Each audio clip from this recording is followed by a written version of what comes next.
clearing all the filters from the High Court, this petition will be listed for tomorrow or day after tomorrow, according to the errors that will be identified in that. In fact, and we are trying to also get the details on what grounds this appointment has been challenged by Advocate Jagmohan Singh Bhatti, just because all of a sudden the message is from the High Court is that appointment of Raghav Chadha has been challenged in Punjab and Haryana High Court, and that case will be listed soon. And even another embarrassment for the Aam Aadmi Party government in Punjab. First, they are facing the political statements again from all the opposition parties, and now there is a legal battle initiated by an advocate against the appointment of Raghav Chadha as a chairman of advisory panel that has been constituted by Bhagwant Mann on a temporary basis. Yes, Nupur. All right. So even as this appointment has been challenged in the High Court, there has been severe criticism of it in political circles, hasn't there been?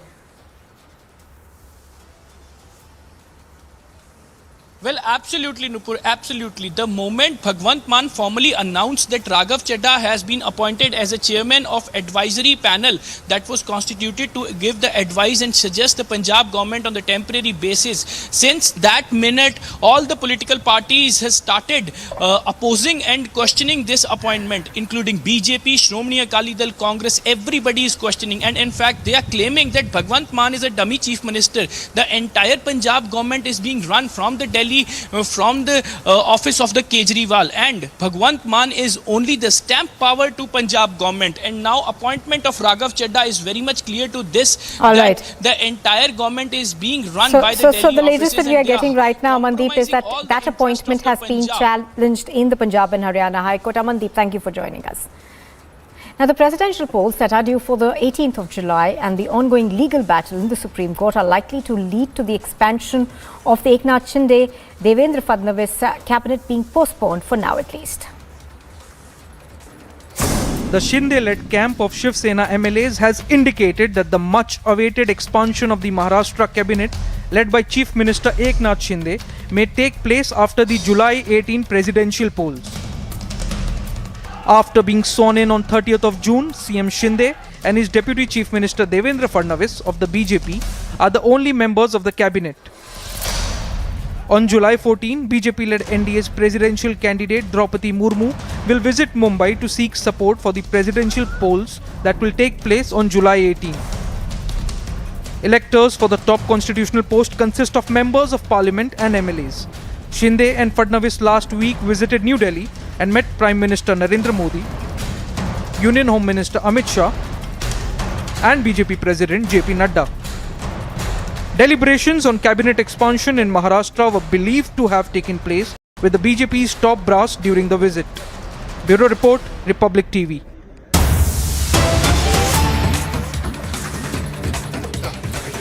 Well, news just coming in. The Gujarat Anti-Terrorist Court has seized nearly 70 kgs of heroin, estimated to be worth over 350 crore rupees from a container near the Mundra port in the Kutch district. Now, as search operations are still on, the quantity and value of the seized contraband may go up. Based on a specific tip-off, the ATS searched a shipping container which arrived from another country some time back and was kept in container freight station outside the port. The ATS has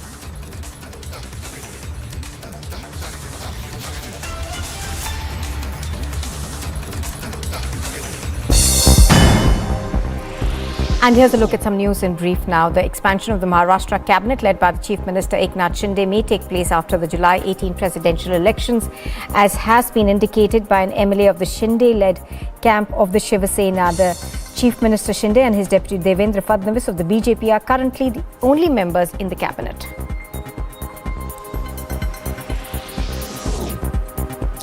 The NDA's presidential candidate Draupadi Murmu will visit Andhra Pradesh capital Amravati as a part of her election campaign after landing at the Vijayawada International Airport in Gannavaram at 2:45 this afternoon. She will reach a convention centre in Mangalgiri to meet YSR Congress MPs and legislators. 10 out of a total 11 Congress MLAs in Goa attended the meeting that was chaired by CNA leader Mukul Wasnik, as the party managed to avert a split in its fold for the time being at least.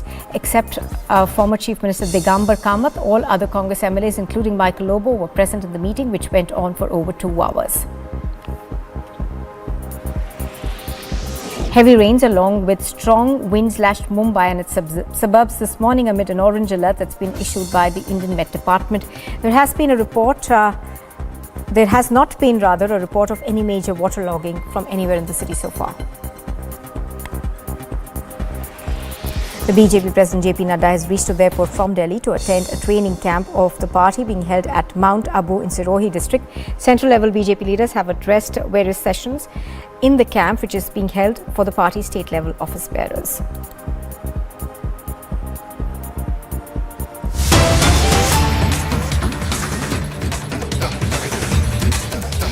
And news is coming in. We are now learning that the Supreme Court has extended the interim bail that was granted to Alt News co-founder Mohammad Zubair till further orders. The court has listed Zubair's plea for a hearing on the 7th of September. Now, we are going to try and go across to Sambhav to give us more details. Now, this, I believe, is in the UP case that has been filed against Alt News co-founder Mohammad Zubair. So the Supreme Court over there extending the interim bail that has been granted to him.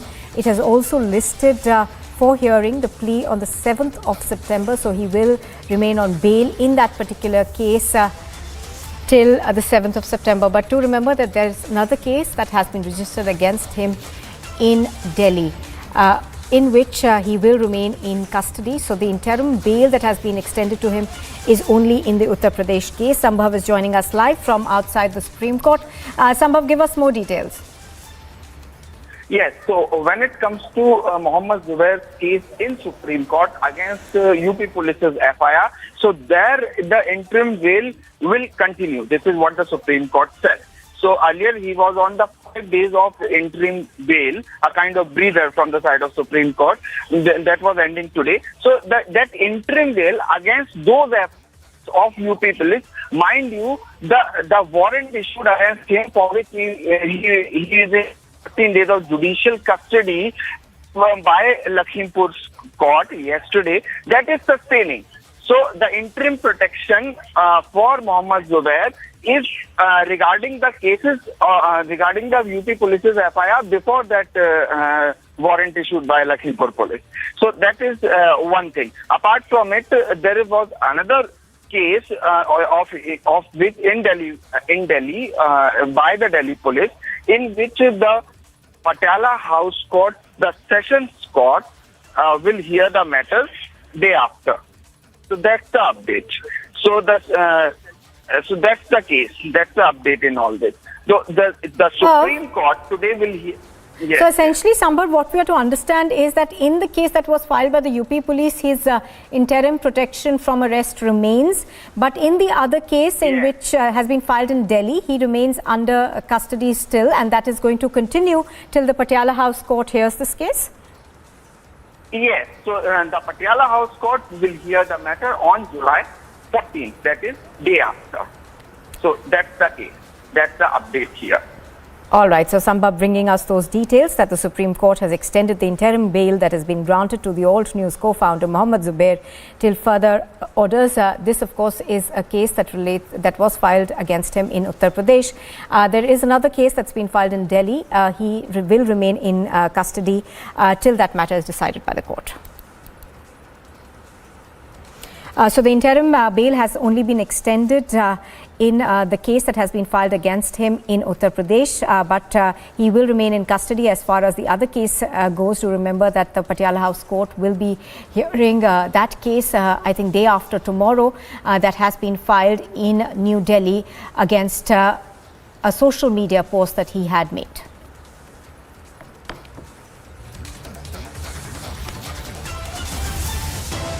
You are watching Republic TV, and still to come, a bomb is hurled at the RSS's office in Kannur district in Kerala. The police says that they are investigating.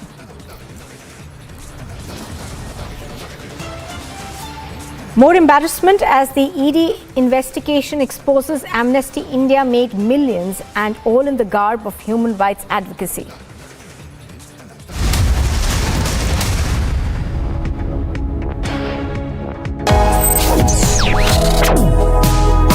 Reading allows us to become familiar with ourselves. We don't read, we won't know what is knowledge. I just find it very interesting to know people's lives, how they went through certain situations, how they dealt with things. So wherever you want to go in life, if you read books along those lines, then that would really help you in growing. Reading could mean a million different things to every individual. What does it mean to you? Visit readindia.info to find out more. And here's a look at some more news in brief this morning. Former Karnataka Chief Minister and JDS Legislature Party Leader H.D. Kumaraswamy criticised the BJP government in Karnataka and the centre, saying that the BJP is pro-rich and looting people's money in the name of development. He also said that if poor people are harassed, then Sri Lanka kind of response will be seen here too. Former Kingfisher Airlines owner Vijay Mallya, who is based in the United Kingdom for over 5 years, on Monday expressed his disappointment at the Supreme Court's verdict sentencing him to 4 months in jail in a contempt case. The UB Group chairman is accused of a bank loan default case estimated to be over 9,000 crore rupees involving the now defunct Kingfisher Airlines. Now at some more international news, at least 3 people were killed and many were injured in a Russian missile strike on Kharkiv. A number of missile strikes, Ukraine's second largest city. The regional governor of Kharkiv has said that only civilian targets were damaged by 3 missile attacks by Russian forces on the northeastern city. 1 missile demolished a school, another struck a residential structure, the third landed close to warehouse facilities. Out of 19, there are almost 12 MP who reached at Matoshri in a meeting that held yesterday with Uddhav Thackeray. Now Shiv Sena has decided to support Draupadi Murmu. Singh officially announcing support for NDA's presidential pick Draupadi Murmu. The presidential polls, remember, is all set to take place on 18th of July.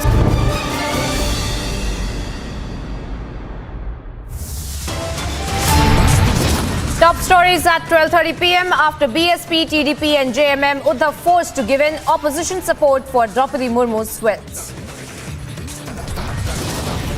Murmu piles numbers as opposition abandons Yashwant. Has Yashwant pick now turned into a flop show?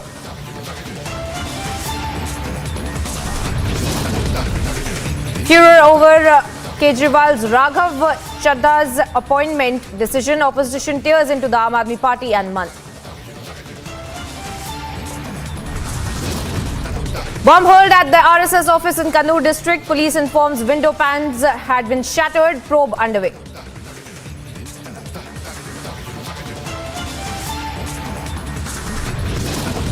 And it's embarrassment galore. ED investigation exposes the Amnesty India made millions and all in the garb of human rights advocacy.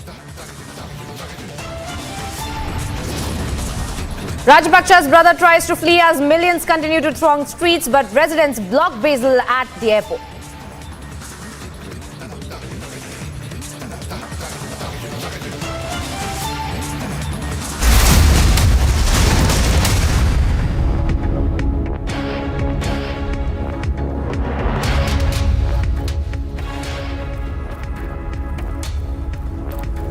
Hello and welcome viewers. Thank you for tuning into Republic TV. I'm Priyanka Sharma. We are live and breaking and getting you the first response, in fact, of the RSS on the bomb attack at the RSS office in Payanur in Kannur district.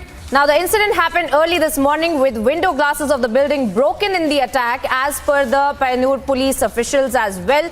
Now, this is the first response that we're getting in of the RSS. Let's listen into that first.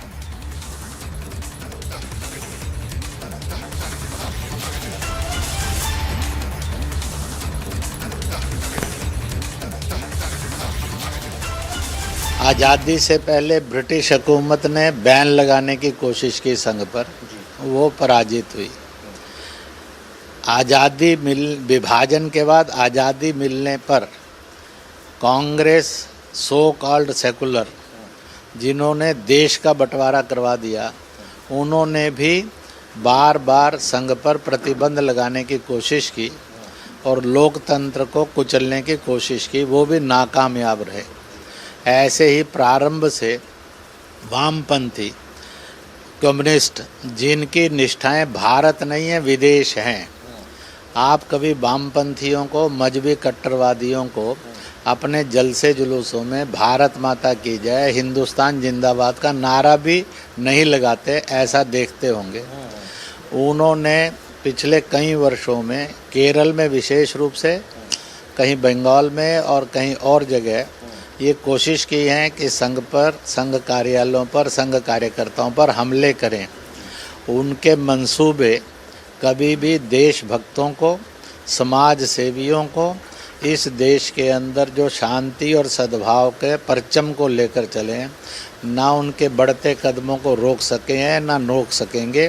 परंतु मैं सरकारों को कहूँगा, राजनीतिक vote bank की तुष्टीकरण में वह देश प्रेम और समाज सेवा के विरुद्ध ना खड़े हों और ना ही उनके कार्यकर्ताओं पर हमले होने दें। इसको केरल सरकार ने भी सुनिश्चित करना चाहिए, अन्य प्रदेश सरकारों ने भी सुनिश्चित करना चाहिए, क्योंकि यह पूज्य बाबा साहब अम्बेडकर अनुसूचित जनजातीय समाज की घोर अपमान भी है और देश के संविधान का अपमान करना यह देश की जनता कभी स्वीकार नहीं करेगी। Well, there you have it, viewers. The first response of the RSS coming to light with respect to this attack on the RSS office that took place in the Payanur district as well. And Ashwin, my colleague, is joining us on the broadcast with more details. Ashwin, we just heard the first response of the RSS, but what is the police saying? What is the investigation looking like? Who were these people who carried out this attack? Because this is not the first time that something like this is coming to light from Kerala.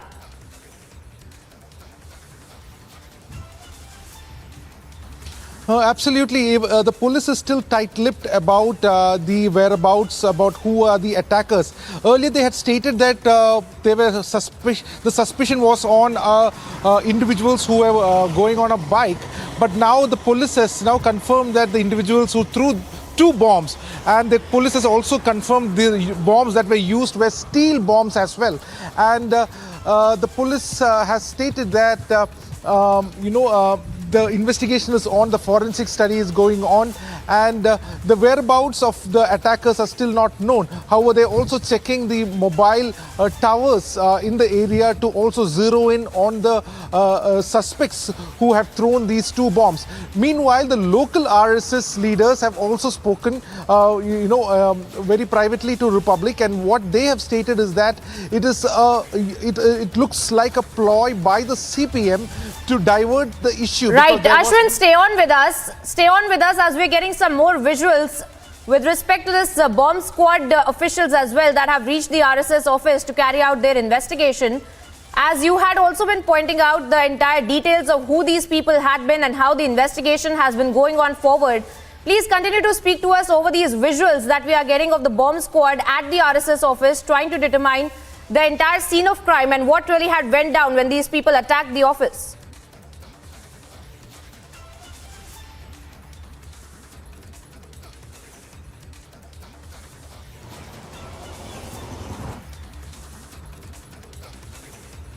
All right, we will connect with Ashwin in just a few seconds, but those are the visuals, viewers, of the bomb squad that has reached now the RSS office that had been attacked. Bomb, in fact, had been hurled at the RSS office, and we had seen the scenes of destruction that later on ensued after this attack that took place on the RSS office itself. And now we're also learning that the investigation is being carried out by the authorities and the bomb disposal squad already on the spot trying to understand what kind of an explosive it was, what kind of an attack it had taken place, and also they will look into this entire matter, investigate this further as well. And those are the visuals of the officials on the ground. And Ashwin is back with us on the broadcast. Ashwin, as we were speaking, the details of this entire investigation, the details of the kind of investigation is being carried out, and to who these people had been who attacked this office, please tell us more.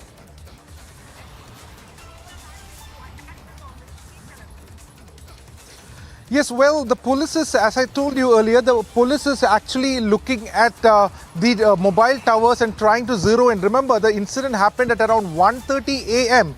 and this is like so early in the morning, and so they haven't got any eyewitnesses yet.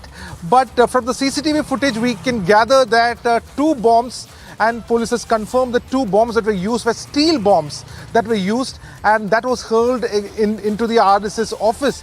Now, local sources who we spoke to in Kannur, in Payanur, has stated that this is a way to deflect, so that forcing the RSS to respond to the attack against his office, so that it could deflect from the actual issue of misappropriation of funds by the CPM in Kannur. Over the funds were raised over a martyr, and that was misappropriated, and this was brought out from within the party fold itself, and the man who did the whistleblowing was also thrown out of the party. So there has been a reason what RSS is claiming, although we don't know whether this is the claim by the local RSS leaders, stating that this is a way to deflect from the actual issue in hand in Kannur. Well, of course, that being said, Ashwin, of course, we are waiting for the entire investigation to take place, and you're also pointing out the very important details of who really these people had been who carried out this attack on the RSS office. And want to thank you for joining us on the broadcast with those details as well, as we track that story very, very closely.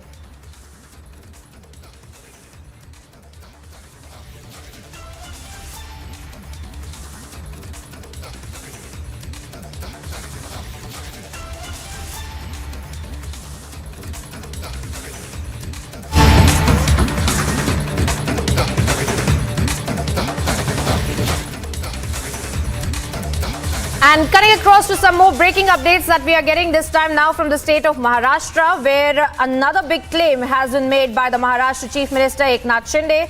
He has said that many workers and leaders of the Shiv Sena of the Uddhav camp are in touch with them, and they liked our move of joining hands with the BJP.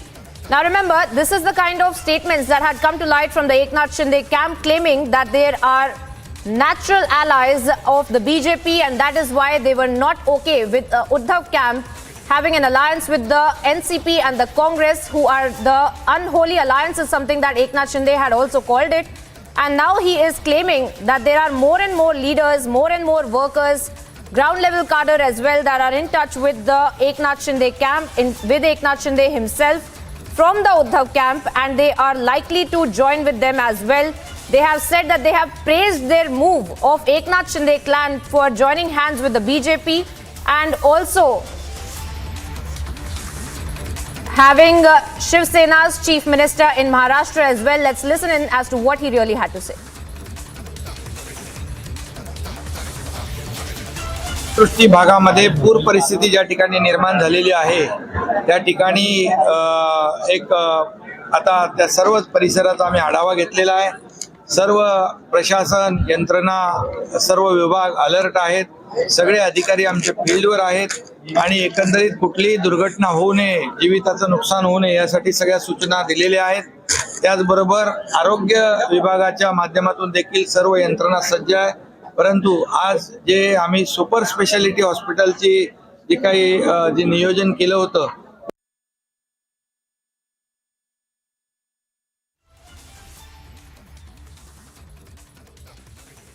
सृष्टी भागामध्ये पूर परिस्थिती ज्या ठिकाणी निर्माण झालेली आहे त्या ठिकाणी आता सर्वच परिसराचा आम्ही आढावा घेतलेला आहे.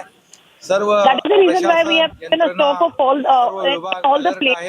सगळे अधिकारी आमचे all the administration and the department head are on field and on high alert. We have given instructions to the department head to take care and should make sure that there should be no loss of life. Also, there was a super specialty hospital that was made earlier.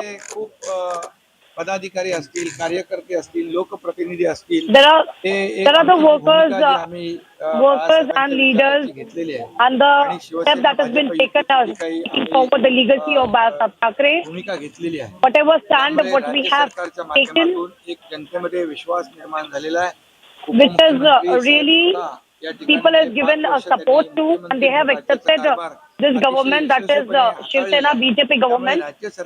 And we know that very successfully people have accepted, the people of Maharashtra has accepted the decision that has been taken, the decision for the development of people, to give the justice to the people, the common people of Maharashtra.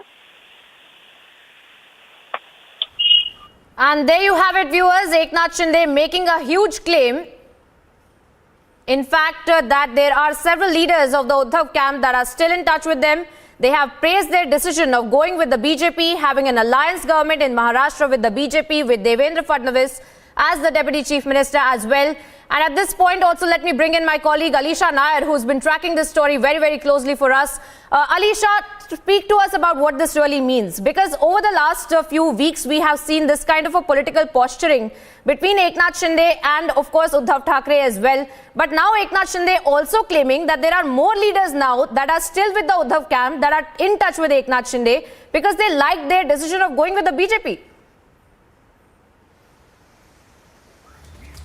Well, Priyanka, this is a statement that is directly coming in from Maharashtra Chief Minister Eknath Shinde, clearly stating there are Shiv Sena leaders and workers who are in touch with us. That is, and they are ready to give the support to Shiv Sena and BJP government. It gives a clear indication because there was also a several point that was made up on the member of parliament. They are going in support with Eknath Shinde, but yesterday meeting, and we know that decision over to support NDA candidate Draupadi Murmu for president poll. So this is something as giving a clear indication, and of course there is the Chief Minister who clearly stating there are many workers and leaders. The decision that has been taken by us, that is to take the legacy forward of Babasaheb Thackeray, that has been accepted by the people of Maharashtra and has also been accepted by people, the Shiv Sena workers and leaders, and that is why they are in touch with us and many are going to join us. So in the coming days we can see where the many leaders and workers are really going to join Eknath Shinde camp, because at this point of time, and specifically the information that we got from our sources, that Uddhav Thackeray is going to support the ND candidate, but statement which clearly shows that there are many leaders and workers in Shiv Sena, that is from the Uddhav camp, who are in Well, that's absolutely right, Alisha, because these are not the first time that we are hearing these kind of statements coming from the Eknath Shinde camp as well. And now he is claiming that there are more leaders that are still with the Uddhav camp, that are in touch with Eknath Shinde and might be coming over as well. And this is, of course, going to be interesting with the impending BMC elections as well. You know, we are getting several such voices from the political fraternity when it comes to this kind of statements that have been made. And we will be getting those voices as well. For now, Alisha, thank you for joining us on the broadcast with those details. And in fact, those are the visuals as well of Uddhav Thackeray at one of his addresses on social media during the time that he had still been the Chief Minister of Maharashtra. He had been making emotional appeals. And on the other hand, you have Eknath Shinde as well, still claiming that more and more leaders have been in touch with Eknath Shinde and they have been continuously praising them for having an alliance with the BJP, who are their natural allies. These are the words made, in fact, used by Eknath Shinde and the Eknath Shinde camp, the MLAs thereafter, who had gone with him to Surat, to Guwahati, to Goa as well. So now those are the kind of statements that are coming to light from Eknath Shinde as well.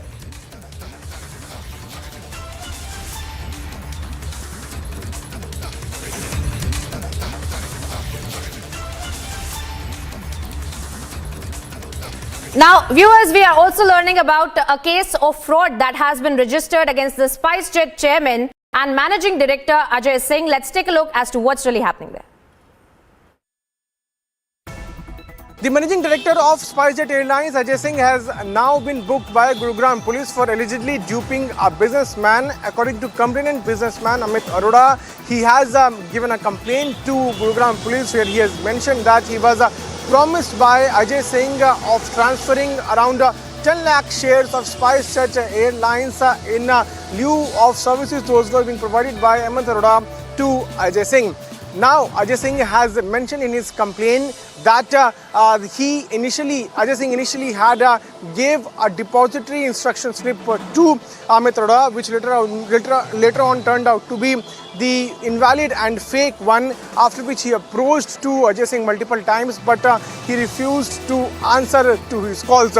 Now what we are given to understand is that Amit Arora has approached to Gurugram police after taking into the consideration of the complaint given by Amit Arora. Gurugram police has registered an FIR under various sections. The police have also said that after registering the FIR, they are investigating the entire matter and will take actions accordingly.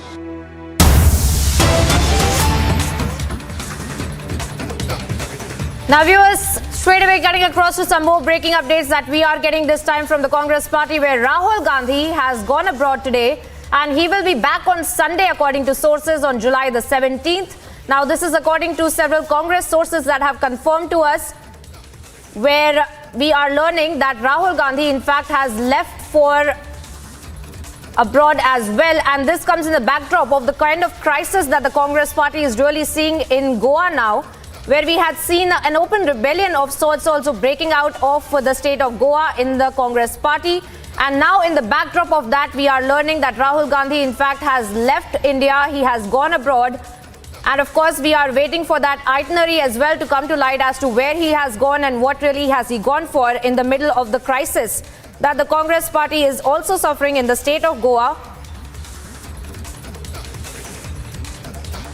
But we are learning that Rahul Gandhi has left and he will be coming back on Sunday. That is, of course, a week from now. And since yesterday, we have seen the kind of crisis unravel in Goa.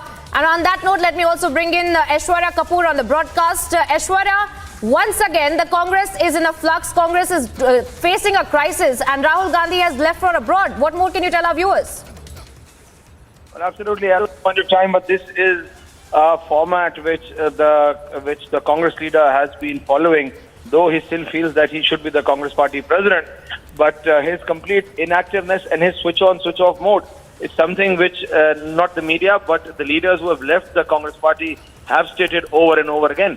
So they have very, very clearly said that the indecisiveness for one, and then the inaccessibility, the inaccessibility on the part of Rahul Gandhi is a big concern, and his switch on and switch off mode as a politician is something which harms the Congress party, and this is something which has been openly discussed and also very, very clearly accepted as far as the Congress party and their leadership is concerned. And once again, we can see here that Rahul Gandhi is off on a trip, though this is being called as a personal trip at this point of time, and where he is off to is also not clear. But once again, this is a format rather which has been followed by the Congress leader. He switched on and switched off according to his feasibility and not what his party wants. We can very clearly see that what is happening in Goa, what has just happened in Maharashtra, the MBA has lost power, and now in Goa. So very, very clearly, Rahul Gandhi seems to be completely undisturbed, completely just out of bounds for his own leadership, for his own leaders, whether it's the central unit or the state unit. And once again, now he is off for a trip, and this time overseas again. But Aishwarya, this has been a continuous modus operandi from Rahul Gandhi as far as we have been tracking the Congress party, isn't it? Because every time there is a crisis, we learn of this news that Rahul Gandhi has gone abroad and that he is not reachable as well. But stay on with us. We also have RP Singh joining on the broadcast. And to you, Mr. Singh, I want to ask you, why is it that every time that the Congress party is in a flux here in India, Rahul Gandhi we learn that Rahul Gandhi has gone abroad? Well, Rahul Gandhi is a non-serious player in the Indian politics. One. Secondly, I remember Jaitley naming with the Crown Prince. He's more busy with his personal business. He's more busy with his personal life. Politics is a full-time work, and then people have to work 24/7. The people who are serious in politics or in public life, they work 24/7 and round the year. But so Rahul Gandhi, as he's a man who has been fed by a silver spoon, so he doesn't pay hoot or heed to what is happening within his party or to the country, except tweeting his social media team keep tweeting honest best.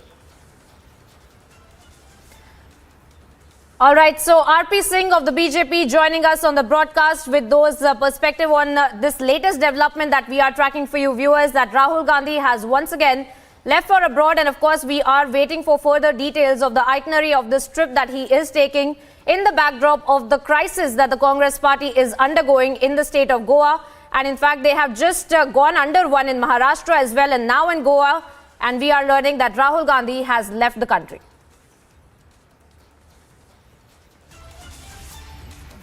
And we have seen from time and time again, this has happened earlier when there is a crisis in the Congress party.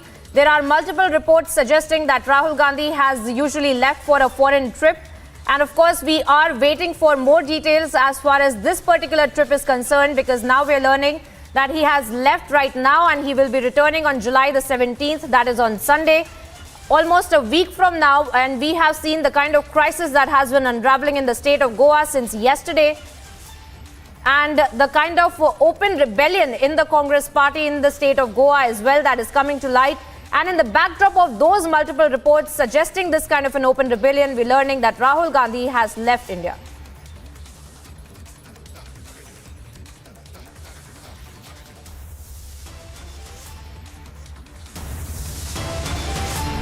Time now here for a short break, viewers. Coming up on the other side, it's embarrassment galore as ED investigation exposes Amnesty India made millions, and all in the garb of human rights advocacy. And getting you details of how Rajapaksa's brother tries to flee as millions continue to throng the streets in Sri Lanka, but residents block Basil at the airport itself. Getting you all the updates on the other side.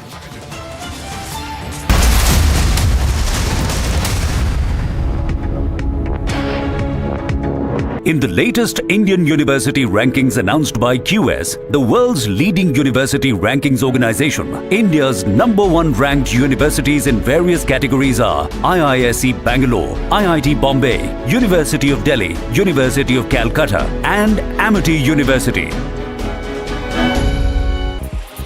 Bhagwani Devi of India created history at the World Masters Athletics Championship 2022, winning the gold medal at the age of 94.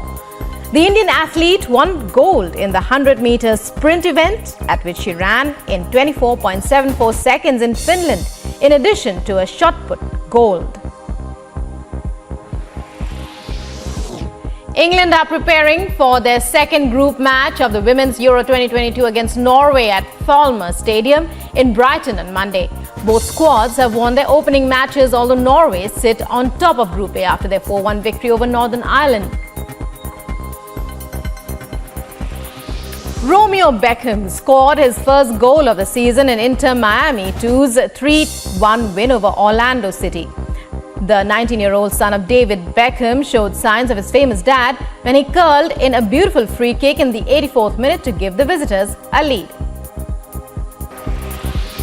In the light of the UN flagging India's population explosion, Samajwadi Party spokesperson has blamed the BJP leaders and claimed that the government cannot run away from such problems. He even added that the government should continue with projects that existed earlier for population control. Amid the defection buzz in Goa, the Vadra Congress has predictably blamed the BJP. The Congress leader, Mallikarjun Kharge, claimed that the Saffron Party is taking more MLAs as they are short of legislators for the presidential elections. Now, the Congress state president for Goa, Amit Patkar, has confirmed that he had moved applications for the disqualification of MLAs Michael Lobo and Digambar Kamath from the party, who both hit back at him and Dinesh Gundu Rao.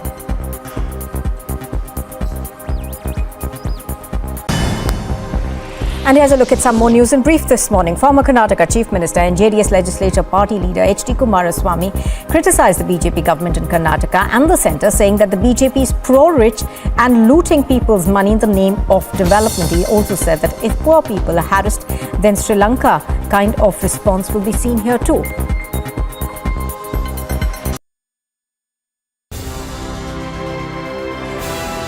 A private funeral will be held today for former Prime Minister Shinzo Abe, who was assassinated last week that shocked the entire world. The funeral in Tokyo will be for the family and close associates of Abe, who was fatally shot at from a close range last Friday. Thousands of politicians, diplomats and business leaders attended a wake for Abe on Monday night at a Buddhist temple in the capital. Mourners have also flooded the place, offering notes and flowers for the politician who shaped the country's economy. Leaders from around the world have paid tributes to Abe, who was a defining and sometimes divisive figure for Japan. According to media reports, following the funeral, the hearse carrying Abe's body is to be driven past the Prime Minister's residence and the Parliament building in the final farewell. Bureau Report, Republic TV. Time now here for a short break, viewers. Coming up on the other side, bomb hurled at the RSS office in Kannur district. Police informs window panes shattered. Probe is underway. Getting you updates on the other side.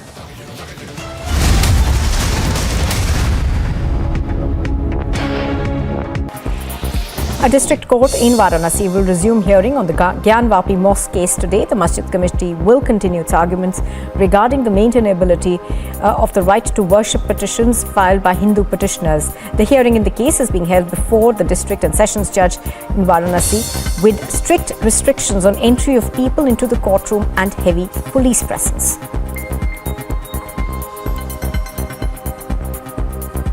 हमारे लिए as lawyers और इस जो मुहिम से पूरा जुड़ा हुआ है, हमारे लिए हर एक दिन इस केस का बहुत अहम है और हम चाहते हैं कि इस मामले का डे टू डे बेसिस पे सुनवाई होकर जो पोषणीयता का सवाल है उसको डिसाइड किया जाए, क्योंकि बार बार मुस्लिम पक्ष एक दिन बहस करने के बाद कहता है कि इसको कल के बजाय परसों रख लीजिए, जिससे जो बाहर के काउंसिल्स आ रहे हैं उनको बहुत डिफ़िकल्टी होती है। और इसीलिए हमने माननीय न्यायालय से ये आग्रह किया था कि अब 12 तारीख से जब इसकी सुनवाई हो तो इसकी लगातार डे टू डे बेसिस पे सुनवाई हो और दोनों पक्षों को सुनने के बाद माननीय न्यायालय अपना आदेश दे।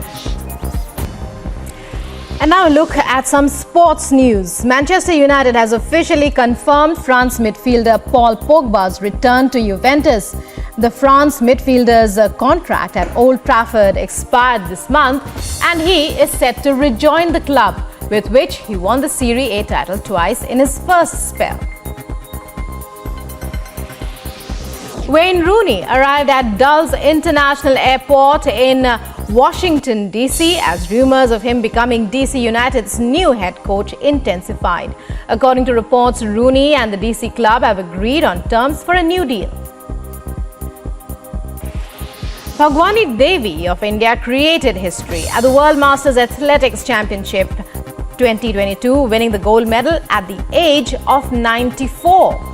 The Indian athlete won gold. News in brief from across the country. The 7 accused in the killing of Kanhaiya Lal in Rajasthan's Udaipur will be produced in a designated NIA court in Jaipur. The court had earlier remanded the accused to the National Investigation Agency custody till July the 12th.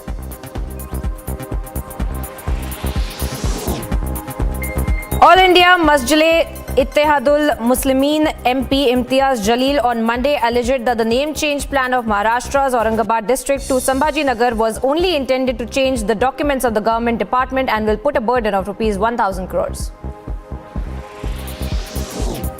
Following a decision reportedly announced by Shiv Sena chief Uddhav Thackeray, the party would be supporting Draupadi Murmu in the upcoming presidential polls on July 18th.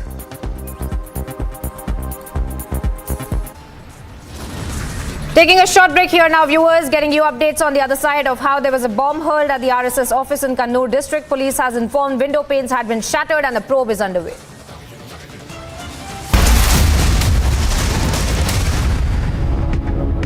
Now at some more international news, at least 3 people were killed and many were injured in a Russian missile strike on Kharkiv. A number of missile strikes, Ukraine's second largest city. The regional governor of Kharkiv has said that only civilian targets were damaged by 3 missile attacks by Russian forces on the northeastern city. 1 missile demolished a school, another struck a residential structure, the third landed close to warehouse facilities.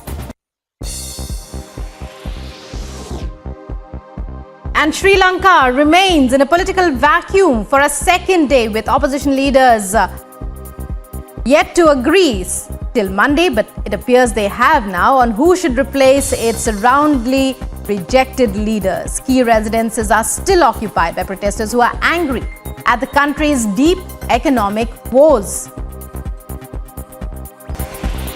Rajasthan Chief Minister Ashok Gehlot on Monday made serious allegations against the BJP of having links with the accused involved in the gruesome murder of Kanhaiya Lal in Udaipur and asserted that the BJP should issue a clarification. Punjab Congress President Amrinder Singh Rajawaring has compared the Aam Aadmi Party's leadership to the British Empire over Raghav Chadda's appointment as the chairman of the advisory committee in the state. He said that the way the AAP is abusing Punjab's resources to promote itself in states such as Himachal Pradesh and Gujarat is similar to the way the British were exploiting Indian resources for the betterment of Britain. A district court in Varanasi will resume hearing on the Gyanvapi Mosque case today. The Masjid Committee will continue its arguments regarding the maintainability of the right to worship petitions filed by Hindu petitioners. The hearing in the case is being held before the district and sessions judge in Varanasi with strict restrictions on entry of people into the courtroom and heavy police presence.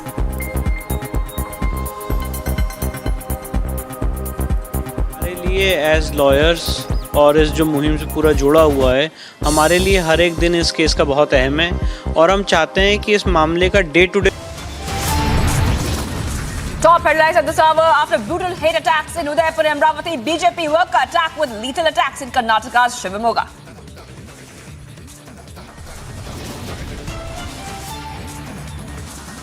Mega Jumma Rao in Jharkhand, BJP questions Soren government demands probe.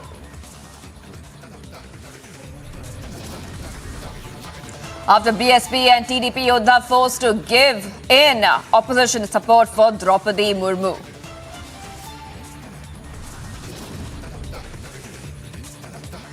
Murmu piles numbers. Opposition abandons Yashwant. Has the Yashwant pick now turned into a flop show?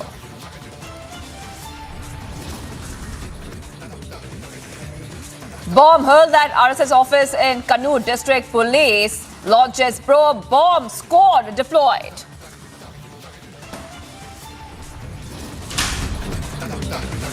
Undated viral Kali video emerges. Kali, in fact, is seen arguing at toll plaza on tape.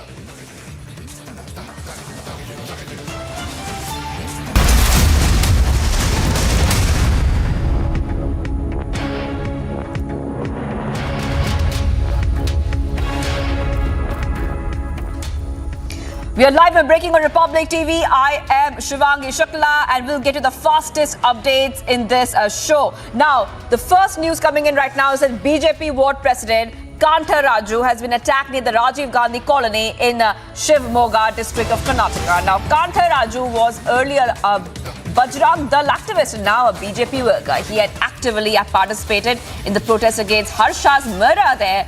He was attacked by another community member when he went for nature's call. He has been alleging that due to old enmity, another community member had attacked him. A case registered at the police station already. So BJP worker Harsha's, friend right now has been attacked. That's the big news coming in. And this coming in from Karnataka. This is what he is saying. I have been attacked with lethal weapons. Now, he has been attacked at Karnataka Shivamogga for having ties with Bajrang Dal, and two persons also, we believe, have been arrested so far in the matter. And it's alleged that he was attacked by a group only because he's a member of Bajrang Dal and a friend of Harsha as well. So after Harsha, his friend has now been attacked. BJP ward president Kantha Raju attacked near Rajiv Gandhi colony in Shivamogga district of Karnataka. He was earlier a Bajrang Dal activist and now a BJP worker. I want to go across to Sagay Raj, who's tracking this development very closely. Sagay, take us to the details. Has anyone been arrested so far? And what is the situation like when it comes to the investigation?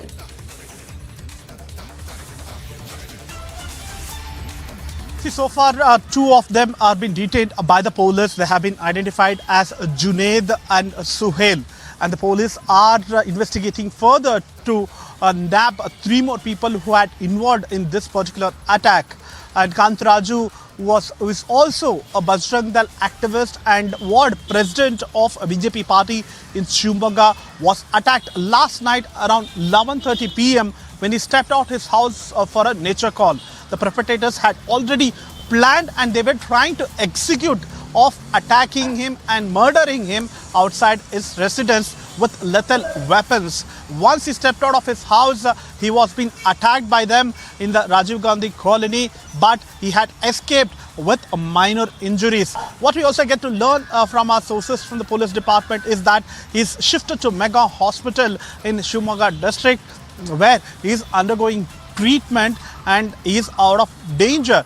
And they have also found out that the reason behind this particular attack is just because he was a Bajrang Dal activist and friend of Harsha Hindu, and he had participated actively in the protest called when Harsha Hindu was murdered in Shivamogga. He had led the protest from front, and that is one of the reasons for these perpetrators to attack him and try to murder him. But he had escaped with only minor injuries. As we speak now, even the investigation is on, as well as the treatment to Kantaraju is going on in the hospital. All right, thank you, Sergey, for joining us with those details. Another hate attack in Karnataka, viewers, and Sergey getting us those updates. We'll be coming back to Sergey as this story develops further. We're getting some more news coming in right now, this time from Gujarat. This is a big update on the mega drug bust at Mundra port. Sources have now informed that counting of the heroin bags is still going on, viewers. At least 90 kilograms of heroin was seized from the port. Officials confirm it was the same route of Afghanistan via, in fact, the other ports as well. In fact, also some aid was given via Pakistan as well. And for more on this, I'm being joined by Priyanka, who's getting us the latest details. Priyanka, the sources are telling us that 90 kilograms has been seized. Counting is still on. What are you picking up on this big story? Well, that's right, Shivangi. This is another major bust that has been made by the Gujarat ATS once again at the Mundra port. Now, remember, Mundra port is the place where at least 2,000 crore worth of heroin has been seized as of now, just by the ATS. Now, there's also DRI seizures that have taken place across the Mundra port and Kandla port and other places nearby as well. And they are looking at the modus operandi, which is of a larger nexus that has brought these drugs, that is heroin from Afghanistan via the Bandar Abbas port, is what we are learning. And just like the last time as well, there had been a stopover that had been made with the Pakistan fishing boats as well that had been smuggling drugs to this particular container that has been seized at the Mundra port. And of course, the authorities are right now telling us that as of now it is 90 kgs, but it might even increase because the counting and the weighing of the heroin is going on as we speak. And inside of the container as well, there are several packets that were being brought in with the name of talcum powder. Now, this is the same thing that had happened in the Mundra port earlier as well, just last year when we had seen the major drug bust that had been carried out by the Gujarat ATS and the DRI as well. And now we are looking at a similar modus operandi that is operating with respect to bringing drugs from Afghanistan and using those drugs to be pushed here in the Indian soil via the Gujarat port to Jammu Kashmir, to Punjab, to Delhi as well, and to other southern states. Now, this is a nexus that had been uncovered by the DRI and the Gujarat ATS earlier as well, and the same is being repeated as of now, Shivagi. All right, Priyanka, thank you for getting us all those details. My colleague Priyanka getting us this big update on the drug bust at Mundra port, viewers. 90 kilograms of heroin seized so far. Counting is still on there. And Priyanka is getting us those exclusive details. We'll be coming back to Priyanka as we get an update on this big story. Amid the mega turmoil in Sri Lanka, Republic accessed this dramatic sequence of Rajapaksa's brother who tried to flee to the US. Watch this video of Basil Rajapaksa, who was blocked from boarding the flight by the airport staff as he tried to head to the US.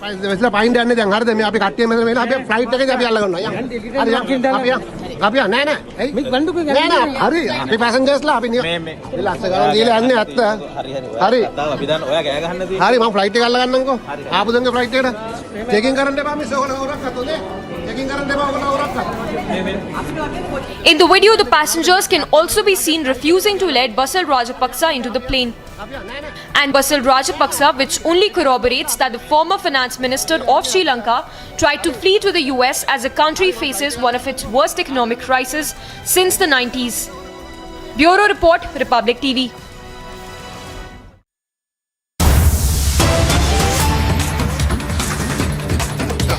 All right, about 15 laborers working on the stop dam in Sihor got stuck late at night due to sudden increase in water in the Oyster River flowing from this village called Semalpani. All these laborers were rescued and transported safely to the residential house. All the laborers are safe and administrative staff is present on the spot. The Home Guard Jawans will bring the laborers from that side to this side through the boat. So those are the visuals on your screen of flooding in Sihor. Around 15 laborers were working on the stop dam there in Sihor. They got stuck late at night due to sudden increase in water in the Oyster River, which is flowing from the Semalpani village. The good news is, viewers, that all these laborers were rescued and transported safely to the residential house. All the laborers are safe now and the administrative staff is present at that spot. The Home Guard Jawans will bring in the laborers from the side to side through the board. So there's a big news coming in right now, viewers. Remember that Sihor has been seeing heavy rainfall, which has in fact affected daily life there in Madhya Pradesh.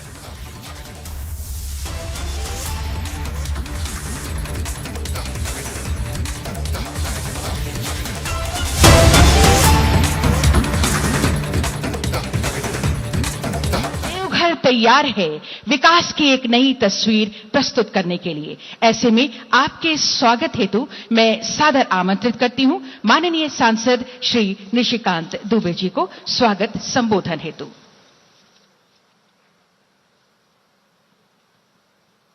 Bharat माता की। हम सबों के अभिभावक, दुनिया के सबसे लोकप्रिय नेता, जिनके मन में हमेशा दलितों, पिछड़ों, आदिवासियों, महिलाओं, बच्चों के लिए मैंने दर्द देखा है एक सांसद होने के नाते, उनके कार्यकर्ता होने के नाते, वैसे हमारे प्रधानमंत्री जी इस देवघर में पहली बार प्रधानमंत्री के तौर पर बाबा बैद्यनाथ का पूजा, 75 साल में कोई प्रधानमंत्री के तौर पर पूजा करने के लिए नहीं आया। वैसे हम सबों के नेता, देश के आदरणीय प्रधानमंत्री श्री नरेंद्र मोदी जी, मंचासीन सभी शीर्षस्थ मंच और आए हुए तमाम बहनों भाइयों,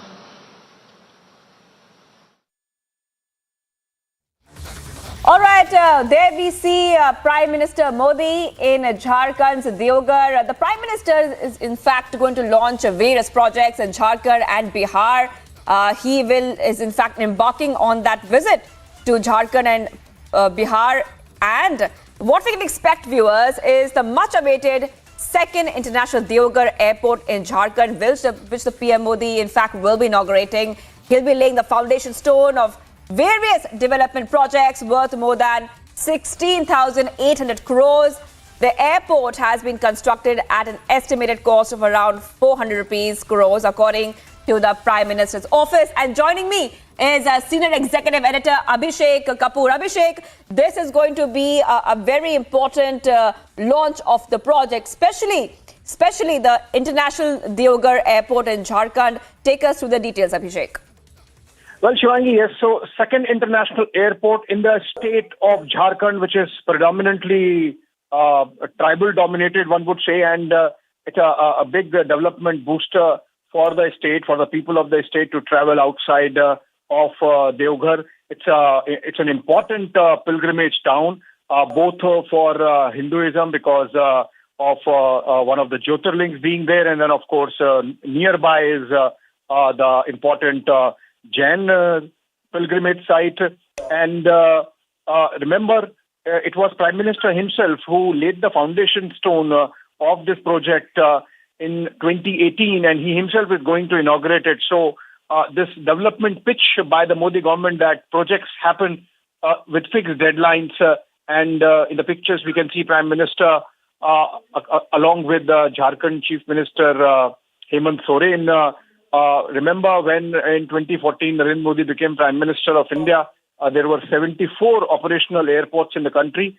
In the last 7 or 8 years, 66 new airports have come up, taking the total to 140 airports. It's been a big push for flying and connectivity, and thus a boost to overall economic activity in the country through the aviation sector. In fact, the Udan scheme that was launched by the Modi government, more than 400 new routes in uncatered sectors like the northeast, like these small towns, Devghar, they have got flight connectivity, and people can fly. And as the Prime Minister is very fond of saying, that those wearing Hawaii chappals should be able to do Hawaii Yatra, and this has been a move in this direction. So essentially connecting those areas which were as yet unconnected despite 60 years of independence. So, regions in the northeast, inaccessible areas, islands, hill states, and even in the mainland, these areas like these Class B or even Class C towns, in some cases, like Devghar, getting connected now. It's a very important pilgrimage site. And apart from that, of course, during the same visit, at the same event, Prime Minister is going to inaugurate a facility of All India Institute of Medical Sciences. Again, like in the case of airports, now from 7 AIIMS in 2014 in the country, the figure now stands at 16, and Prime Minister today inaugurating this one in Devghar. So same picture in terms of development parameters on medical education. Remember the number of undergraduate seats. आदरणीय हेमंत सोरेन साहब, केंद्र में cabinet मंत्री आदरणीय अर्जुन मुंडा साहब, केंद्र में मंत्री आदरणीय अन्नपूर्णा देवी जी, क्षेत्र के सांसद निशिकांत दुबे साहब, प्रदेश में हमारे मंत्रीगण बादल पत्रलेख जी, हफीजुल हसन साहब, क्षेत्र के हमारे विधायक आदरणीय नारायण दास जी, और इस सभागृह में उपस्थित समस्त महानुभाव भाई और बहनों, संथल परिगणा के प्रवेश द्वार देवघर में आप सबको हमारा प्रणाम। ऐसे ही देवघर को कामना धाम नहीं कहा जाता,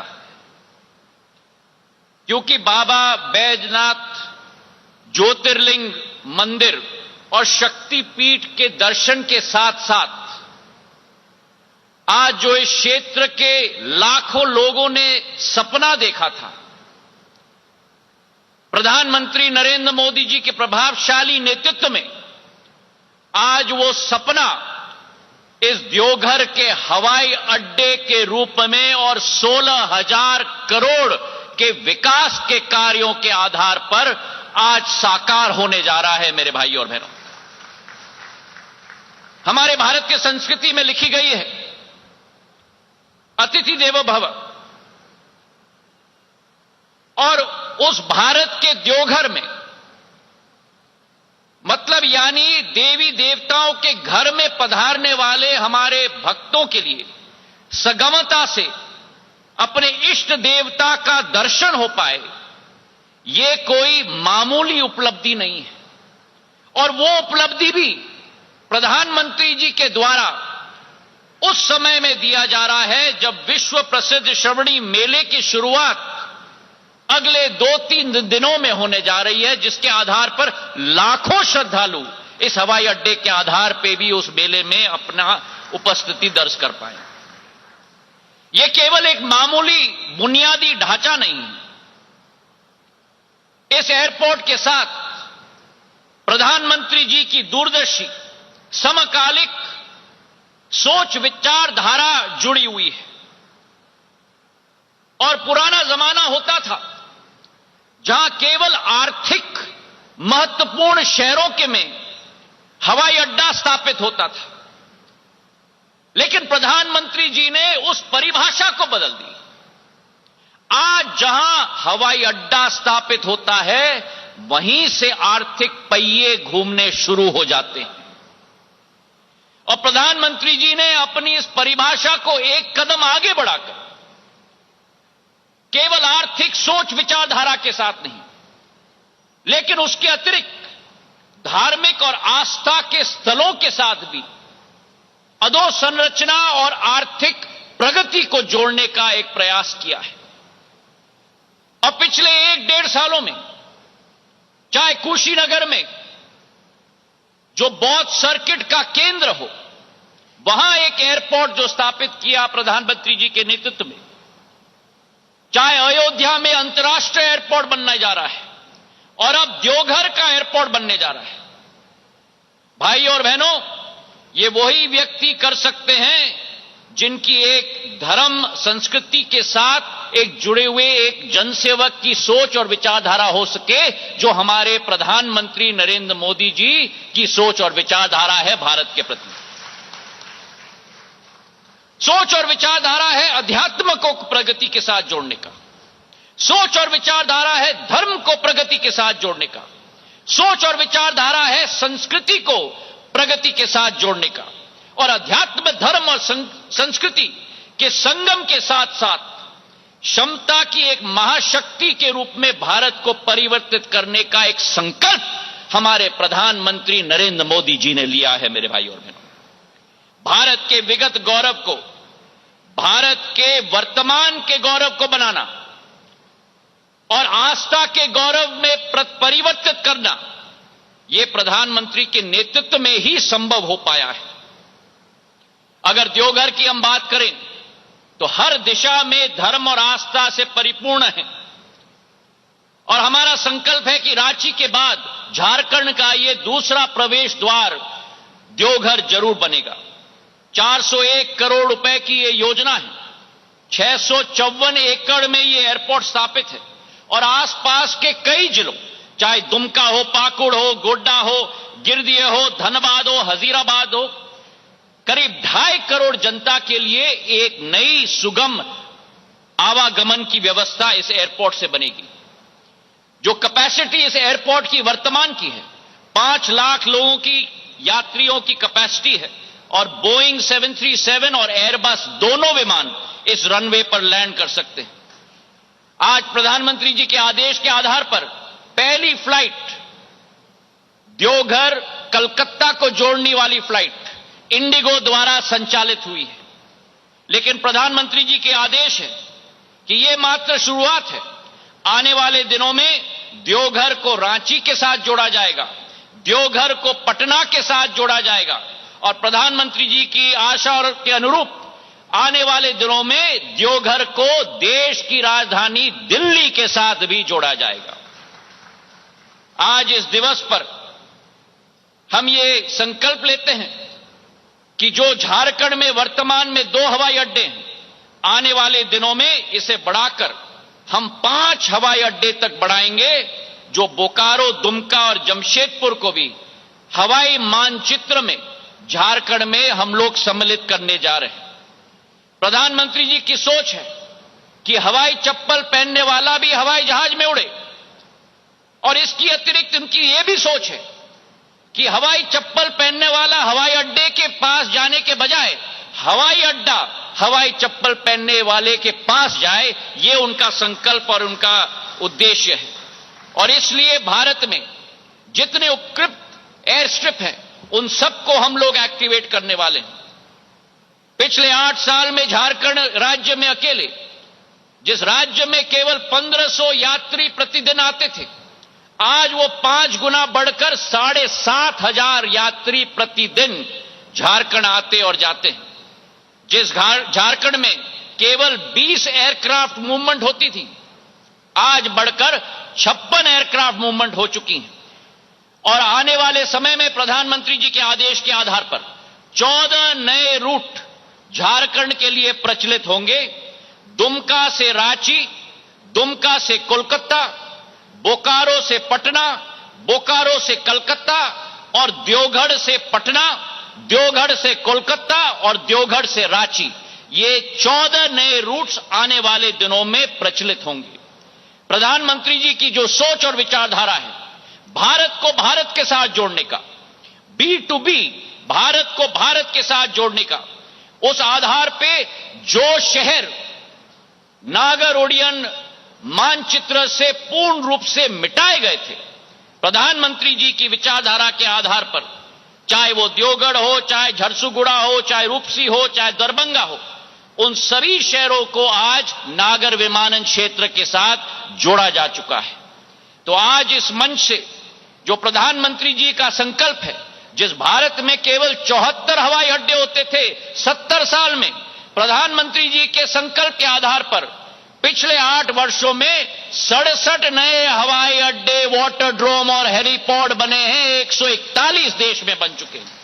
जिस देश में एक भी उड़ान योजना नहीं थी, उड़े देश का आम नागरिक, आज 423 उड़ान योजना है और आने वाले 4 सालों में इस पंक्ति को हम 1000 तक बढ़ाकर रखेंगे। ये संकल्प और विश्वास हम इस मंच से लेते हैं।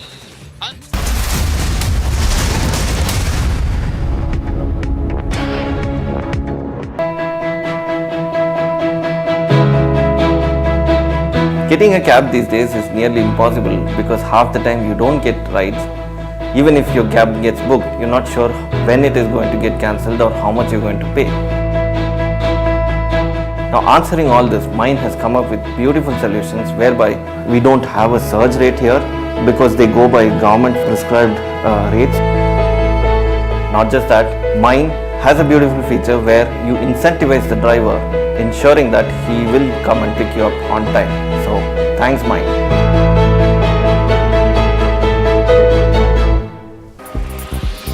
In the light of the UN flagging India's population explosion, Samajwadi Party spokesperson has blamed the BJP leaders and claimed that the government cannot run away from such problems. He even added that the government should continue with projects that existed earlier for population control. Amid the defection buzz in Goa, the Vadra Congress has predictably blamed the BJP. The Congress leader, Mallikarjun Kharge, claimed that the Saffron Party is taking more MLAs as they are short of legislators for the presidential elections.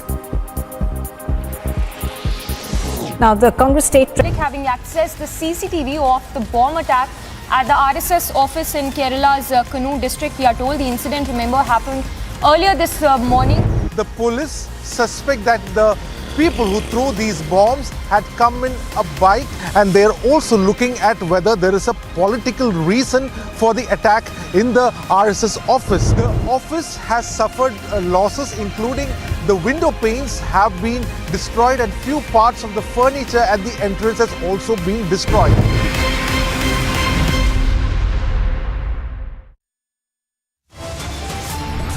Top stories at 1:30 p.m. after BSP, TDP and JMM, Uddhav forced to give in opposition support for Draupadi Murmu swells.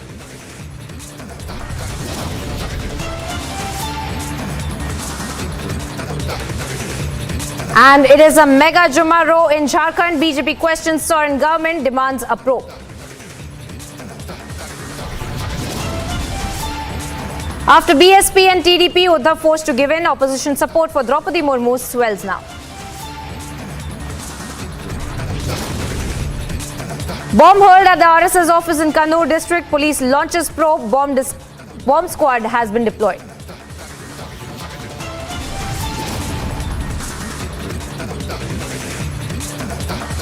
Updated viral Kali video emerges. Kali seen arguing at the toll plaza in the tape.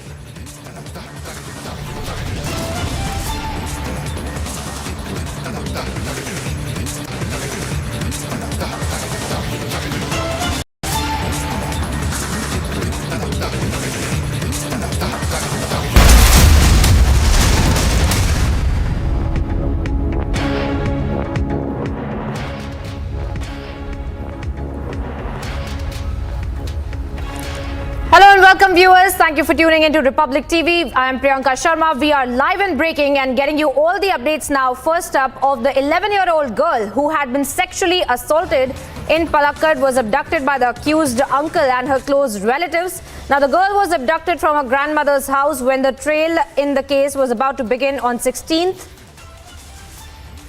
of this month. Now, the police took 6 people into custody, including the uncle, but the child could not be found along with her mother and stepfather.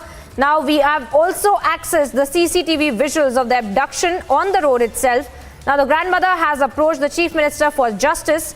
After the case, the girl told the court that she did not want to live with her parents, and now the girl was staying at the grandmother's house. Monday afternoon, the accused uncle, the parents of the child staying with the accused and the close relatives came to grandmother's house and took the girl by force. Now, the grandmother lodged a complaint in the Palakkad South Police Station and the police registered a case of kidnapping and started the investigation on the scene as well. And police took 6 people into custody, including the uncle and his relatives, and the girl could not be found. Ashwin, my colleague, is joining us on the broadcast with more details. Ashwin, we are looking at that horrific CCTV footage of this abduction in live that has been caught on camera. But tell us more about the investigation for the girl that is being carried out by the authorities.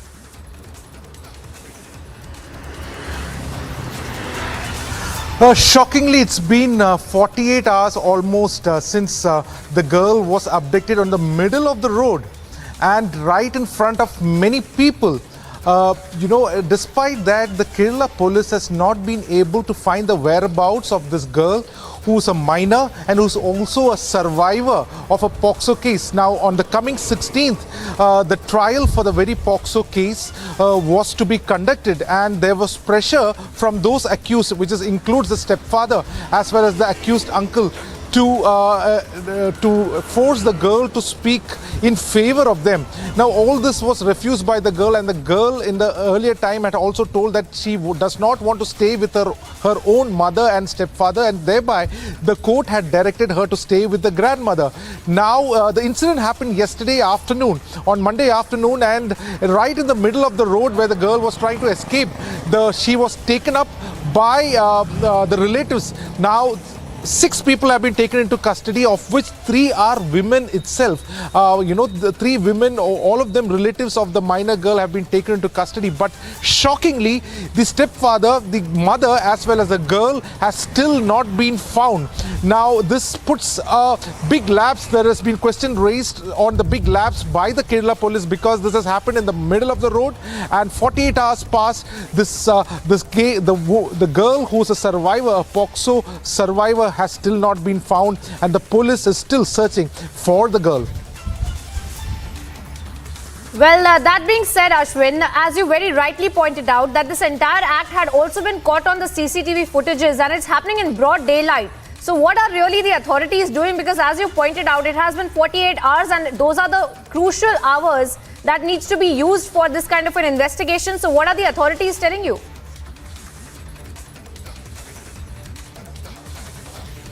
The family members of this minor girl, the grandmother, has now, we get from our sources that they have directly approached Chief Minister Pinarayi Vijayan for speedy justice in this matter and to find the details and the whereabouts of this girl. Chief Minister Pinarayi Vijayan also holds a home portfolio, so it comes under his department, the law enforcement. So that has happened on one side. It is likely that the family members will meet Chief Minister today. Thiruvananthapuram itself, but whereas the case has they not know the whereabouts, they have not. Well, we seem to be having an audio issue with Ashwin's line, but we will connect with him in a few seconds. We are putting out the visuals now, viewers. The exclusive visuals of the CCTV footage that has caught this entire act on tape, where there is an abduction that is being carried out in broad daylight. And authorities, we're being told it has been 48 hours, but investigation is also underway, as Ashwin was also pointing out for us.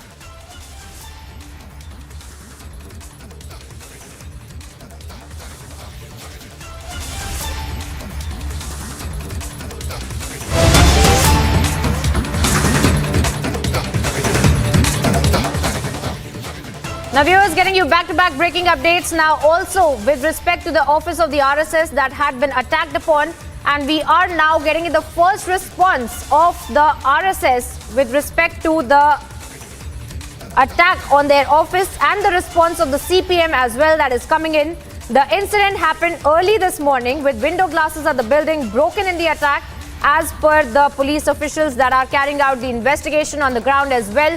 And a few minutes back, we had also seen that the bomb disposal squad had also arrived at the scene of the crime where the RSS office had been attacked by several people. Explosive had been hurled at the RSS office, and we had seen those pictures of destruction of the RSS office with the windows shattered and the investigation as of now being carried out as well. But the political war of words continues on this incident, and we are getting in the first reaction of the CPM on this story.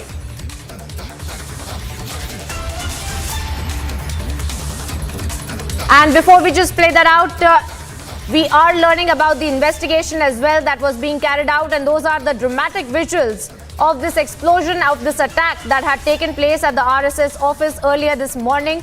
And of course, the CCTV footages had also been found. Those are part of the CCTV footages that we are putting out for you on your screens right now. And the officials are also investigating as to who really was responsible for this kind of a ghastly attack on an RSS office. We also heard about the RSS first reaction on this story, claiming that this is, of course, a targeted attack on the RSS. And we are putting out those visuals for you. And now the political war of words continues as the CPM has also reacted on this entire attack that took place on the RSS office.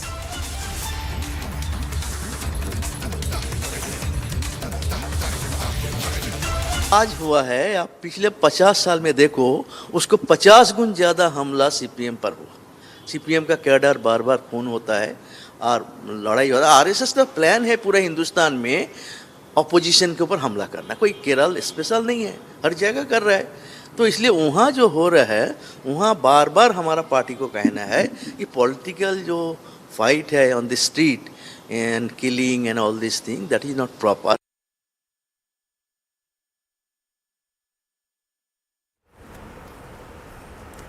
And on this story, let me also bring in my colleague Sagaraj, who's been on the ground and tracking the developments. Sagar, tell us more about the kind of investigation that is being carried out. But of course, we are seeing that the RSS responding to it. Now the CPM also responding to it. And those are the visuals, in fact, on your screen right now, viewers, of the RSS office that had been bombed. The attack, in fact, being caught on the CCTV footage, the dramatic visuals of which we are putting out on your screens right now. And the bomb squad is now at the RSS office taking a recce of the scene of crime to understand how really the investigation will also go forward and to understand who really were these people who carried out this attack on the RSS office. And we had heard that the RSS officials also reacting, claiming that this was a targeting of the RSS, and the CPM also weighing in on this incident.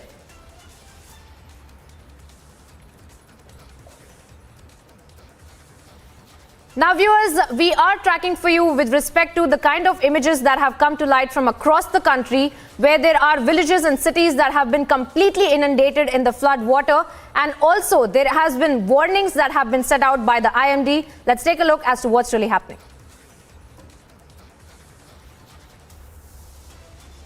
Heavy rains, and as we continue to report from Ramanagudam, where we can see now these roads the connectivity of these roads have been cut down because of the heavy rains, and the inflow of water in this particular area is so high that, as you can see in the visuals also, the road connectivity has been blocked, and the other side is the village where we can see now people are trying to cross over this road and come, as vehicular movement has been stopped here by the authorities. And also we continue to see that the inflow of water is very much high when compared to earlier, and since last 2 days also we have been seeing heavy rains, and also where we can see people now facing a lot of inconvenience in regard with the connectivity, as to move from one village to another village, people are facing a lot of problem as this particular road connectivity has been cut down.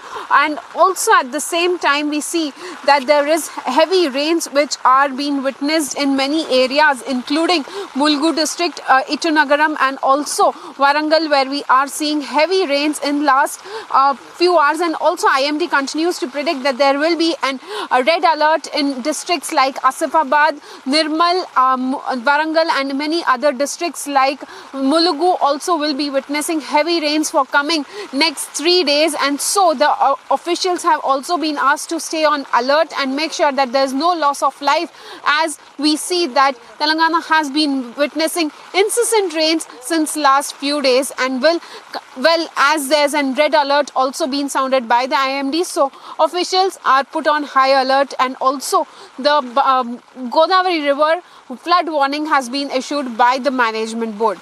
This is Aniri Shah with video journalist Chandra Sinha for Republic TV. Telangana continues to witness heavy rainfall since last few days, and now as IMD also has predicted heavy rainfall in the coming next 2 to 3 days, we have been seeing many areas inundated with water. And now as we bring you this report from Medaram district of Telangana, as you can see this, how the water is overflowing over the road, and also people have been not allowed to cross over this road. And also in the meantime we have been seeing that there is a massive crop damage also reported due to this heavy rainfall which has been witnessed in Telangana since last few days. And also as you can see the crops have been damaged with heavy flow of water. And also at the same time Telangana Chief Minister K. Chandrasekhar Rao held a review meeting at Pragati Bhavan and instructed all the officials to make sure that all the necessary precautionary measures are being taken, and also make sure that people do not face any sort of problem. But as we can see, this is once again where we are seeing how water is overflowing over the road, and also now people are asked not to cross over this road as it can be a danger. And also at the same time heavy rains have been witnessed in the state of Telangana, and also we have been seeing all the ministers have been asked to visit their constituencies and make sure that all the precautionary measures are taken. While Telangana Chief Minister is also reviewing the Godavari River situation, as the water inflow at the Godavari River is also increasing, and there's a flood warning which has been given by the authorities there, so that the low-lying areas are vacated and make sure that people do not face any sort of problem. And as we continue to report from here from Medaram, where we see that heavy rains have due to which we see that there's a massive crop damage, and also the people are not asked to venture out and make sure that all the necessary measures are being taken up. At the same time we have been seeing there is a red alert which also has been given up by the IMD, and also in few districts of Telangana there's a heavy rainfall is expected in the coming next 2 to 3 days. This is Aniri Shah with video journalist Chandra Sinha for Republic TV.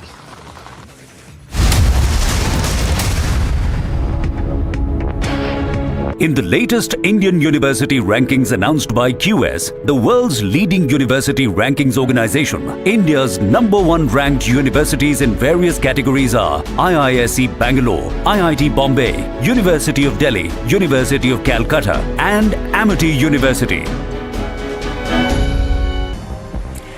And now look at some sports news. Manchester United has officially confirmed France midfielder Paul Pogba's return to Juventus.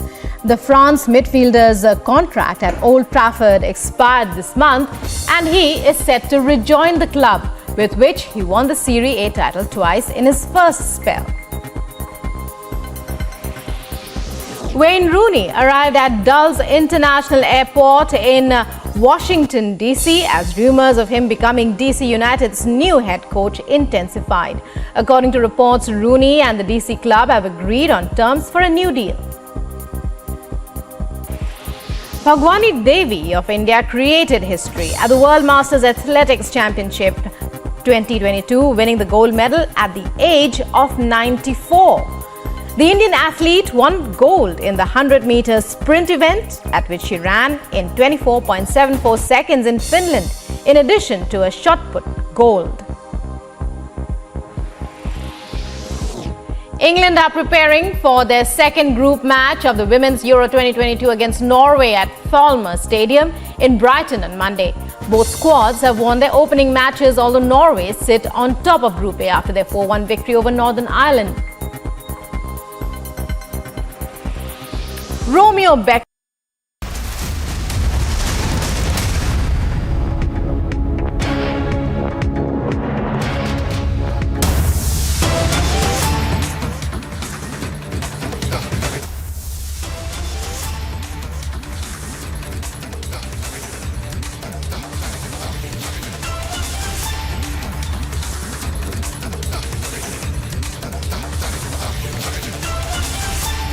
Now, after Republic broke the story, now back-to-back breaking responses are coming to light from the Republic expose, and human rights for profit scam is the #1 talking point, viewers.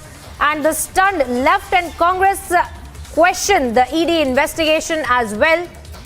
And we are picking up several reactions on this story. Massive talking point with respect to Republic's investigation that had been done on the misappropriation of the fund of the Amnesty International. All of this being done under the garb of advocacy for human rights, and several usual suspects also coming to light under this investigation as well. And more political reactions that we are also picking up on this massive expose that has been done by your channel, Republic TV.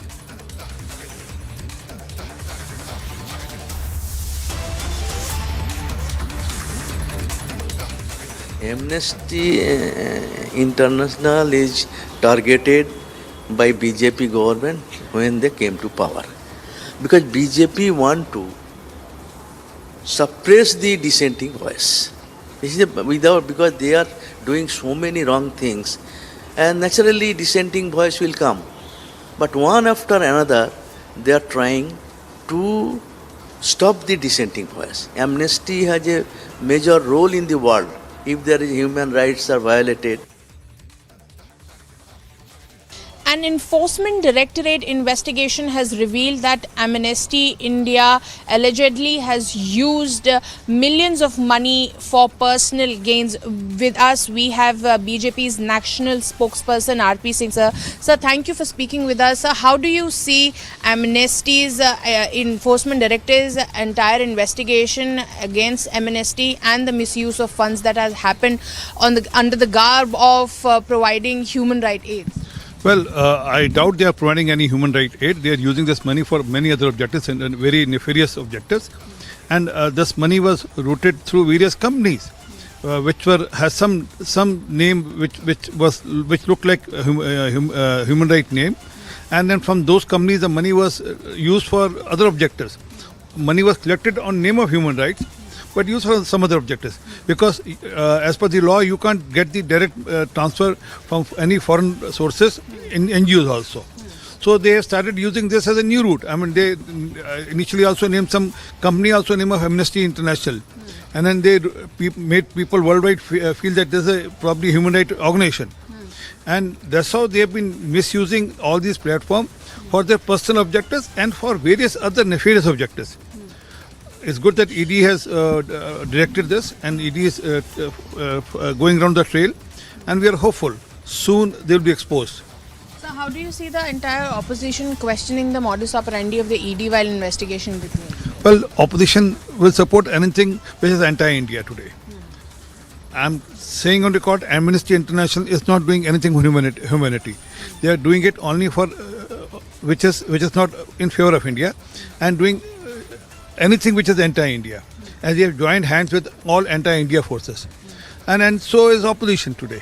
Now, to dislodge Prime Minister Modi, they'll take foreign funds and then misuse that fund by giving money to various such organizations which speaks against India on various international platforms.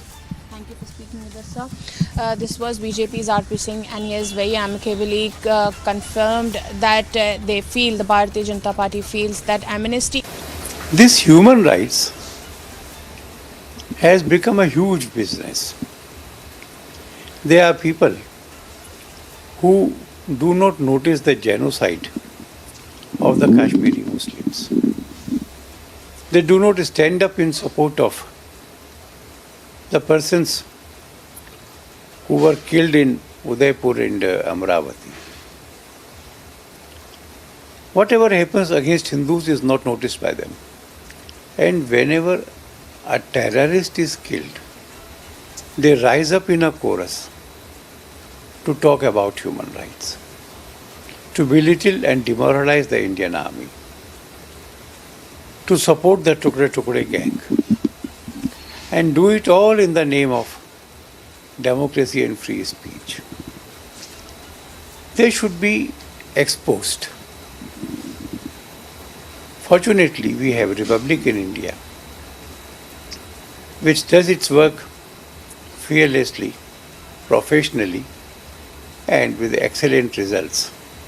Thank you and congratulations for you for unearthing the truth about them that would put them into a corner and would paint a picture of them as it really is.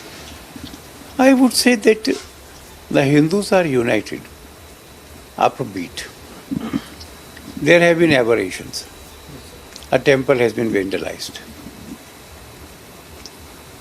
I am sure that the government would act fast, arrest the guilty people, try them and punish them. We are were being show-caused to pay a fine over an alleged FEMA violation by calling them part of witch hunt by the government. The charge sheet by the ED makes it amply clear, which is now in the public domain, that the Amnesty International India Foundation Trust, AIIFT, was granted permission under the FCRA during 2011-12 for receiving foreign contributions from Amnesty International UK.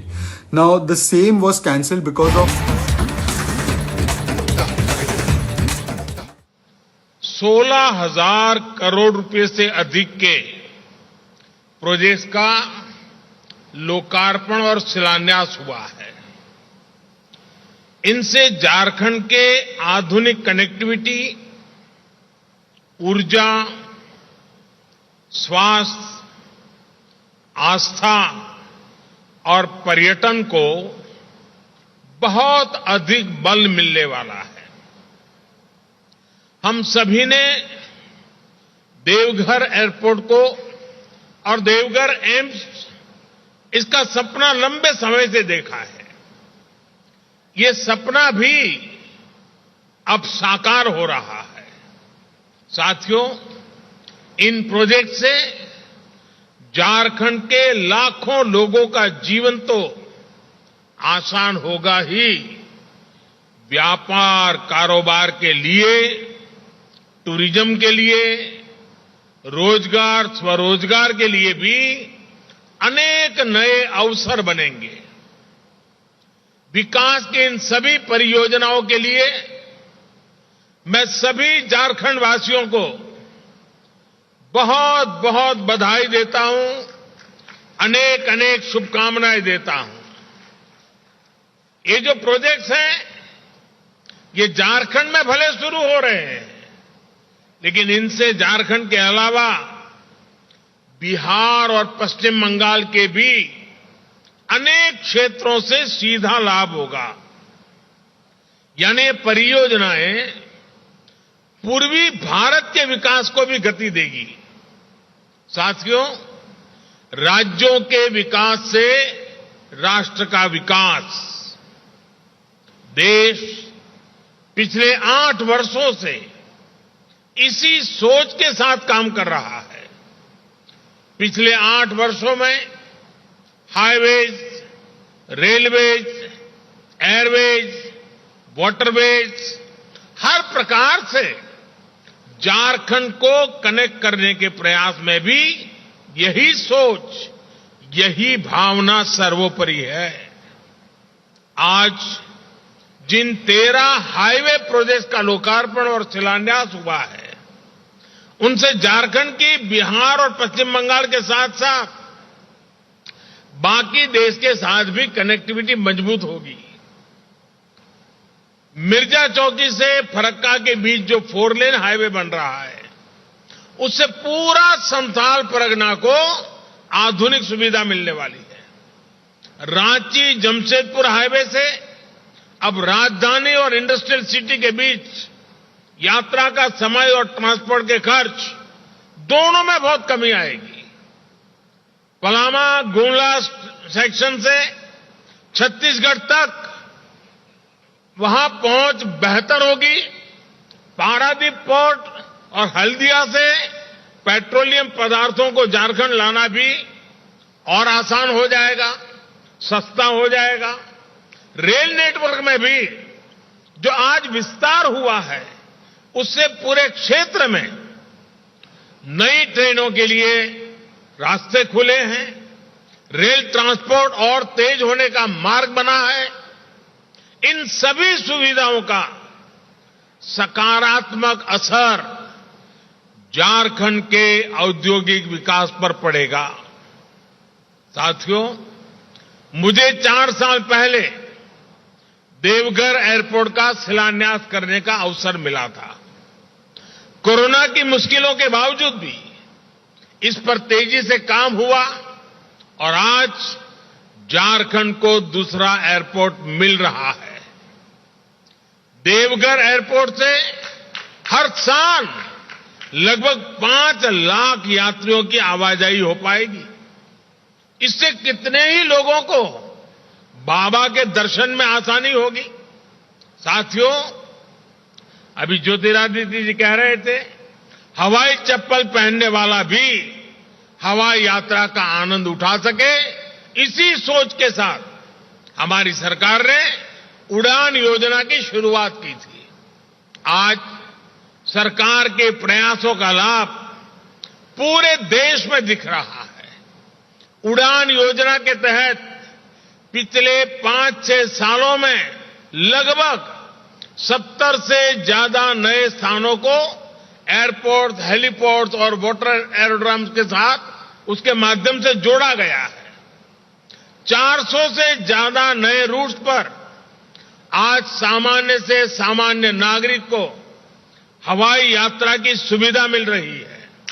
उड़ान योजना के तहत अभी तक 1 करोड़ यात्रियों ने बहुत कम मूल्य पर हवाई यात्रा की है।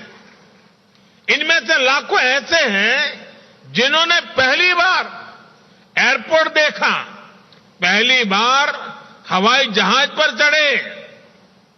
कहीं आने जाने के लिए कभी बस और रेलवे पर निर्भर रहने वाले मेरे गरीब और मध्यम वर्ग के भाई बहन अब कुर्सी की पेटी बांधना ये भी उन्होंने सीख लिया है। मुझे खुशी है कि आज देवघर से कोलकाता के लिए फ्लाइट शुरू हो चुकी है। रांची, पटना और दिल्ली के लिए भी जल्द से जल्द फ्लाइट शुरू हो, इसके लिए भी प्रयास चल रहे हैं। देवघर के बाद बोकारो और दुमका में भी एयरपोर्ट्स के निर्माण पर काम चल रहा है। यानी झारखंड में आने वाले समय में कनेक्टिविटी निरंतर और बेहतर होने वाली है।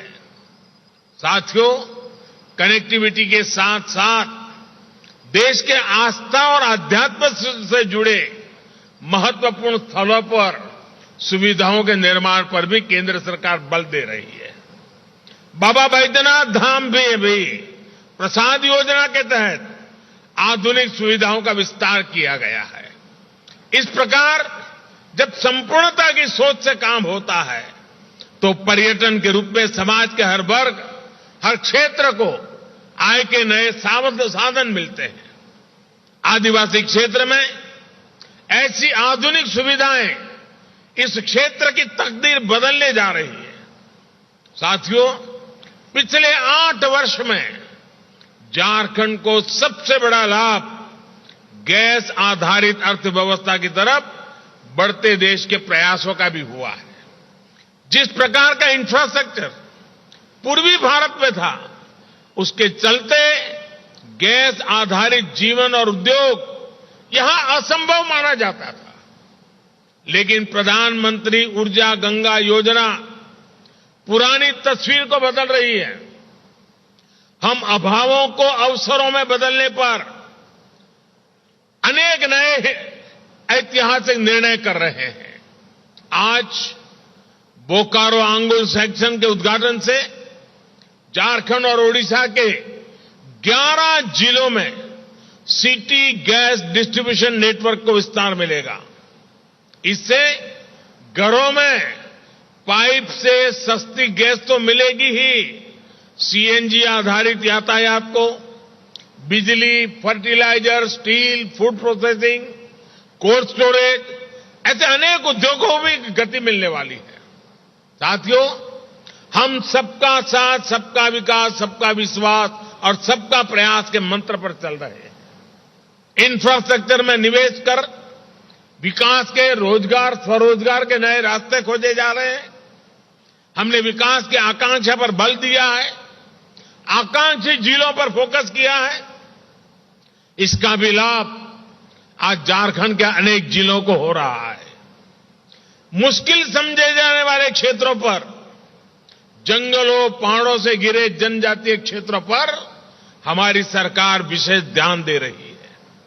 आजादी के इतने दशकों बाद जिन 18,000 गांवों में बिजली पहुंची, उनमें से अधिकांश दुर्गम क्षेत्रों के ही थे। अच्छी सड़कों से जो क्षेत्र वंचित थे, उसमें भी ग्रामीण, आदिवासी, दुर्गम क्षेत्रों का हिस्सा सबसे अधिक था। दुर्गम क्षेत्रों में गैस कनेक्शन, पानी कनेक्शन पहुंचाने के लिए भी पिछले 8 वर्षों में ही मिशन मोड पर काम शुरू हुआ है।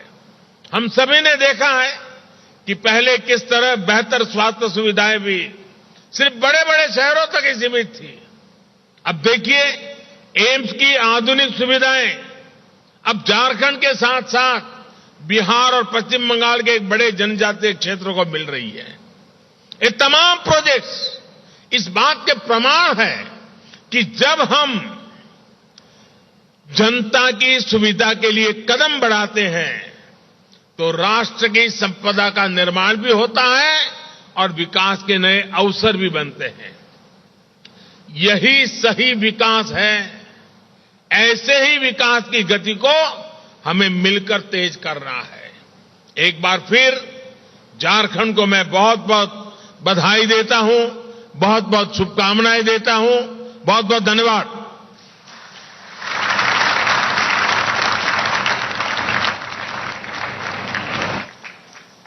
आशीर्वचनों के लिए, शुभकामनाओं के लिए आपका बहुत। So the Prime Minister there in Deoghar inaugurating multi-crore projects, in fact inaugurating the Deoghar airport as well. So several multi-crore projects amounting to over 16 crore rupees have been inaugurated by the Prime Minister in Jharkhand's Deoghar as well.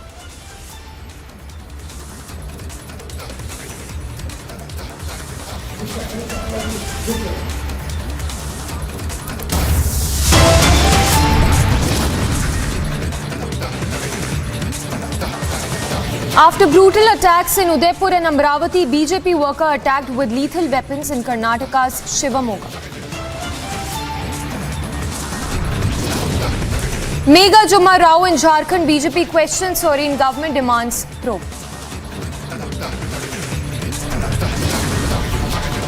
After BSP and TDP, Uddhav forced to give in opposition support for Draupadi Murmu swells.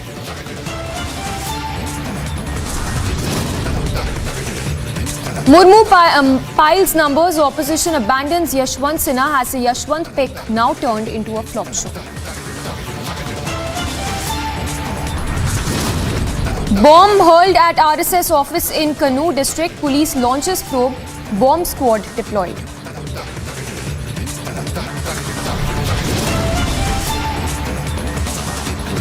Undated viral Khali video emerges, Khali seen arguing at toll plaza on tape.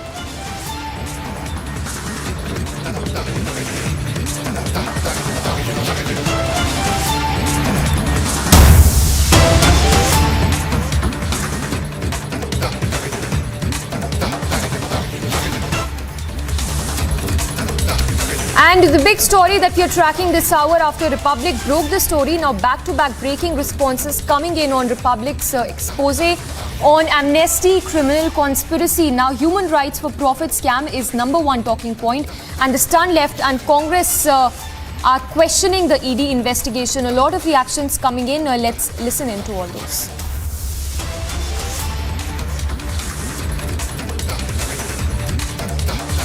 While Amnesty Group is crying foul over being show-caused to pay a fine over an alleged FEMA violation by calling them part of witch hunt by the government, the charge sheet by the ED makes it amply clear, which is now in the public domain, that the Amnesty International India Foundation Trust, AIIFT, was granted permission under the FCRA during 2011-12 for receiving foreign contributions from Amnesty International UK.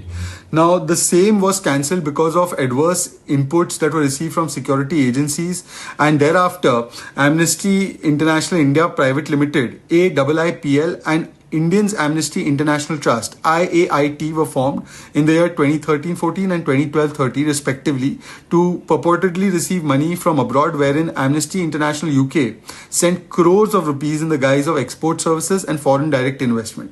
Now, as per the ED, as has been put out in the public domain, both AIIPL and IAIT were located in the same premises and were interrelated to each other. And this is IAIT having full control over AIIPL with common functionaries through most period since the inception of those two entities. So AIIPL was purportedly carrying out the said activities on a bigger scale and receiving funds from Amnesty International UK. These funds total to approximately 51 crore rupees, as has been alleged, and has been claimed to be received by AIIPL as export proceeds, advances for export of services to Amnesty International UK. But there's no documentary proof, invoices or agreement of the same. The ED, as we see reports, has also listed projects which prima facie look as though they were carried out for commercial gains. We need to know what purposes were these funds used for. Were they used for an anti-India agenda? Clear-cut case is being made out as per the information that has been put out. So rather than play a victimhood card and vendetta card, they must allow the law to do its job and hold them accountable for any wrongdoings that may have been done. Enforcement Directorate is totally working under the pressure of Bharatiya Janata Party. It appears as it is one of the wings of Bharatiya Janata Party. Amnesty International is a very prestigious organization to look after the violation of human rights, not only in India, but all over the world. America has never raised any question against them. England, Europe, other countries, only China, Russia, and now India. They have raised so many questions against Amnesty. So massive revelations there with regard to how Amnesty tricked India. In fact, the ED investigation reveals that Amnesty used commercial methods to evade FCRA. Amnesty UK also remitted 10 crores to Amnesty Indian entities. Along with that, 26 crore rupees was remitted to Amnesty India without MHA's approval. So a lot of details that are now emerging from this ED investigation that Republic has accessed. A super expose when we talk about how Amnesty tricked India.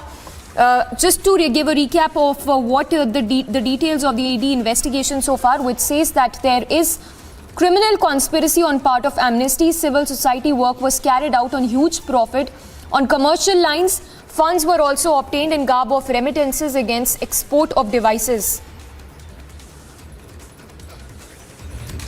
So those are some of the details that are emerging with regard to the ED probe into how Amnesty tricked India. These details include how Amnesty used commercial methods to evade FCRA. Amnesty UK remitted 10 crore rupees to Amnesty India entities. Along with that, 26 crore rupees was remitted to Amnesty India without MHA's approval. In fact, the expose also reveals the criminal conspiracy on part of Amnesty, which says that, of course, there was criminal conspiracy on part of Amnesty. Civil society work was carried out a huge profit on commercial lines, and that funds were obtained in garb of remittances against export of services. We'll try and go across to our reporters as well. Several parties also responding to this particular expose. Human rights for profit scam, remember, is now India's #1 talking point. Back-to-back breaking responses coming in on the big exclusive that we're tracking, the Amnesty criminal conspiracy, having accessed the ED investigation on how there was criminal conspiracy on part of Amnesty. Massive national response pouring in to this super investigation. In fact, 6 parties in total have responded so far to this super scoop with regard to criminal conspiracy by the Amnesty.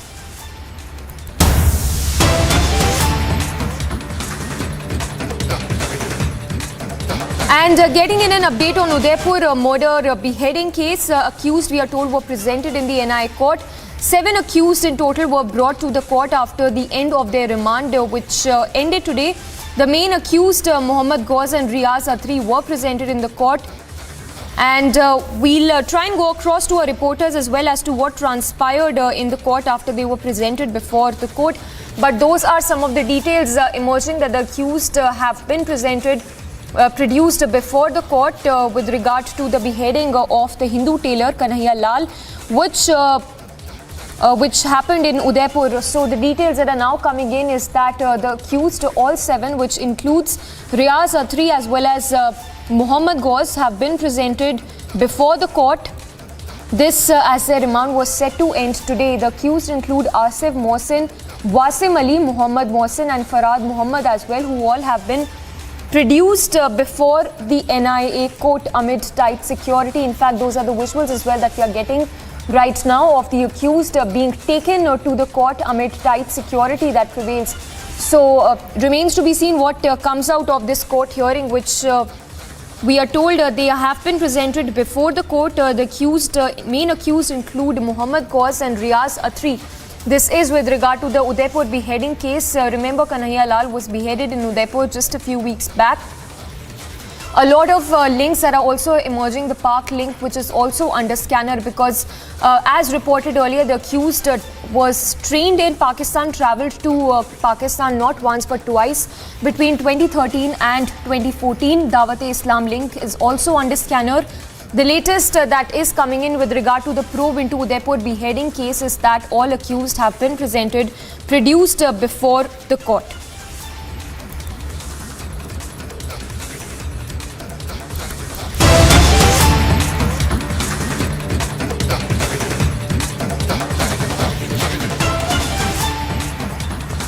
And back-to-back breaking news coming in.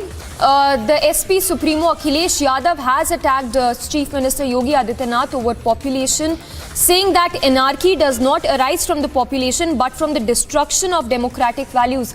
That's the remark coming in from the SP Supremo Akhilesh Yadav, targeting the Yogi Sarkar on population debate, saying that anarchy does not arise from population but from the destruction of democratic values.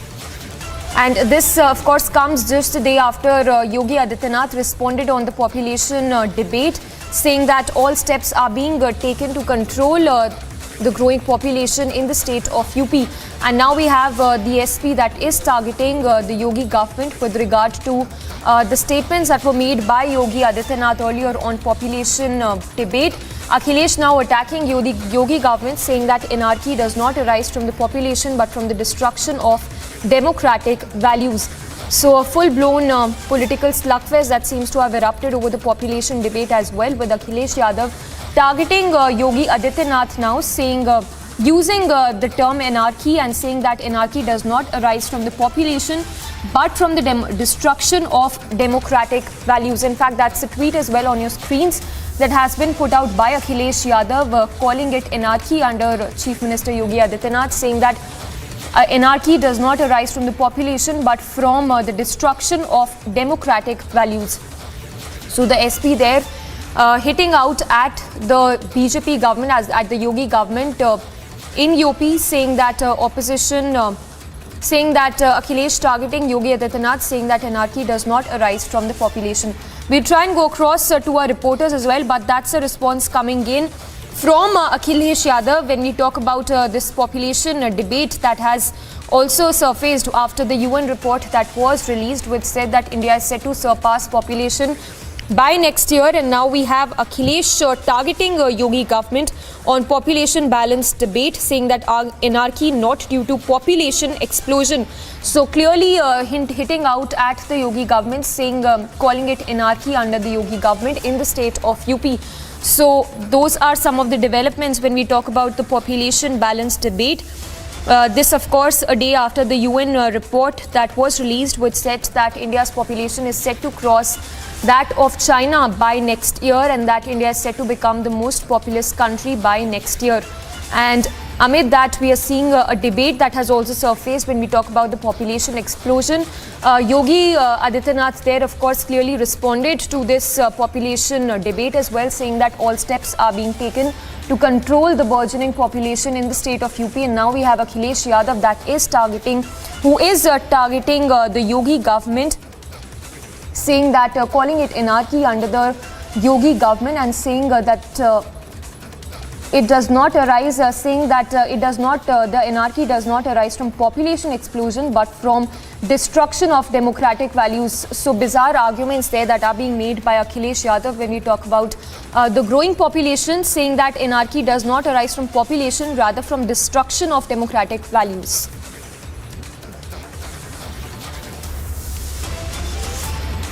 Well, we'll try and go across to our reporters as well to get us more reactions as to what they're picking up from across the political spectrum.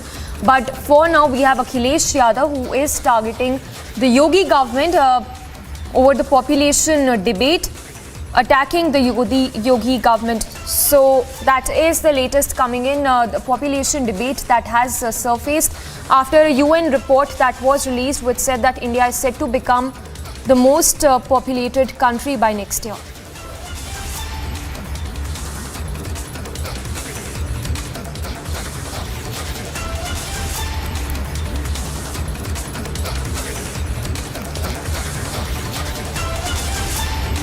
So there we have the Samajwadi Party that hit out at the Yogi government over the population explosion.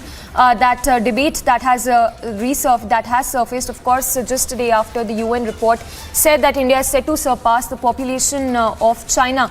But on that note, let's also listen into this 1-minute report that has been filed.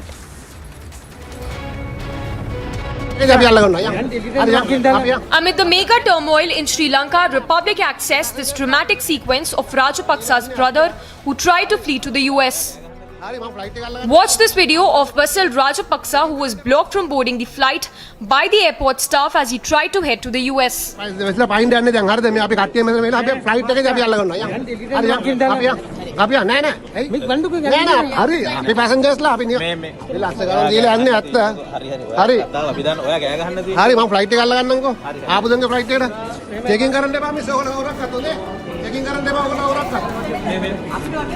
the video, the passengers can also be seen refusing to let Basil Rajapaksa into the plane. And Basil Rajapaksa, which only corroborates that the former finance minister of Sri Lanka tried to flee to the US as the country faces one of its worst economic crises since the 90s. Bureau Report, Republic TV.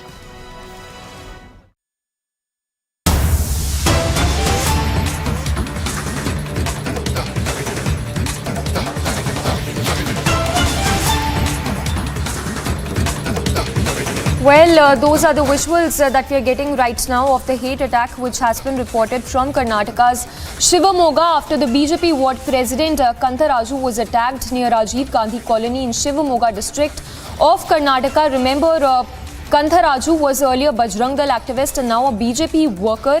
He had actively participated in protest against Harsha's murder in Shivamogga and was attacked by another community members when he went. In fact, more details that are now emerging. The police also confirming the hate attack which happened in Shivamogga. So, lot of details that are now coming to light when we talk about this particular hate incident that has come to light from Karnataka's Shivamogga district. Well, we have a reaction bite as well. Let's listen into that.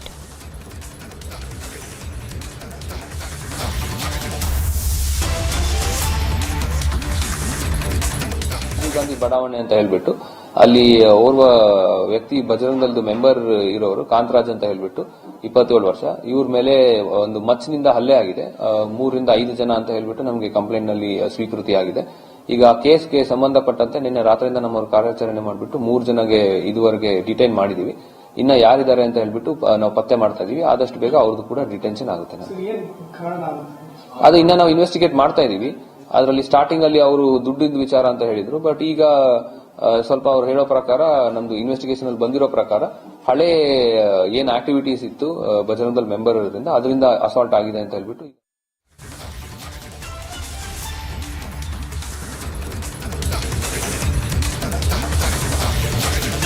So that is the latest coming in. BJP worker attacked with lethal weapons in Karnataka's Shivamogga, and that a hate crime now coming to light from Shivamogga.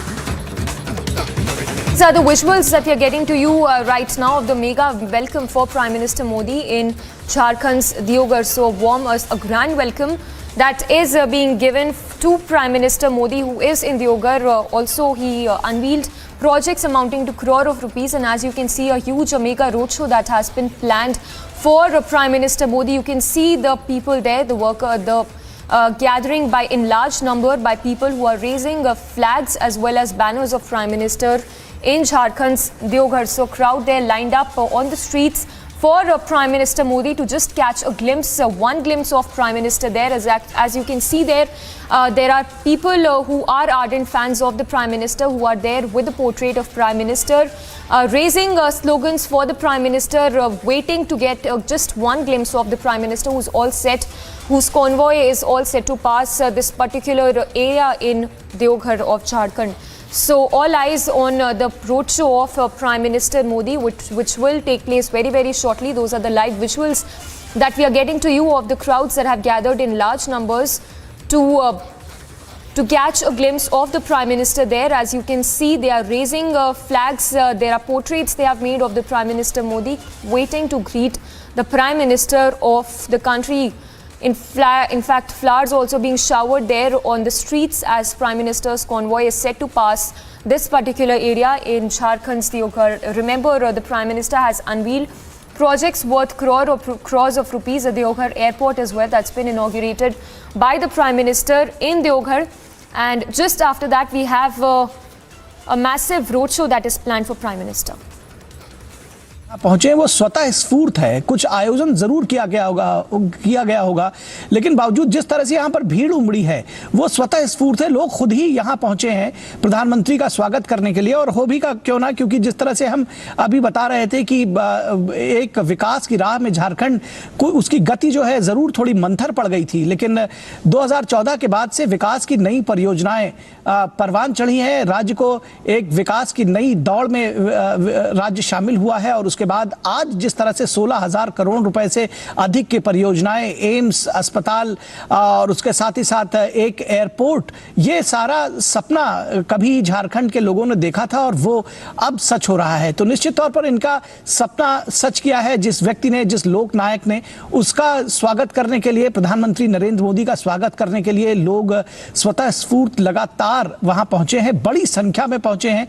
और क्या बच्चे, क्या स्त्री, क्या पुरुष, क्या बुजुर्ग, सब वहां बड़ी संख्या में पहुंचे हैं, हाथों में फूल माला लेकर के अपने प्रधानमंत्री का इस्तकबाल करने के लिए, उनका स्वागत करने के लिए और उनकी एक झलक पाने के लिए। और सबसे खास बात है कि बहुत देर से, घंटों से ये लोग यहाँ खड़े हुए हैं प्रधानमंत्री की एक झलक पाने के लिए, उनका स्वागत करने के लिए। भीड़ देखिए किस तरह से प्रधानमंत्री का काफिला आगे बढ़ रहा है, और लोग अब जो सेल्फी का चलन है, आप देख रहे हैं कि साथ में प्रधानमंत्री की तस्वीर खींचने के लिए, एक सेल्फी खींचने के लिए, और घर घर मोदी, हर हर मोदी का नारा लगाते हुए। ये कुछ एम्बियंस आप सुनिए और इससे आपको इस बात का अंदाजा लग सकेगा।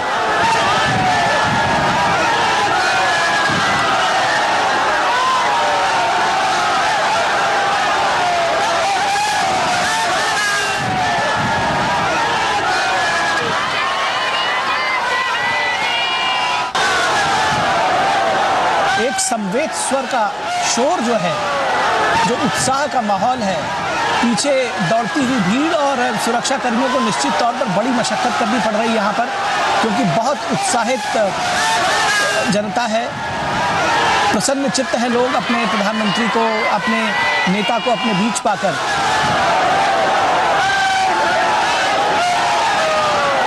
और गाड़ियों के साथ में रोड के किनारे किनारे लोग दौड़ रहे हैं, भाग रहे हैं, ताकि प्रधानमंत्री के साथ जो है वो भी चल सकें, उनके काफिले के साथ में चल सके और जितनी देर हो सके प्रधानमंत्री का दीदार कर सकें। ये देखिए, ये तस्वीरें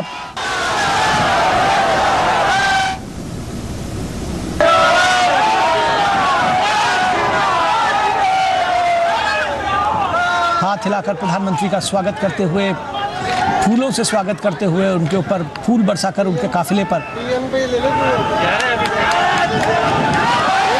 ये देखिए, ये विहंगम दृश्य सड़क के किनारे और दोनों तरफ से खड़े हुए हजारों की संख्या में स्त्री पुरुष झारखंड के तमाम जिलों से, तमाम गांवों से निकलकर लोग यहाँ पहुंचे हैं प्रधानमंत्री को स्वागत करने के लिए, उनका धन्यवाद करने के लिए। प्रधानमंत्री ने लोगों के सपनों को सच किया है। जो सपना उन्होंने देखा था राज्य के विकास का, उसको एक नई गति देने का, वो प्रधानमंत्री ने सच किया है। और यही वजह है कि एक बड़ी संख्या में लोग प्रधानमंत्री की झलक पाने के लिए वहां सड़क के दोनों किनारे उमड़े हुए हैं। पसीना नहीं आ रहा ना बहुत? अच्छा मौसम है, अच्छा मौसम है।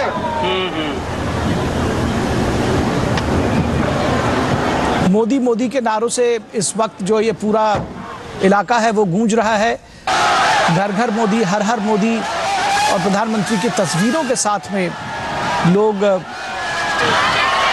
इंतज़ार कर रहे थे। जिस जगह पे प्रधानमंत्री अभी नहीं पहुंचे, वहाँ बहुत धैर्य के साथ में बहुत घंटों से लोग खड़े हुए हैं। ये तस्वीरें देखिए, किस तरह से बड़ी संख्या में लोगों का हुजूम उमड़ा हुआ है और सुरक्षा कर्मियों को कड़ी मशक्कत करनी पड़ रही है इन लोगों को रोकने में।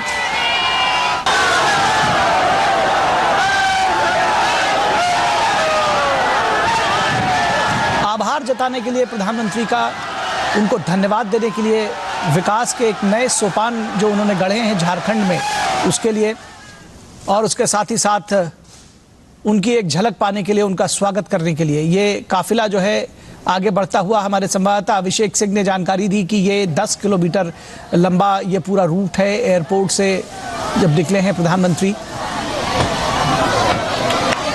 और जैसे ही ये गाड़ियों के काफिले की झलक लोगों को मिलती है, उनका जो उत्साह है वो दोगुना हो जाता है, और जो नारे लगाने की, जयकारे लगाने की जो गति है वो उसमें और तेजी आ जाती है।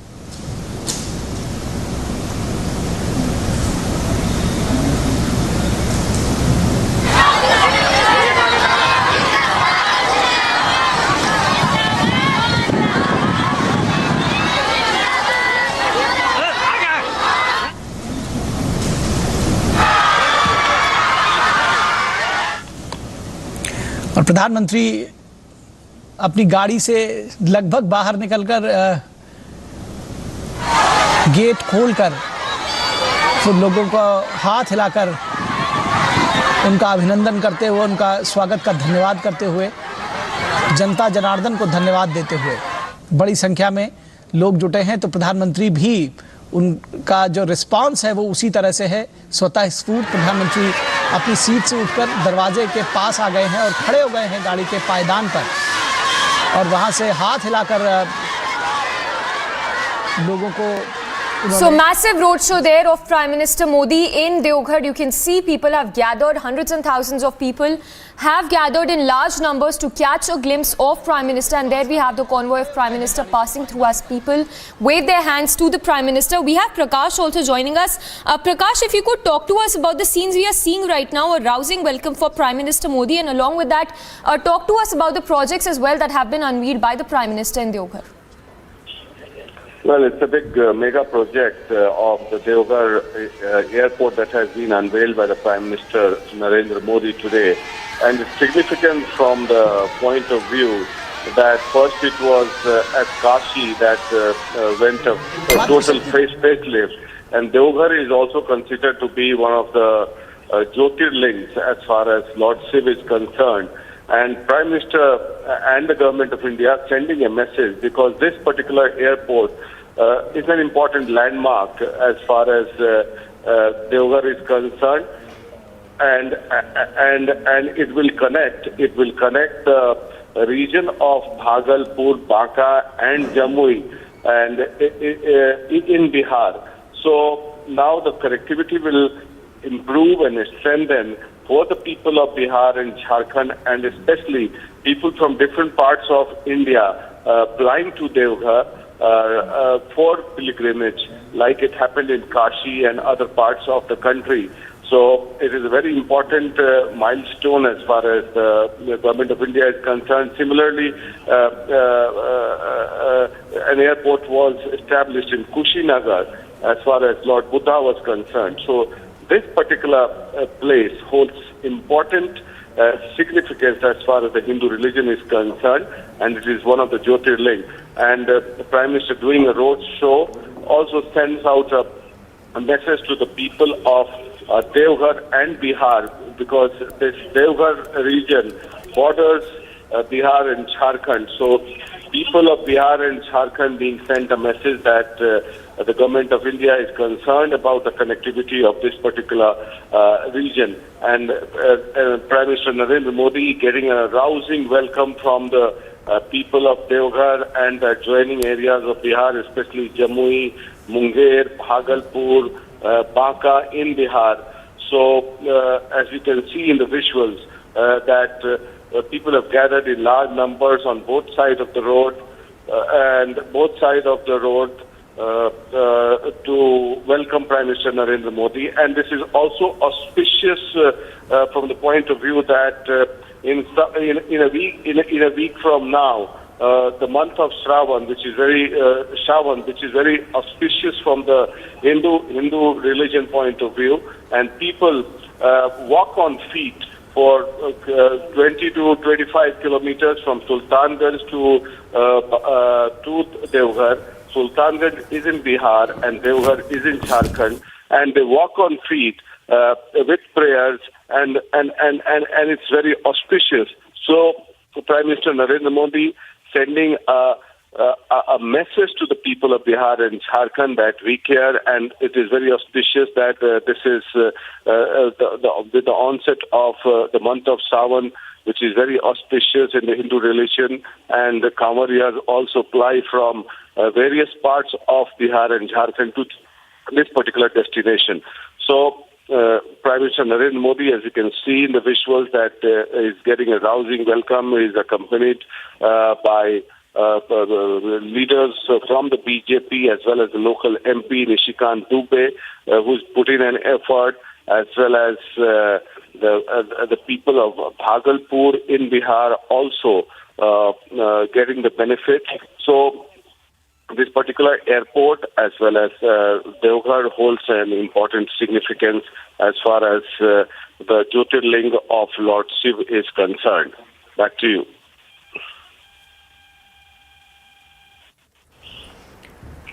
And that was Prakash Singh getting us all the updates as far as the Prime Minister's roadshow is concerned in Devghar and Jharkhand, where of course the massive infrastructure push that is being talked about by the Prime Minister there itself, and also the kind of enthusiasm that we are tracking on those visuals on your screens right now, viewers, are part of that mega roadshow that the Prime Minister is taking part in.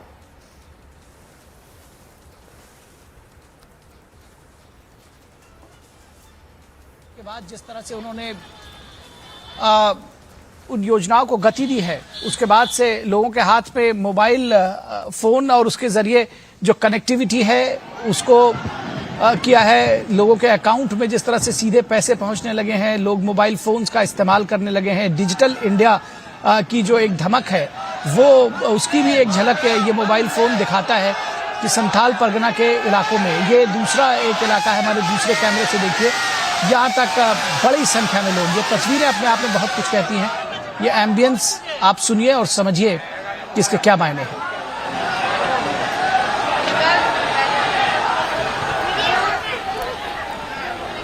And there you heard it, viewers. We are tracking for you those images of this massive road show that the Prime Minister is in fact taking part in right now in Devghar, in Jharkhand as well, where hundreds of people have thronged the streets to welcome the Prime Minister, just to get a glimpse of the Prime Minister, get a picture of the Prime Minister as well. You can see several people waiting there to welcome the Prime Minister, and Prakash also continues to be with me on the broadcast. Prakash, as we were speaking earlier as well, the kind of massive infrastructure push that we are now seeing for Jharkhand in Deoghar as well by the Prime Minister. A week ago, there had been several announcements when it comes to the kind of projects that have been inaugurated today in Deoghar as well. Speak to us a little bit more about the infrastructure push by the Prime Minister there in Deoghar in Jharkhand. Well, this will give a impetus to and a boost to the tourism sector for sure, because we have been witnessing for quite some time that wherever there is a pilgrimage site, we have already seen the facelift of Kashi Vishwanath temple, as well as the airport there, as well as airports in Kushinagar and various other places, including these part of the eastern India, and especially the upliftment and the construction of a new airport at Deoghar will certainly boost tourism as well in Deoghar, because Deoghar is supposed to be one of the Jyotirlings one of the 7 Jyotirlings, if we consider as far as the Hindu religion is concerned, and Deoghar is also one of them. People from all parts of the country will be visiting Deoghar now, because it is one of the oldest temples in the country and holds important significance as far as the Hindu mythology is concerned, Hindu religion is concerned, and devotees of Lord Shiva flock from one place to another, from different parts of the country, and especially Deoghar holds a special significance for the Kamariyas as well. So people, the devotees from different parts of the country can fly from different parts of the country to Deoghar, as well as start their Kamar Yatra, go to Sultanganj. So it will make their life even more easier. And now we are witnessing a road show as far as the Prime Minister Narendra Modi is concerned. Thousands of people have gathered on both sides of the road, and you can see that. But also Prakash, if you could speak to us, we have talked about the airport as well and how it is going to boost the connectivity as well. But apart from that, 16,800 crore worth of projects that have also been inaugurated, including that international airport that you were talking about as well, Prakash. But apart from that, there are several other projects as well that have been inaugurated and dedicated to the nation by the Prime Minister. Speak to us a little bit about that as well, because it includes the health infrastructure push as well. Well, yes. Apart from this, the inauguration of and the unveiling of AIIMS also in Deoghar, it will certainly give a new impetus to the health infrastructure in that particular area, specifically the Santhal region in Jharkhand, as well as the people of Bihar. Because remember, I've been telling you that this is the area which borders Bihar and Jharkhand, and once upon a time it was a part of the unified Bihar. And that particular area was specifically backward in terms of infrastructure, whether be it roads or whether be it hospitals. So definitely it will give a new impetus to people surrounding that Santhal region, and specifically connecting to Jamtara, bordering Bengal, and even Dumka bordering Bengal. So people from that vicinity, from Deoghar to Bengal, on the borders of Bengal, can use the facility of health infrastructure as well as the water facilities are concerned. Yes, the projects announced and inaugurated will definitely boost, because in that particular area.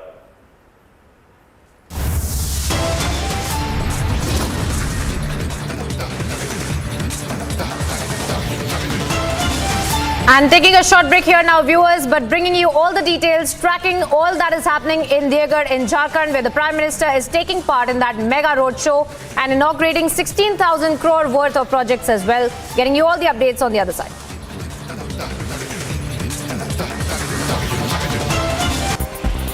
Rajasthan Chief Minister Ashok Gehlot on Monday made serious allegations against the BJP of having links with the accused involved in the gruesome murder of Kanhaiya Lal in Udaipur, and asserted that the BJP should issue a clarification. Punjab Congress President Amrinder Singh Raja Waring has compared the Aam Aadmi Party's leadership to the British Empire over Raghav Chadda's appointment as the chairman of the advisory committee in the state. He said that the way the AAP is abusing Punjab's resources to promote itself in states such as Himachal Pradesh and Gujarat is similar to the way the British were exploiting Indian resources for the betterment of Britain.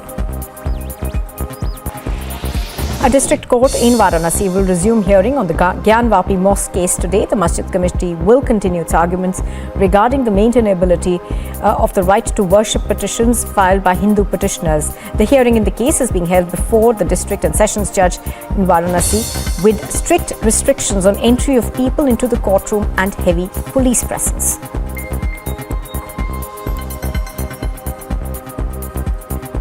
As lawyers और इस जो मुहिम से पूरा जुड़ा हुआ है, हमारे लिए हर एक दिन इस केस का बहुत अहम है और हम चाहते हैं कि इस मामले का डे टू डे बेसिस पे सुनवाई होकर जो पोषणीयता का सवाल है उसको डिसाइड किया जाए, क्योंकि बार बार मुस्लिम पक्ष एक दिन बहस करने के बाद कहता है कि इसको कल के बजाय परसों रख लीजिए, जिससे जो बाहर के काउंसिल्स आ रहे हैं उनको बहुत डिफ़िकल्टी होती है।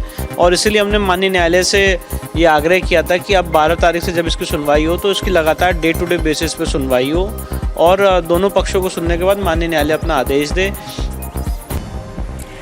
And now look at some sports news. Manchester United has officially confirmed France midfielder Paul Pogba's return to Juventus. The France midfielder's contract.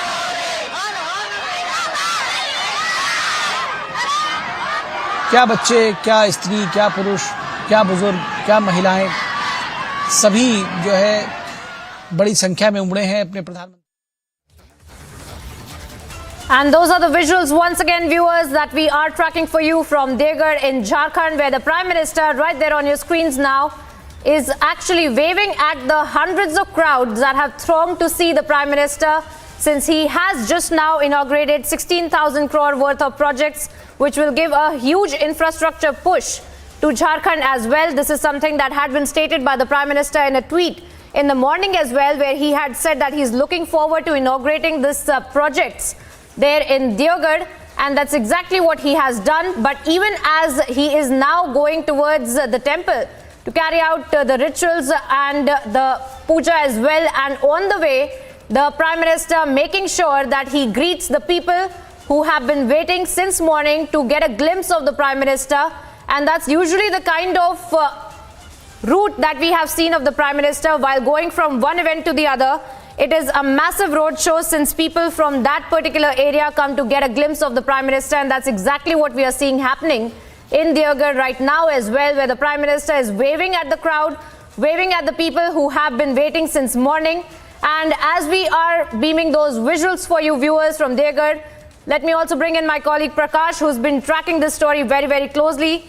Prakash, as we were earlier also talking about this infrastructure push that has been inaugurated by the Prime Minister, and now if you could speak to us about these pictures, what is the itinerary further for the Prime Minister? Where is he headed and what can be expected further now? Well, after this, Prime Minister is expected to visit Patna by 5:20 p.m., where he will be participating in the 100th year of celebrations of Bihar Vidhan Sabha. And he will be accompanied by Bihar Chief Minister Nitish Kumar. He will be addressing a gathering in the Bihar Vidhan Sabha later this evening at around 6 p.m. That's what we get to know. Specific security arrangements have been made here for the Prime Minister in Patna as well. From Deoghar, it will be directly flying to Patna. So at around 6 p.m., the Prime Minister will be arriving in Patna.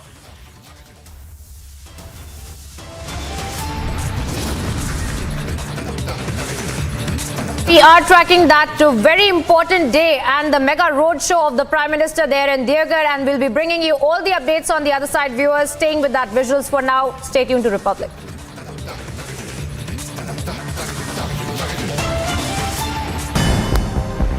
And here's a look at some more news in brief this morning. Former Karnataka Chief Minister and JDS Legislature Party leader H.D. Kumaraswamy criticized the BJP government in Karnataka and the centre, saying that the BJP is pro-rich and looting people's money in the name of development. He also said that if poor people are harassed, then Sri Lanka kind of response will be seen here too.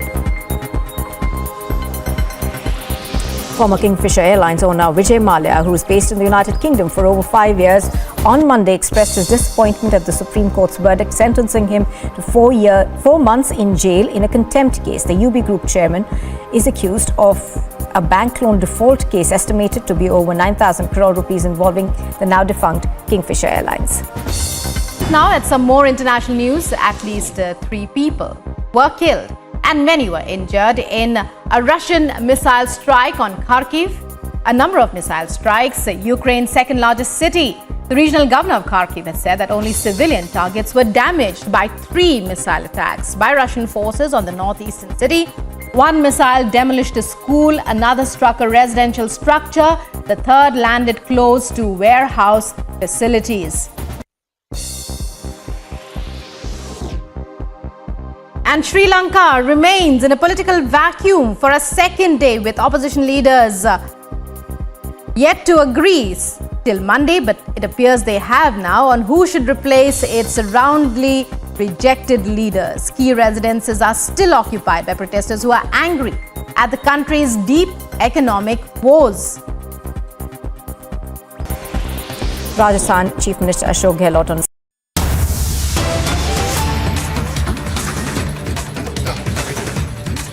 Cutting across to some more breaking updates that we're picking up for you now, viewers. We are getting an update in the Karti's Chinese visa scam matter. A notice has now been issued by the Delhi High Court on CBI's plea challenging the bail of Karti Chidambaram's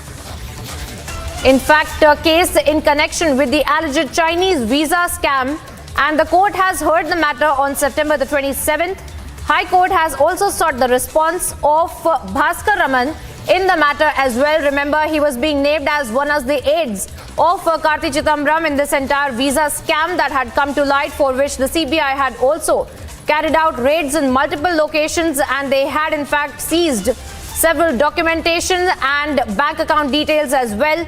And we were learning about the kind of bribe that was being taken by Karti Chidambaram in this entire matter since the CBI had been carrying out the raids. And now in the latest is what we're picking up on the update when it comes to the investigation that is being carried out in the Karti Chidambaram Chinese visa scam.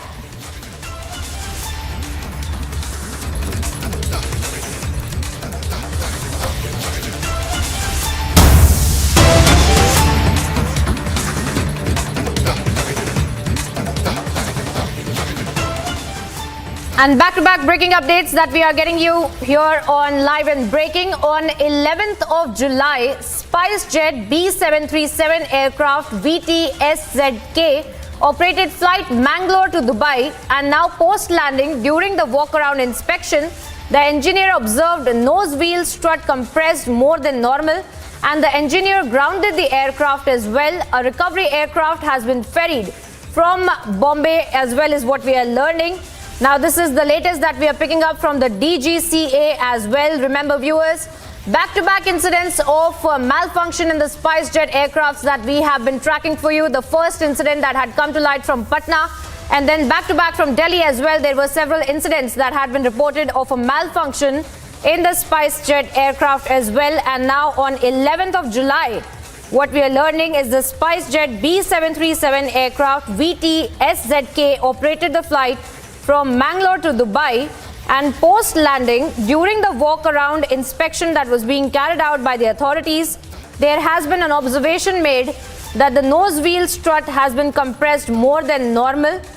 And of course, there could be multiple reasons for that as well. There were several reasons of bird hit as well that were being talked about by the authorities when the first case had also come to light, and the similar incident of that also being seen here as well. The engineer grounded the aircraft is what we're learning, and a recovery aircraft has also been ferried from Bombay is something that we are learning. This is a statement coming in from the DGCA.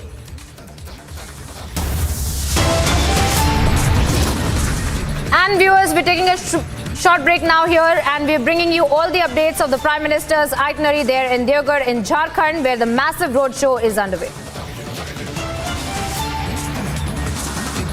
In the latest Indian university rankings announced by QS, the world's leading university rankings organization, India's #1 ranked universities in various categories are IISc Bangalore, IIT Bombay, University of Delhi, University of Calcutta, and Amity University. Bhagwani Devi of India created history at the World Masters Athletics Championship 2022, winning the gold medal at the age of 94. The Indian athlete won gold in the 100-meter sprint event, at which she ran in 24.74 seconds in Finland, in addition to a shot put gold. England are preparing for their second group match of the Women's Euro 2022 against Norway at Falmer Stadium in Brighton on Monday. Both squads have won their opening matches, although Norway sit on top of Group A after their 4-1 victory over Northern Ireland. Romeo Beckham scored his first goal of the season in Inter Miami 2's 3-1 win over Orlando City. The 19-year-old son of David Beckham showed signs of his famous dad when he curled in a beautiful free kick in the 84th minute to give the visitors a lead. In the light of the UN flagging India's population explosion, Samajwadi Party spokesperson has blamed the BJP leaders and claimed that the government cannot run away from such problems. He even added that the government should continue with projects that existed earlier for population control. Amid the defection buzz in Goa, the Vadra Congress has predictably blamed the BJP. The Congress leader, Mallikarjun Kharge, claimed that the Saffron Party is taking more MLAs as they are short of legislators for the presidential elections. Now, the Congress state president for Goa, Amit Patkar, has confirmed that he had moved applications for the disqualification of MLAs Michael Lobo and Digambar Kamath from the party, who both hit back at him and Dinesh Gundu Rao.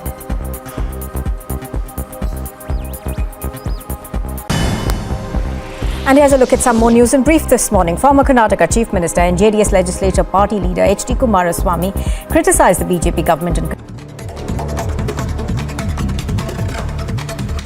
Top stories from across the country. Another incident of hate-fueled attack took place in Karnataka's Shivamogga, where a former Bajrang Dal worker, now a BJP worker, was attacked in the same place and an activist earlier was killed. The individual named Kantaraju, who survived the attack, was an acquaintance of Harsha and an active participant of the protest against his killing following the protest over the hijab issue. After Harsha, now his friend has been attacked in Shivamogga. According to the officials, Harsha's friend, named as Kantaraju, was survived in the attack and is now out of danger. And Kantaraju has alleged that due to old enmity, another community member had attacked him. A case has been registered regarding the same. And Mega Jumaro in Jharkhand, BJP has questioned the Soren government and has demanded for a probe. This comes after as many as over 100 primary schools in the Jamtara district of Jharkhand have been observing Friday as their weekly holiday for students instead of Sunday, citing the Muslim population in the schools. About 70% of the students in these government schools belong to the Muslim community.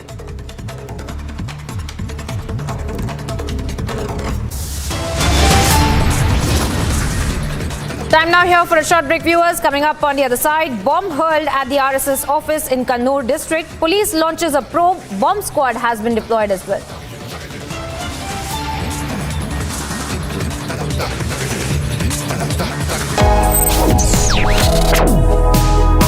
Reading allows us to become familiar with ourselves. We don't read, we won't know what is knowledge. I just find it very interesting to know people's lives, how they went through certain situations, how they dealt with things. So wherever you want to go in life, if you read books along those lines, then that would really help you in growing.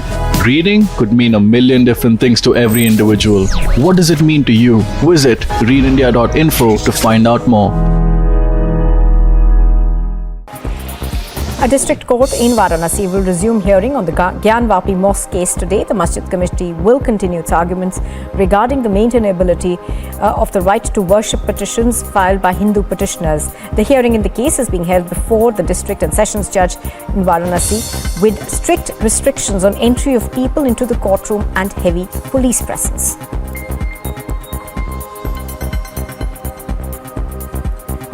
As lawyers और इस जो मुहिम से पूरा जुड़ा हुआ है, हमारे लिए हर एक दिन इस केस का बहुत अहम है और हम चाहते हैं कि इस मामले का डे टू डे बेसिस पे सुनवाई होकर जो पोषणीयता का सवाल है उसको डिसाइड किया जाए, क्योंकि बार बार मुस्लिम पक्ष एक दिन बहस करने के बाद कहता है कि इसको कल के बजाय परसों रख लीजिए, जिससे जो बाहर के काउंसिल्स आ रहे हैं उनको बहुत डिफ़िकल्टी होती है। और इसीलिए हमने माननीय न्यायालय से ये आग्रह किया था कि अब 12 तारीख से जब इसकी सुनवाई हो तो इसकी लगातार डे टू डे बेसिस पे सुनवाई हो और दोनों पक्षों को सुनने के बाद माननीय न्यायालय अपना आदेश दे। And now look at some sports news. Manchester United has officially confirmed France midfielder Paul Pogba's return to Juventus. The France midfielder's contract at Old Trafford expired this month and he is set to rejoin the club, with which he won the Serie A title twice in his first spell. Wayne Rooney arrived at Dulles International Airport in Washington, D.C. as rumours of him becoming D.C. United's new head coach intensified. According to reports, Rooney and the D.C. club have agreed on terms for a new deal. Bhagwani Devi of India created history at the World Masters Athletics Championship 2022, winning the gold medal at the age of 94. The Indian athlete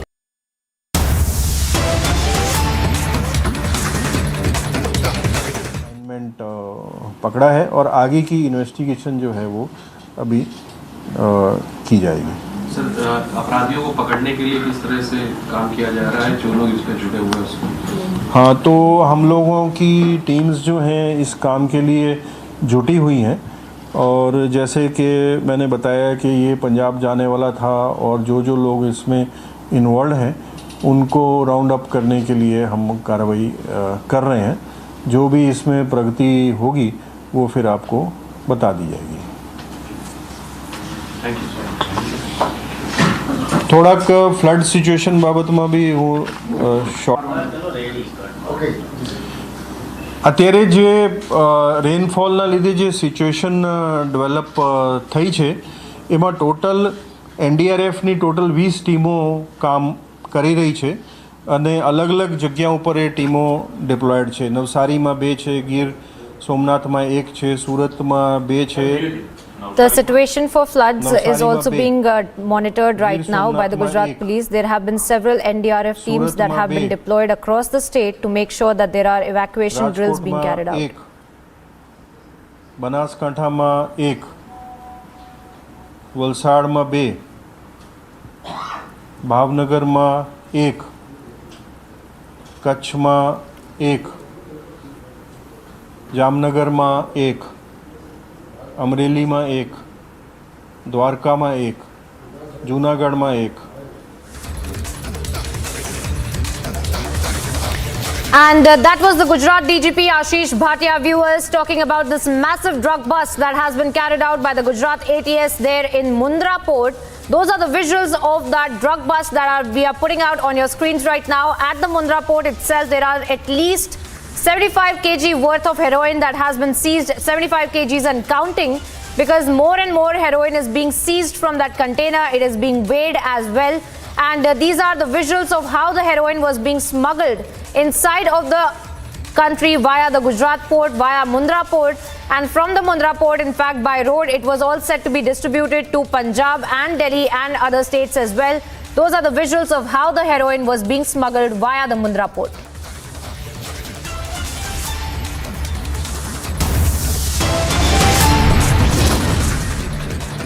And viewers, taking a short break here now, getting you all the updates of the Prime Minister's mega roadshow there in Deoghar, Jharkhand. Stay tuned with Republic.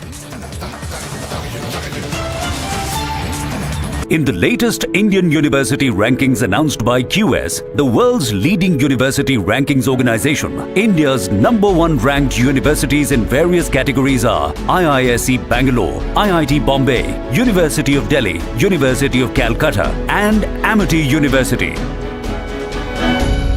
Now, at some more international news, at least 3 people were killed and many were injured in a Russian missile strike on Kharkiv.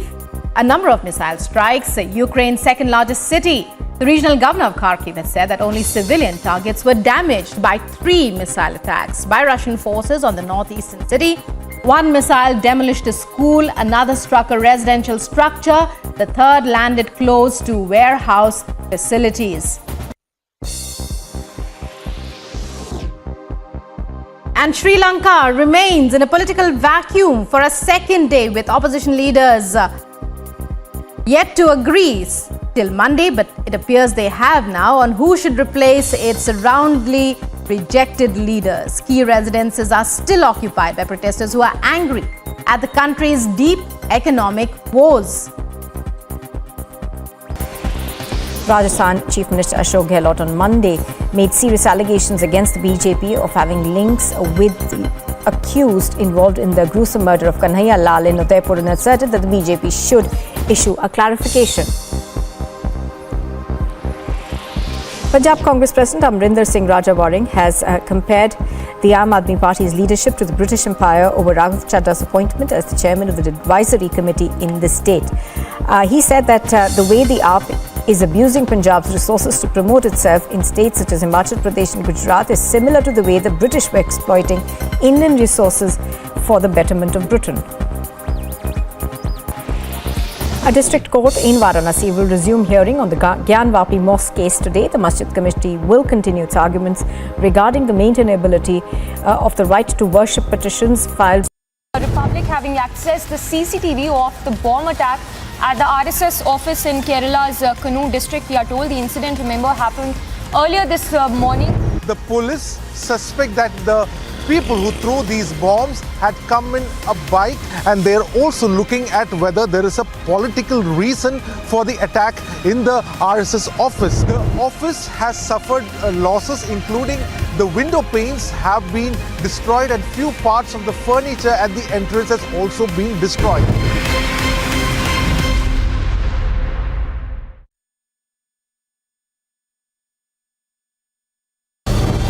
Of 19, there are almost 12 MP who reached at Matoshri in a meeting that held yesterday with Uddhav Thackeray. Now Shiv Sena has decided to support Draupadi Murmu. Singh officially announcing support for NDA's presidential pick, Draupadi Murmu. The presidential polls, remember, is all set to take place on 18th of July.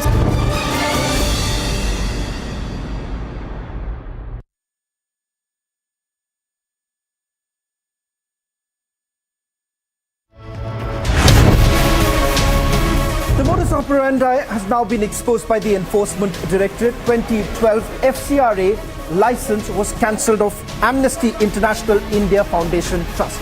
Thereafter, they floated 2 other entities which started receiving foreign remittances from the parent company. This money was parked in over 30 bank accounts.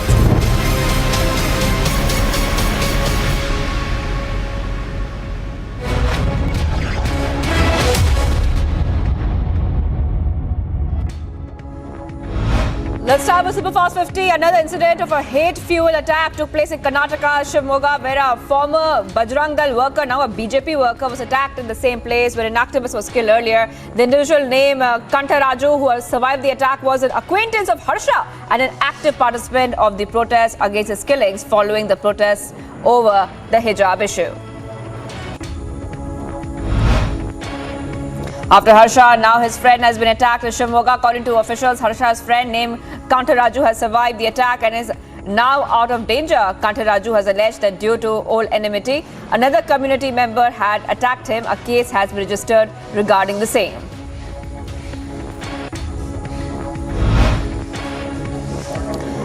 PM Modi arrived in Jharkhand where he laid the foundation stone for projects for up to 60,000 crore rupees. He also inaugurated the Deoghar International Airport. The PM also has visited, in fact, has a tight schedule for Bihar. Mega Ajma Rao in Jharkhand, BJP has questioned a sovereign government and has demanded for a probe. This comes after as many as over 100 primary schools in the district of Jharkhand have been observing Friday as a weekly holiday for students instead of Sunday, citing the Muslim population in the schools. About 70% of the students in these government schools belong to the Muslim community.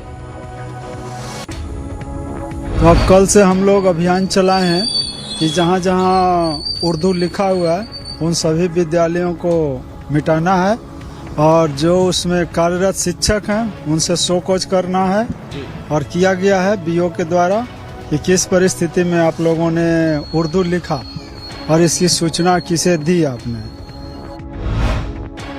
Shivsena MP Sanjay Raut has assured a caveat into his party's apparent support for Draupadi Murmu, the candidate of BJP-led NDA for the presidential elections July 18. Decision is likely an attempt to contain the split in its legislative wing, a fallout of the Eknath Shinde-led rebellion. The Congress party has mocked the Shiv Sena's decision to back NDA presidential candidate Draupadi Murmu, saying that it is a historic decision where the party leadership is following the orders of its MP shortly after reports surfaced that Thackeray could extend support to NDA's presidential candidate Draupadi Murmu. Congress leader from Maharashtra Sanjay Nirupam took to Twitter and said that the move is the end of democracy in Shiv Sena.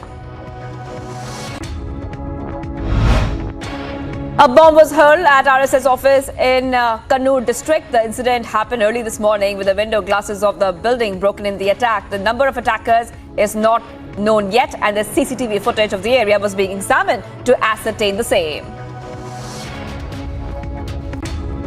आप कभी वामपंथियों को, मजहबी कट्टरवादियों को अपने जलसे जुलूसों में भारत माता की जय, हिंदुस्तान जिंदाबाद का नारा भी नहीं लगाते, ऐसा देखते होंगे। उन्होंने पिछले कई वर्षों में केरल में विशेष रूप से, कहीं बंगाल में और कहीं और जगह ये कोशिश की है कि संघ पर, संघ कार्यालयों पर, संघ कार्यकर्ताओं पर हमले करें। उनके मंसूबे कभी भी देशभक्तों को, समाज सेवियों को, इस देश के अंदर जो शांति और सद्भाव के परचम को लेकर चले, ना उनके बढ़ते कदमों को रोक सके हैं, ना रोक सकेंगे। The Supreme Court has extended till further orders in the interim bail of Alt News co-founder Mohammed Zubair in a case lodged against him in Sitapur district of UP for allegedly outraging religious sentiments. The bench has listed the plea for final hearing on September 7th and has asked the UP government to file its response in 4 weeks. मामला इनके खिलाफ एक मुकदमा दर्ज था, इसमें 4 तारीख को रिमांड बना दिया गया था दिल्ली से लाके, तो दिल्ली चले गए। न्यायालय के में एक एप्लीकेशन इस आशय की दी गई कि इनको पुलिस रिमांड लेना चाहते हैं, कुछ बरामदगी वगैरह होना। तो जब एप्लीकेशन दिया गया तो पता ये चला कि जो जिस मोबाइल से उन्होंने ट्वीट किया हुआ है, ये उसकी बरामदगी बेंगलोर से कराना चाहते हैं, इसलिए पुलिस रिमांड ही मांग रहे हैं। तो माननीय न्यायालय ने पुलिस रिमांड स्वीकृत कर लिया है और 8 से 14 तक समय दिया है, रिमांड दे दिया और जो हमारी बेल थी वो खाली। Raghav Chandra's appointment as chairman of advisory committee for Punjab government has been challenged in Punjab and Haryana High Court. A petition against appointment has been filed today. Advocate Jagmohan Singh Bhatti filed the petition challenging Chandra's appointment. Akar Patel, former CEO of Amnesty, refused to speak to Republic's reporter when asked for a response for him about the ED file. A Bengaluru court has summoned senior officials of Amnesty, including its former CEO Patel, after taking cognizance of a prosecution complaint filed by the ED under the Prevention of Money Laundering Act on a money laundering charge.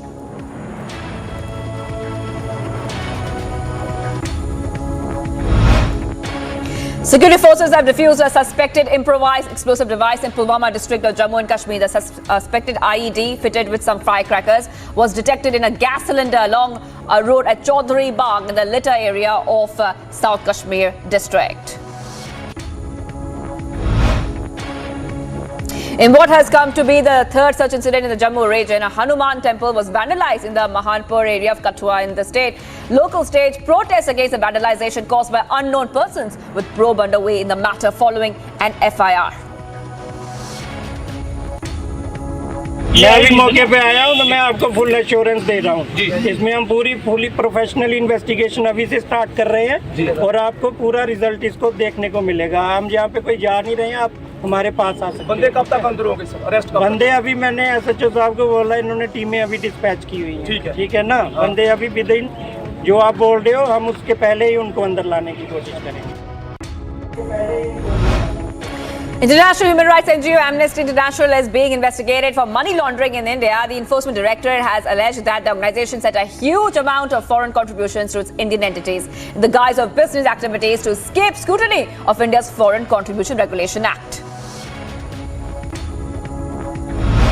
In a major development, Maharashtra Chief Minister Eknath Shinde stated the leaders from the Uddhav camp had been in contact with him and were praising the BJP tie-up. He further added that many of the leaders from the Uddhav camp were in touch with him.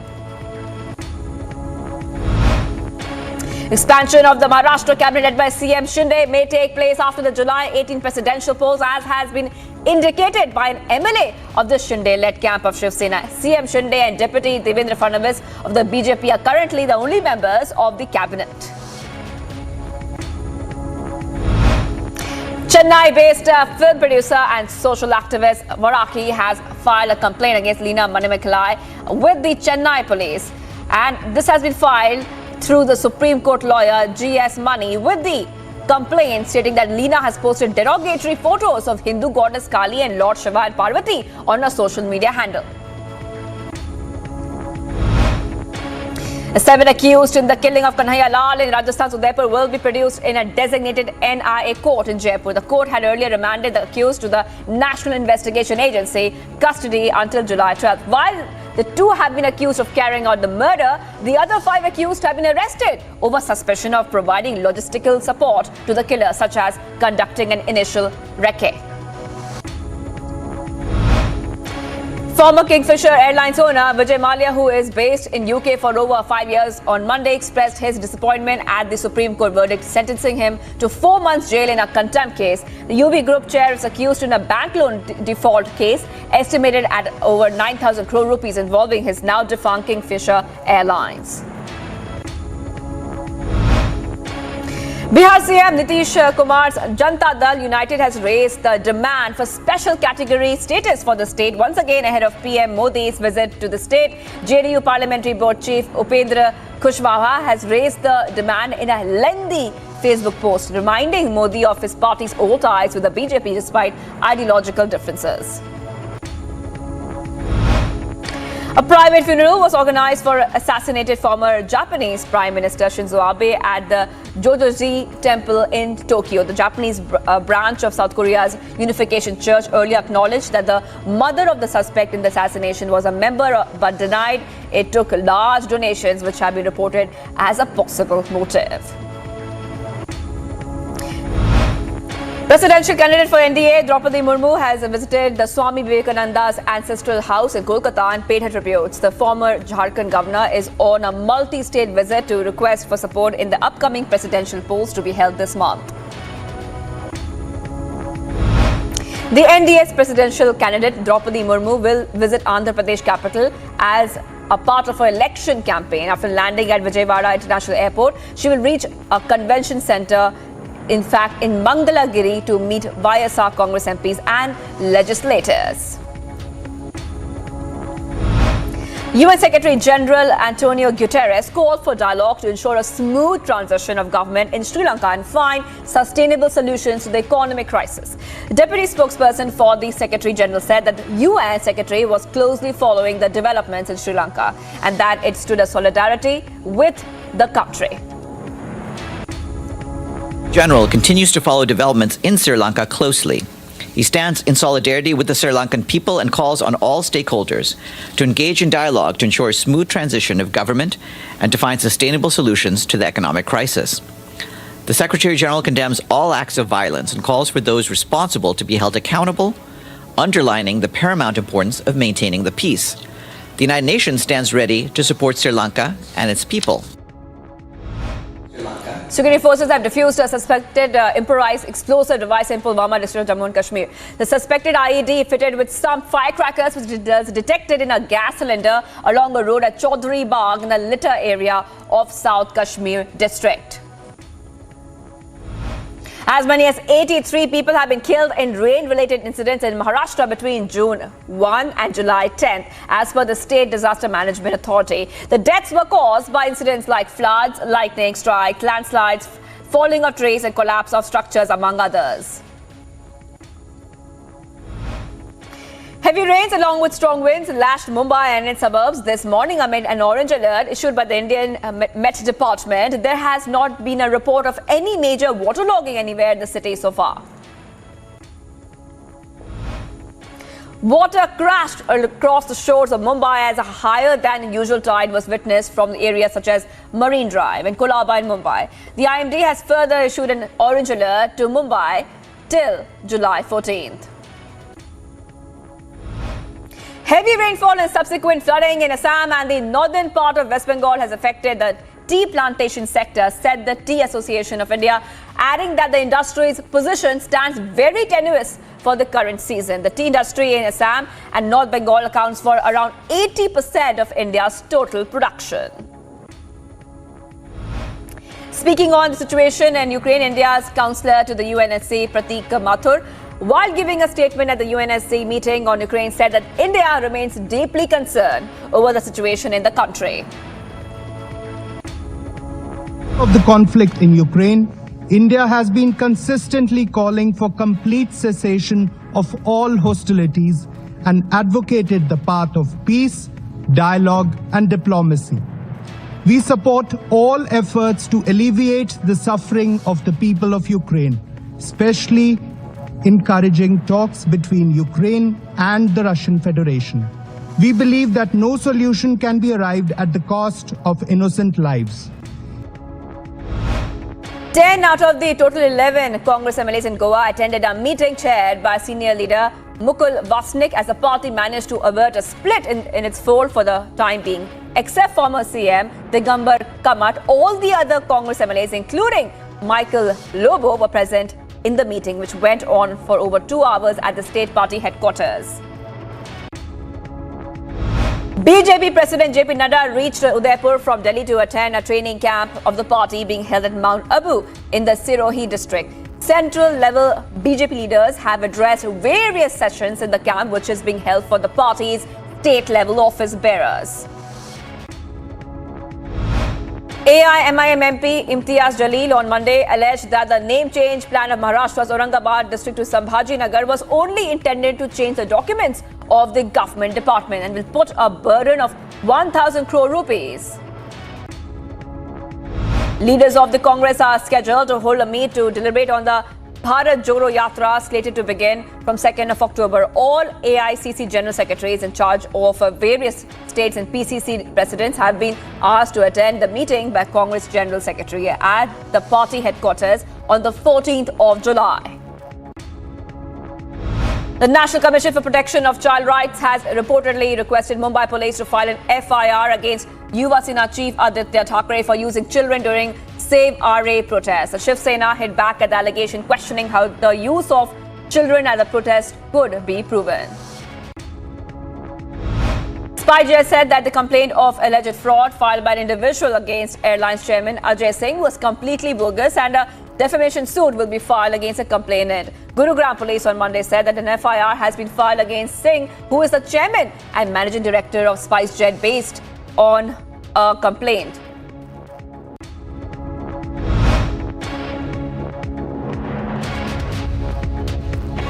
India's claim for permanent membership of the UN Security Council may get strengthened as if it surpasses China and becomes the world's most populous nation in 2023, according to the top UN population official.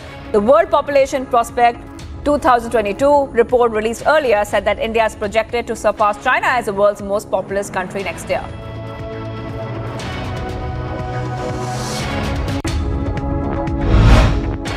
Novak Djokovic spoke of his pride at being able to share its latest Wimbledon success with his fellow Serbians. The 21 times Grand Slam champion was given pride of place on a balcony at Belgrade City Hall the day after his incredible 4-set victory in the Wimbledon men's final.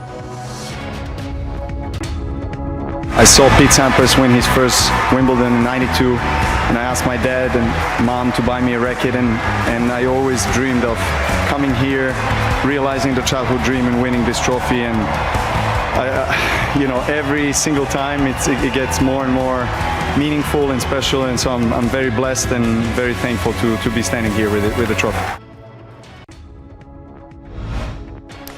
Manchester United manager Erik ten Hag has chosen Harry Maguire as the captain for the new season. Ten Hag has also spoke about a decision at the press conference in Bangkok ahead of the clash against Liverpool in the summer tour. Spain trained on the eve of the second Group B match against 8-time European champions Germany. The team has started their quest for their maiden European title with a 4-1 win over Finland, while Germany beat Denmark 4-0. California firefighters gain ground in the battle against a wildfire that poses a threat to a grove of giant sequoias and a small community in the Yosemite National Park. The Washbird fire on the western flank of Sierra Nevada had scorched about 9.3 square kilometers but was 25% contained.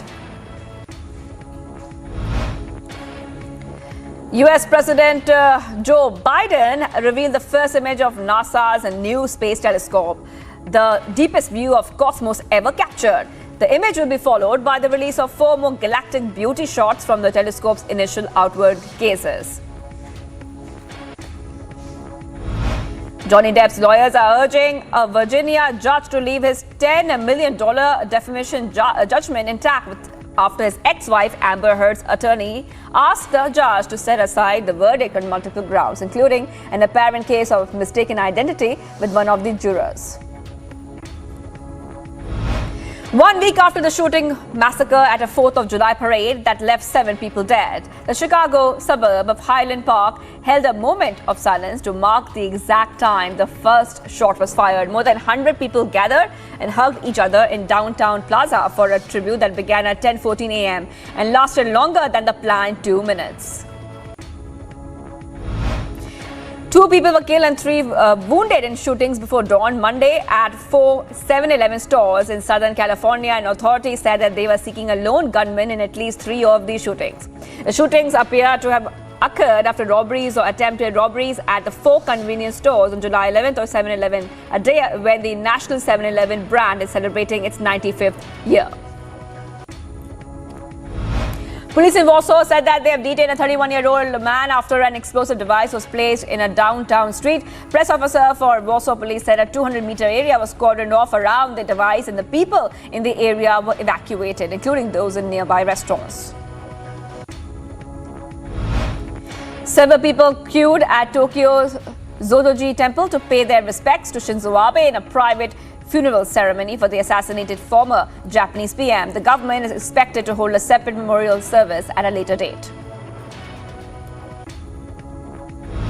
Australia's foreign minister urged Pacific Islands neighbours to unite on the shared challenge of strategic competition, climate change and COVID-19 at the Pacific Island of Forum held in Suva. The Micronesian state of Kiribati has reportedly split from the 18-nation body in a major blow to regional unity. Malian authorities arrested nearly 50 soldiers from the Ivory Coast who came to Mali to work for a contracting company of the UN mission in Mali. The government made the announcement calling the Ivorian soldiers mercenaries in a move that could raise tensions between the 2 West African countries.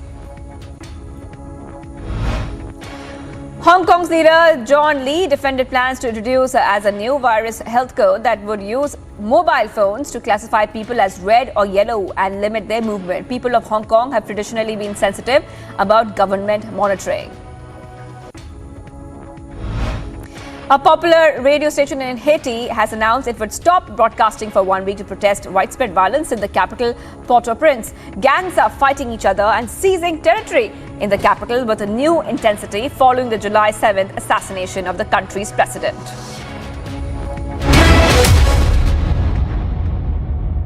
In the latest Indian university rankings announced by QS, the world's leading university rankings organization, India's #1 ranked universities in various categories are IISc Bangalore, IIT Bombay, University of Delhi, University of Calcutta, and Amity University. In the light of the UN flagging India's population explosion, Samajwadi Party spokesperson has blamed the BJP leaders and claimed that the government cannot run away from such problems. He even added that the government should continue with projects that existed earlier for population control. Amid the defection buzz in Goa, the Vadra Congress has predictably blamed the BJP. The Congress leader, Mallikarjun Kharge, claimed that the Saffron Party is taking more MLAs as they are short of legislators for the presidential elections. Now, the Congress state president for Goa, Amit Patkar, has confirmed that he had moved applications for the disqualification of MLAs Michael Lobo and Digambar Kamath from the party, who both hit back at him and Dinesh Gundu Rao.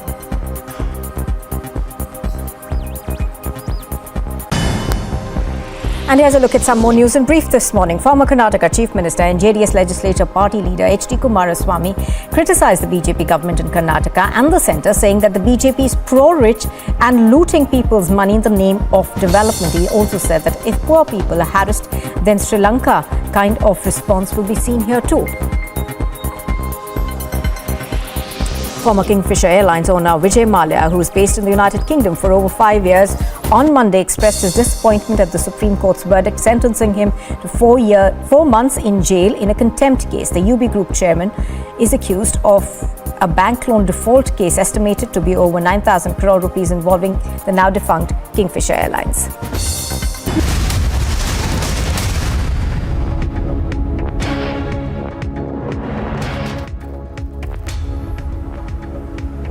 Coming in, viewers, right now, AIMIM President Asaduddin Owaisi has responded to Yogi's comment on population. And this time, Owaisi says Yogi is talking nonsense and is just fear-mongering. Another statement being made by Owaisi, and this time on the population issue. Remember that Yogi Adityanath had said and taken the lead on this when he said that stability in population should be the top priority. And right now, we are seeing one more comment coming in from Asaduddin Owaisi on Yogi's comment on population, saying that Yogi is talking nonsense and he's creating fear among the population, and a couple of other statements which in fact he had also attacked yesterday, talking about the same issue, and one more statement has been made on it. He had called the report of UN as Sanghi, and once more a bizarre statement coming in from Asaduddin Owaisi. Let's have a look at what he had said. मैं उनसे पूछना चाह रहा हूं, मूल निवासी क्या भारत का मुसलमान नहीं है? क्या बकवास कर रहे हैं वो? अगर देखा जाए टेक्निकली सच्चाई तो मूल निवासी तो आदिवासी और द्रविडियन लोग हैं। ना ओवैसी मूल निवासी है, ना योगी आदित्यनाथ मूल निवासी हैं। क्या बोल रहे हैं मूल निवासी? और क्या वो बात सच नहीं है कि यूपी में TFR रेट जो 2.7 था 2015-16 में, वो गिरकर 2.4 हुआ है?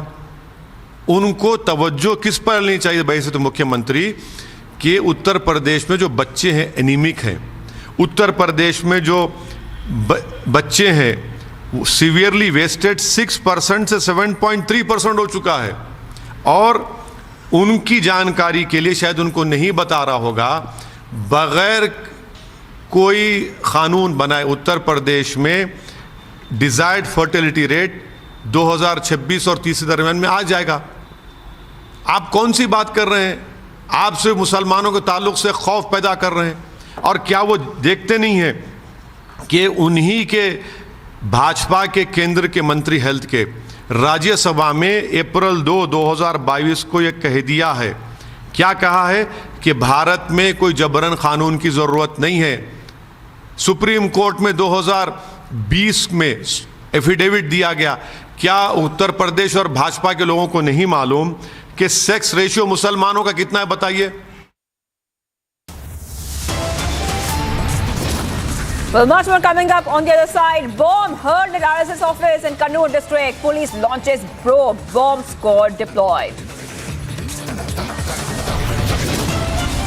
Plus, ED in investigation exposes Amnesty India made millions, and all in the garb of human rights advocacy. Stay tuned.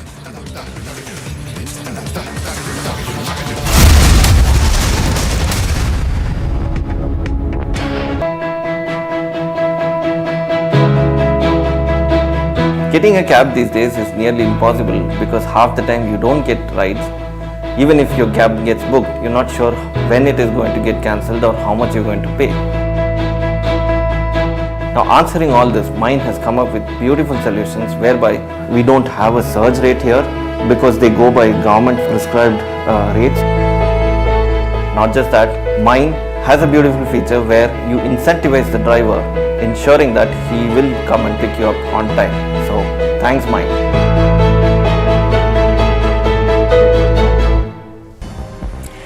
And now look at some sports news. Manchester United has officially confirmed France midfielder Paul Pogba's return to Juventus.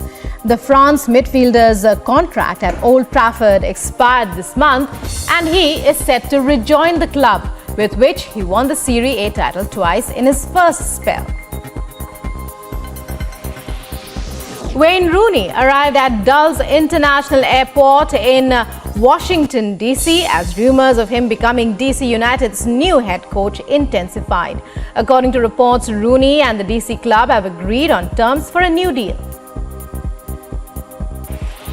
Bhagwani Devi of India created history at the World Masters Athletics Championship 2022, winning the gold medal at the age of 94.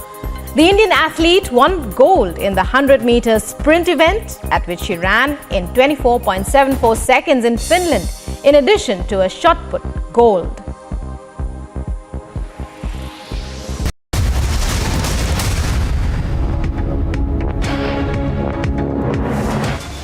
ED investigation exposes Amnesty India made millions, and all in the garb of human rights advocacy.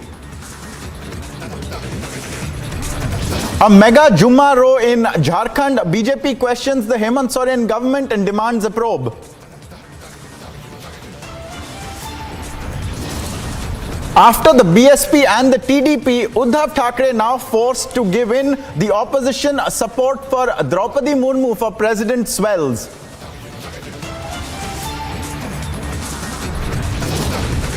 Murmu piles the numbers, opposition abandons Yashwant Sinha. Has the Yashwant pick now turned into a big flop show?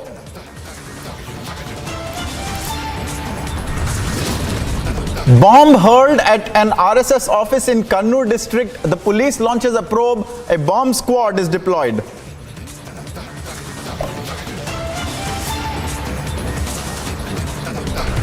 Undated viral video of the great Khali emerges. Khali is seen arguing at a toll plaza on tape.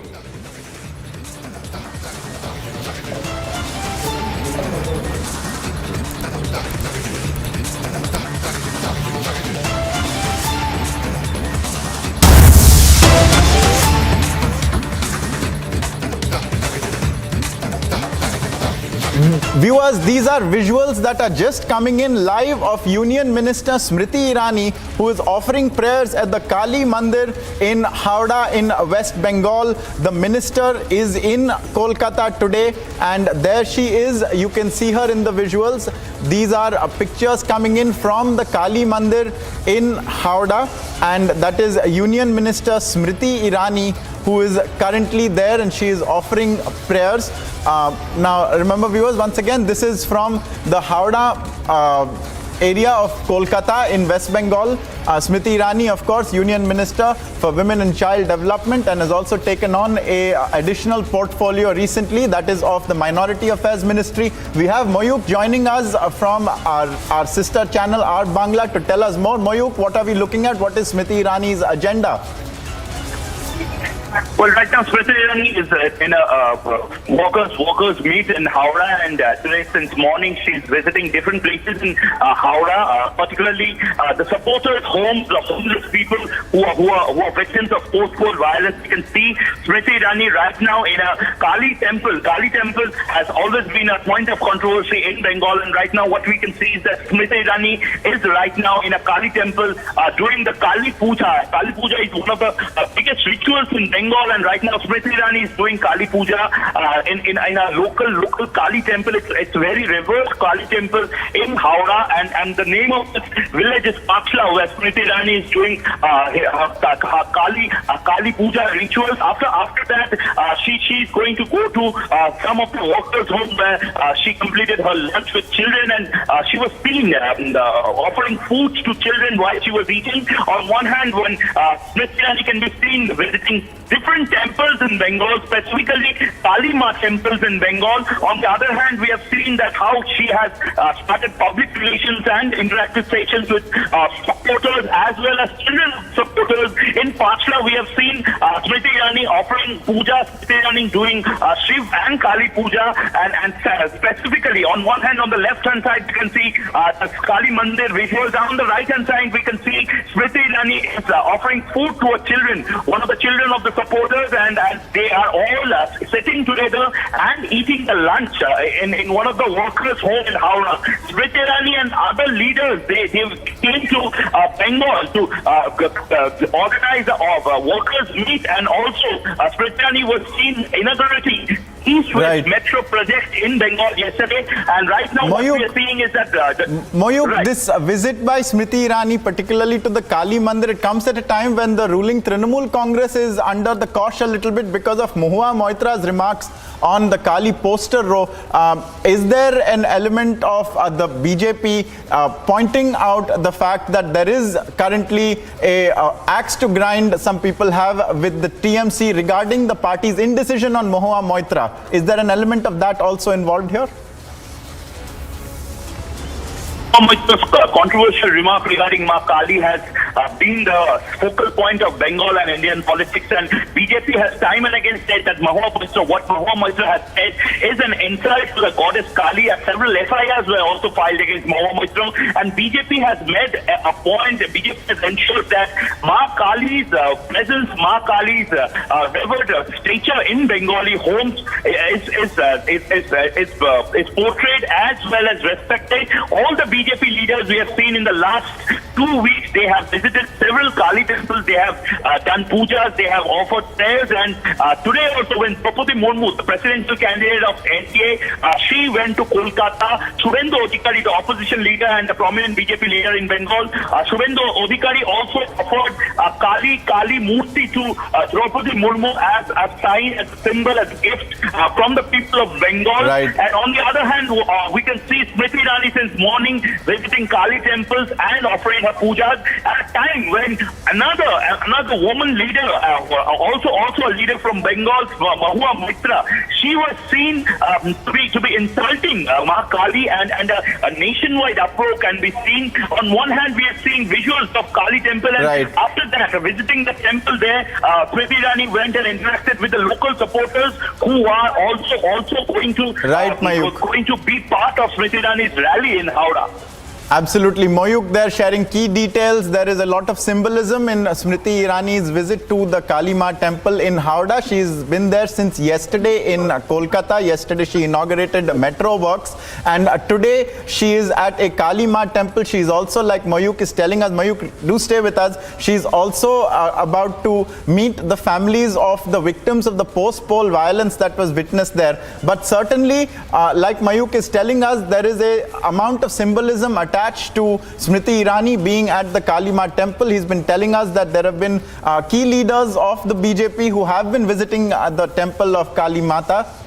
In light of Mahua Moitra's controversial remarks, regarding the Kali poster row, which even the Trinamool Congress has said it does not condone. However, the demand of the BJP is that action be taken against Mahua Moitra, that simply issuing statements by the Trinamool Congress is not sufficient. Mayuk, do you see in any way the Trinamool Congress taking any further action against Mahua Moitra? Because she has in fact escalated her rhetoric and she has further stood by her remarks, controversial as they may be.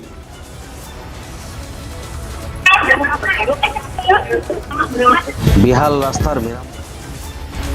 afraid we'll try to get Mayuk back online with us to share more details. Once again, reiterating viewers, this is Smriti Irani, who is at the Kalima temple in Howrah. She's offering her prayers along with a number of people there, including children, and she's set to visit the victims of post-poll violence in West Bengal very shortly, viewers.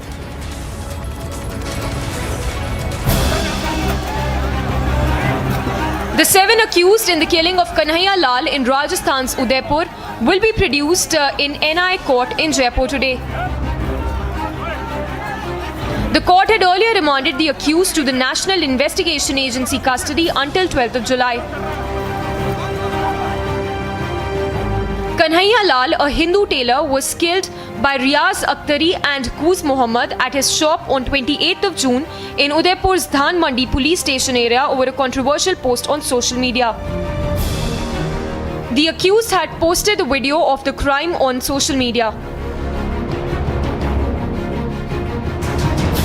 Both Akhtari and Main Mohammed were nabbed in Rajasthan hours after the crime. 2 days later, on the night of 30th of June, Mohsin and Asif were arrested. They were allegedly involved in the conspiracy of the killing and had conducted a recce of Kanhaiya's shop. Meanwhile, investigators are also probing a larger conspiracy with possible involvement of people based abroad. Bureau Report, Republic TV.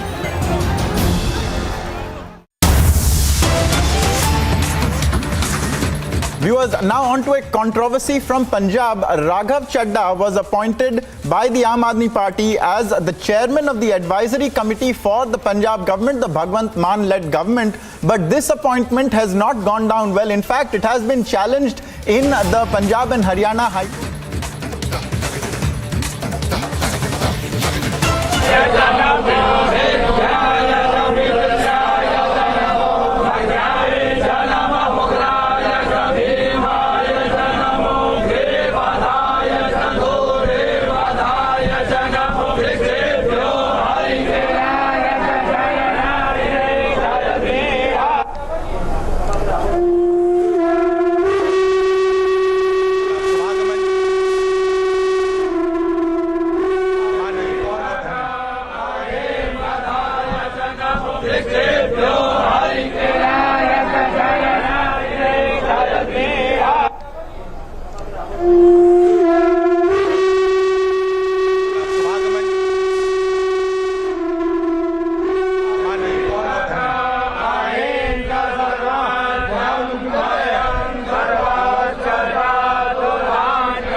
और ये सी तस्वीर आप देख सकते हैं जहां प्रधानमंत्री Deoghar college ground में एक जनता को संबोधित करने के लिए पहुंच चुके हैं।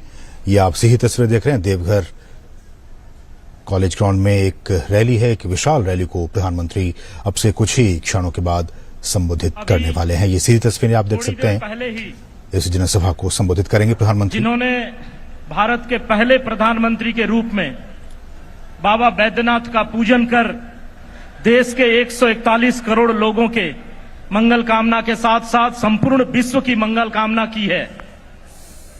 ऐसे आदरणीय प्रधानमंत्री जी हम सबके बीच विराजमान हैं, जो अपनी उपस्थिति मात्र से ही भू सांस्कृतिक राष्ट्रवाद की एक प्रचंड लहर पैदा कर देते हैं।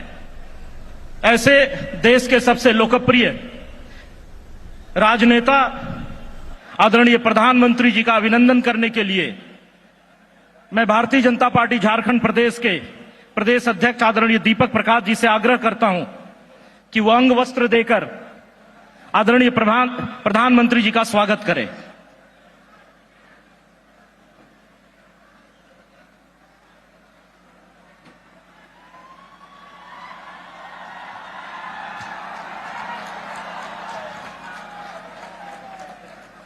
मैं भारतीय जनता पार्टी नेता विधायक दल और राज्य के प्रथम मुख्यमंत्री आदरणीय बाबूलाल मरांडी जी से आग्रह करता हूं कि वो भगवान बिरसा मुंडा जी का एक प्रतीक चिन्ह देकर आदरणीय प्रधानमंत्री जी का अभिनंदन करें।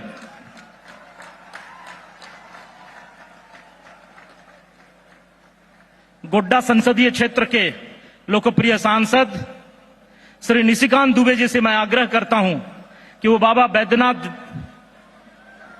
जी का एक प्रतीक चिन्ह देकर आदरणीय प्रधानमंत्री जी का अभिनंदन करें।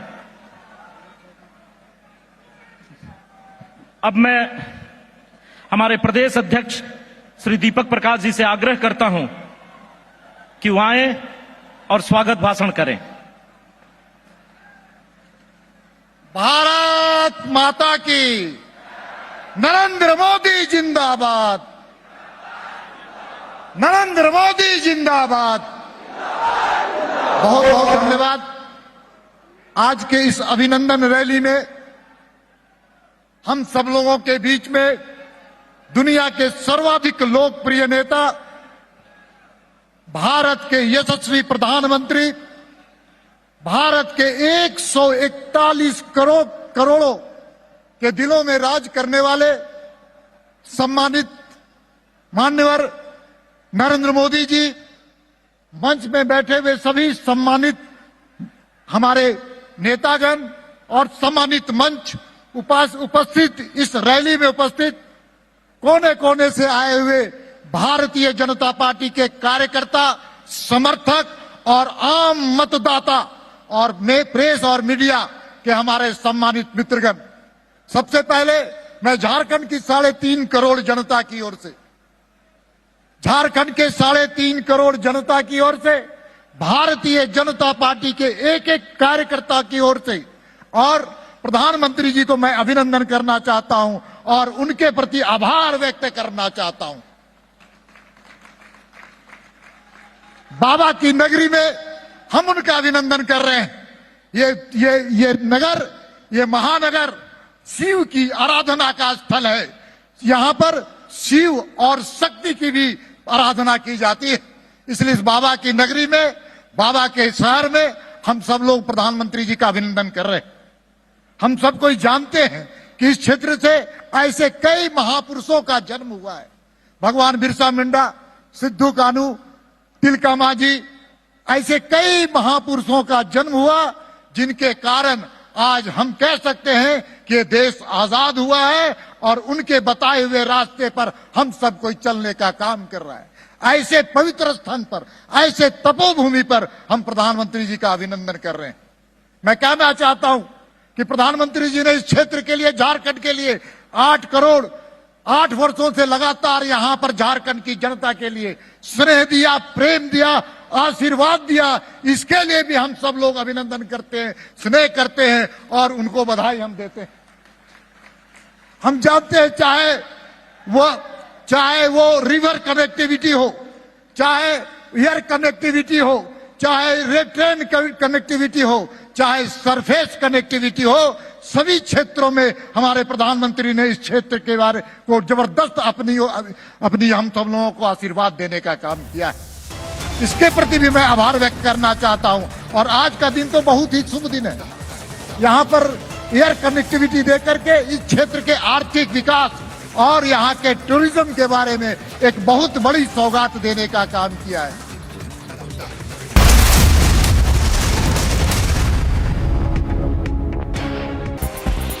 Rajasthan Chief Minister Ashok Gehlot on Monday made serious allegations against the BJP of having links with the accused involved in the gruesome murder of Kanhaiya Lal in Udaipur and asserted that the BJP should issue a clarification. Punjab Congress President Amrinder Singh Rajawaring has compared the Aam Aadmi Party's leadership to the British Empire over Raghav Chadda's appointment as the chairman of the advisory committee in the state. He said that the way the AAP is abusing Punjab's resources to promote itself in states such as Himachal Pradesh and Gujarat is similar to the way the British were exploiting Indian resources for the betterment of Britain. A district court in Varanasi will resume hearing on the Gyanvapi Mosque case today. The Masjid Committee will continue its arguments regarding the maintainability of the right to worship petitions filed by Hindu petitioners. The hearing in the case is being held before the district and sessions judge in Varanasi with strict restrictions on entry of people into the courtroom and heavy police presence.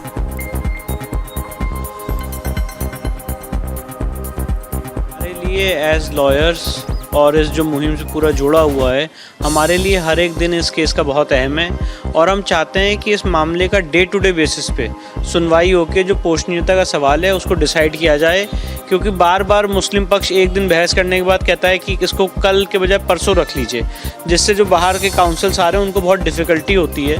और इसीलिए हमने माननीय न्यायालय से ये आग्रह किया था कि अब 12 तारीख से जब इसकी सुनवाई हो तो इसकी लगातार डे टू डे बेसिस पे सुनवाई हो और दोनों पक्षों को सुनने के बाद माननीय न्यायालय अपना आदेश दे। And now look at some sports news. Manchester United has officially confirmed France midfielder Paul Pogba's return to Juventus. The France midfielder's contract at Old Trafford expired this month and he is set to rejoin the club, with which he won the Serie A title twice in his first spell. Wayne Rooney arrived at Dulles International Airport in Washington, D.C. as rumours of him becoming DC United's new head coach intensified. According to reports, Rooney and the DC club have agreed on terms for a new deal. Bhagwani Devi of India created history at the World Masters Athletics Championship 2022, winning the gold medal at the age of 94. The Indian athlete won gold in the 100-meter sprint event, at which she ran in 24.74 seconds in Finland, in addition to a shot put goal.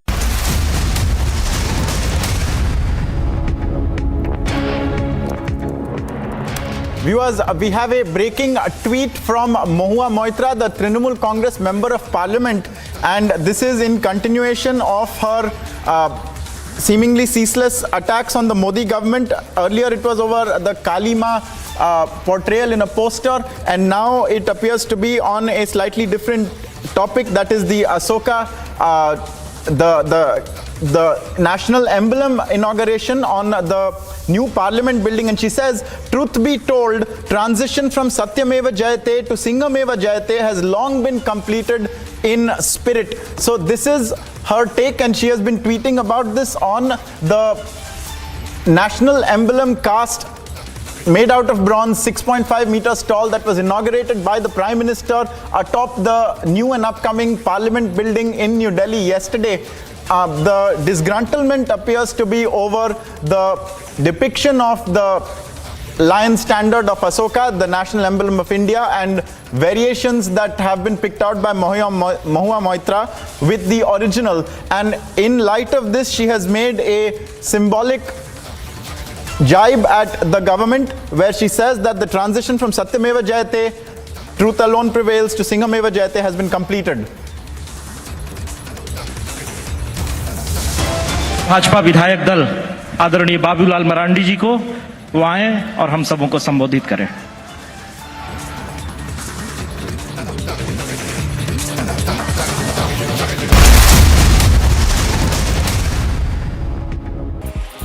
Bhagwani Devi of India created history at the World Masters Athletics Championship 2022, winning the gold medal at the age of 94. The Indian athlete won gold in the 100 meter sprint event, at which she ran in 24.74 seconds in Finland, in addition to a shot put gold. England are preparing for their second group match of the Women's Euro 2022 against Norway at Falmer Stadium in Brighton on Monday. Both squads have won their opening matches, although Norway sit on top of Group A after their 4-1 victory over Northern Ireland.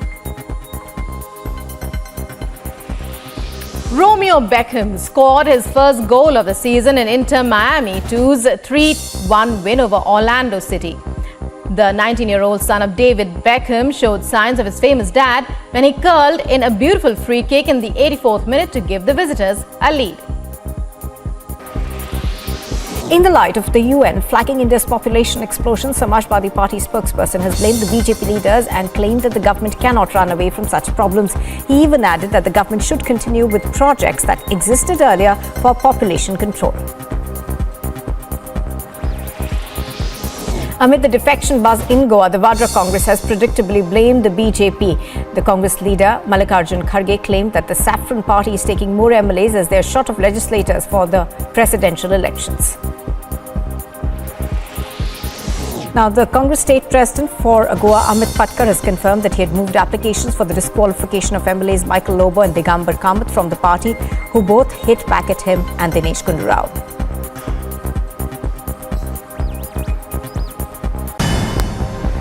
And here's a look at some more news in brief this morning. Former Karnataka Chief Minister and JDS Legislature Party leader H.D. Kumaraswamy criticized the BJP government in Karnataka and the centre, saying that the BJP is pro-rich and looting people's money in the name of development. He also said that if poor people are harassed, then Sri Lanka kind of response will be seen here too. Former Kingfisher Airlines owner Vijay Mallya, who is based in the United Kingdom for over 5 years, on Monday expressed his disappointment at the Supreme Court's verdict sentencing him to 4 months in jail in a contempt case. The UB Group chairman is accused of a bank loan default case estimated to be over 9,000 crore rupees involving the now defunct Kingfisher Airlines. Now, at some more international news, at least 3 people were killed and many were injured in a Russian missile strike on Kharkiv. A number of missile strikes, Ukraine's second largest city. The regional governor of Kharkiv has said that only civilian targets were damaged by 3 missile attacks by Russian forces on the northeastern city. 1 missile demolished a school, another struck a residential structure, the third landed close to warehouse facilities.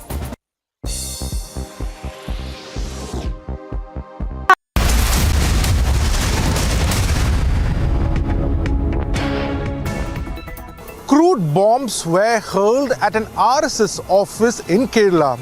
The incident happened at Payanur in Kannur district in Kerala at around 1:30 a.m. The police suspect that the people who threw these bombs had come in a bike and threw the bomb at the entrance of the RSS Karyalaya in Payanur. The office has suffered losses, including the window panes have been destroyed and few parts of the furniture at the entrance has also been destroyed. Police state that the incident happened at 1:30 a.m. and there is no witness for the same at the moment, and they are also looking at whether there is a political reason for the attack in the RSS office. Police is also scanning for all the details of the mobiles which have been in the spot during this particular time, and also are waiting for more details as well. The forensics team will shortly check the spot for more clues as well.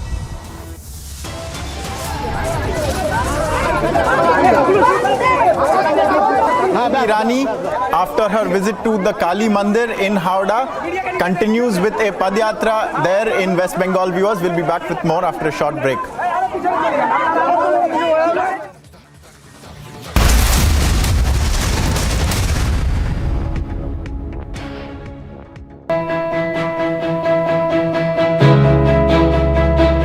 Getting a cab these days is nearly impossible because half the time you don't get rides. Even if your cab gets booked, you're not sure when it is going to get cancelled or how much you're going to pay. Now, answering all this, Mind has come up with beautiful solutions whereby we don't have a surge rate here because they go by government prescribed rates. Not just that, Mind has a beautiful feature where you incentivize the driver, ensuring that he will come and pick you up on time. So, thanks Mind.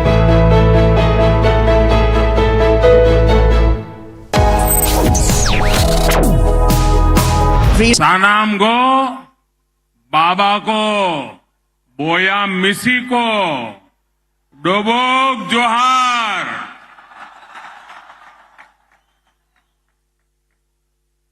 अपने सनी के नमस्कार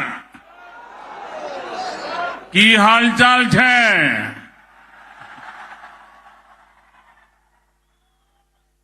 मंच पर उपस्थित Bharatiya Janata party के वरिष्ठ सहयोगीगण, केंद्रीय मंत्रिमंडल के मेरे साथीगण, संसद के मेरे साथीगण, विधायकगण और देवघर के मेरे प्यारे भाई और बहनों, कल देवघर की दिवाली पूरा देवघर दीप मालाएं प्रज्वलित कर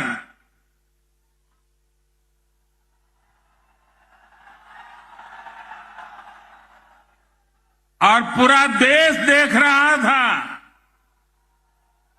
कि जब विकास की गंगा बहती है तब जन जन के दिल में कितना आनंद होता है, कितना उमंग होता है। वो कल पूरे देश ने आपने दीपक जला करके पूरे देश को संदेश दिया है। और आज मैं नए नए एयरपोर्ट देवघर से निकला और बाबा के चरणों में जाने से पहले रास्ते में जिस उमंग और उत्साह से आप सब आशीर्वाद देने के लिए आए थे, पूरा झारखंड, पूरा देवघर, पूरा मेरा सांथाल परगना, आपने जो प्यार दिया है, जो आशीर्वाद दिए हैं, मेरे जीवन की एक बहुत बड़ी पूंजी है। एक तरफ बाबा का आशीर्वाद और दूसरी तरफ ईश्वर रूप जनता जनार्दन का आशीर्वाद। दोनों आशीर्वाद कितना बड़ी शक्ति देते हैं वो आप भी जानते हैं, मैं भी जानता हूं। भाइयों बहनों, श्रावणी मेले की तैयारी और अब बाबा धाम में पहले से अनेक रंग रूप से मनेगी। पूरा हमारा महीना उमंग और उत्साह से बीतने वाला है। मुझे भी कुछ समय पहले बाबा धाम पूज्य बाबा के चरणों में जाके दर्शन पूजन अर्चन करने का सौभाग्य मिला। उससे पहले झारखंड के विकास के लिए हजारों करोड़ रुपयों के योजनाओं को भी बाबा के चरणों में और जनता जनार्दन के चरणों में अर्पित किया।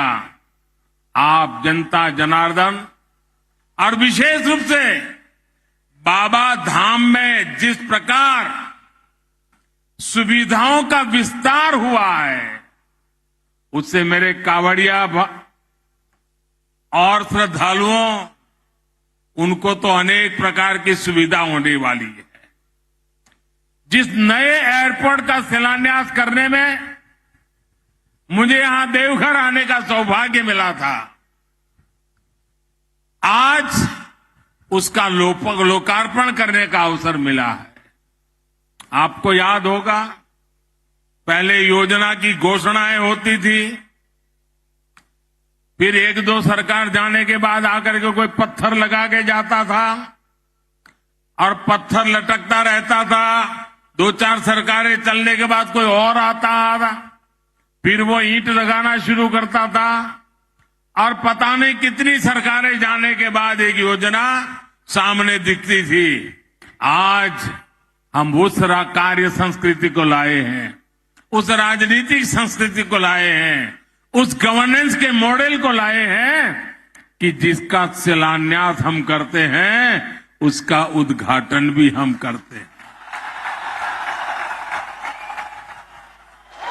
हम जनता के हक के पाई पाई की कीमत समझते हैं, जनता के पसीने से आए हुए पैसों का मूल्य समझते हैं, और इसलिए जनता जनार्दन का एक पैसा भी बर्बाद न हो जाए, पैसों का समय पर उपयोग हो, और पैसों का जो उपयोग हो वो जनता जनार्दन के लिए काम आए, इस संकल्प को लेकर के हम चलते हैं।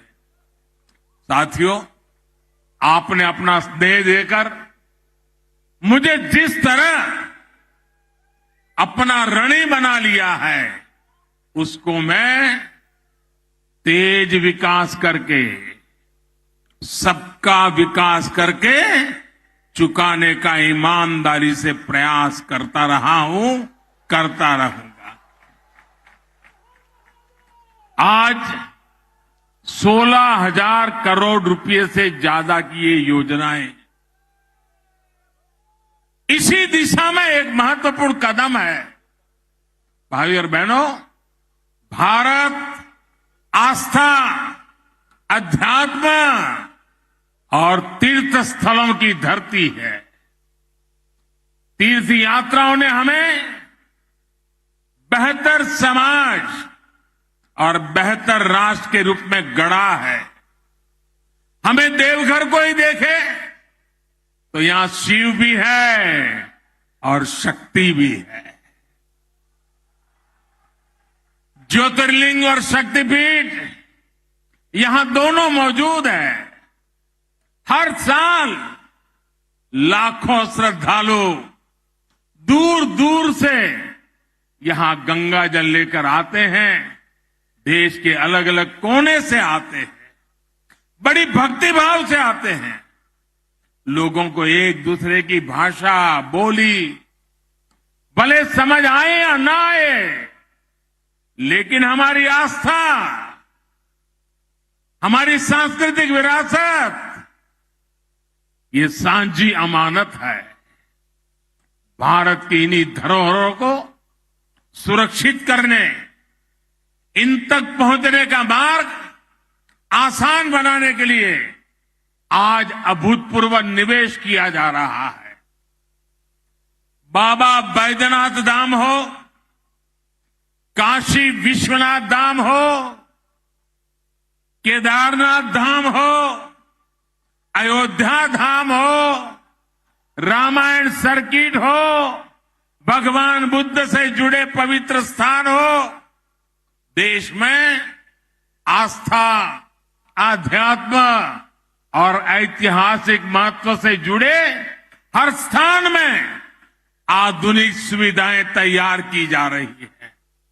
साथियों, आज पर्यटन दुनिया के अनेक देशों में एक आकर्षक उद्योग के रूप में रोजगार का बहुत बड़ा माध्यम बना हुआ है।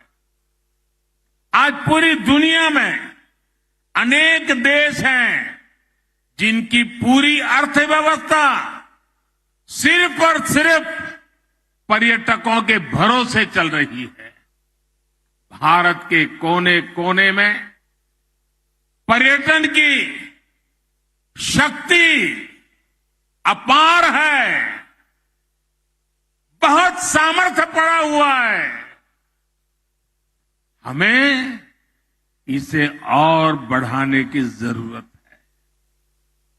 आज दुनिया नए स्थानों को, नए कल्चर को, नई चीजों को देखना चाहती है, समझना चाहती है, जुड़ना चाहती है। लोग कुछ दशक पहले की विरासत देखकर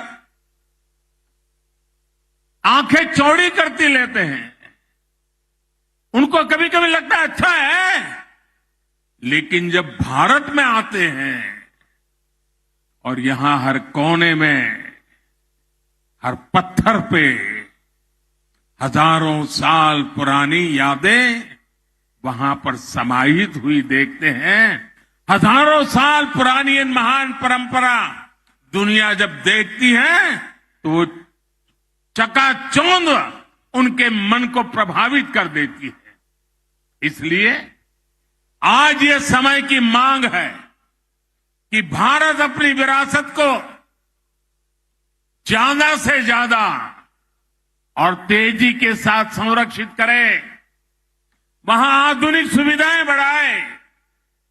और हम ये पूरे देश में देख रहे हैं कि बीते वर्षों में जिन भी तीर्थ स्थलों को आधुनिक सुविधाओं से जोड़ा गया, वहां यात्रियों की संख्या, पर्यटकों की संख्या अनेक गुना बढ़ गई है।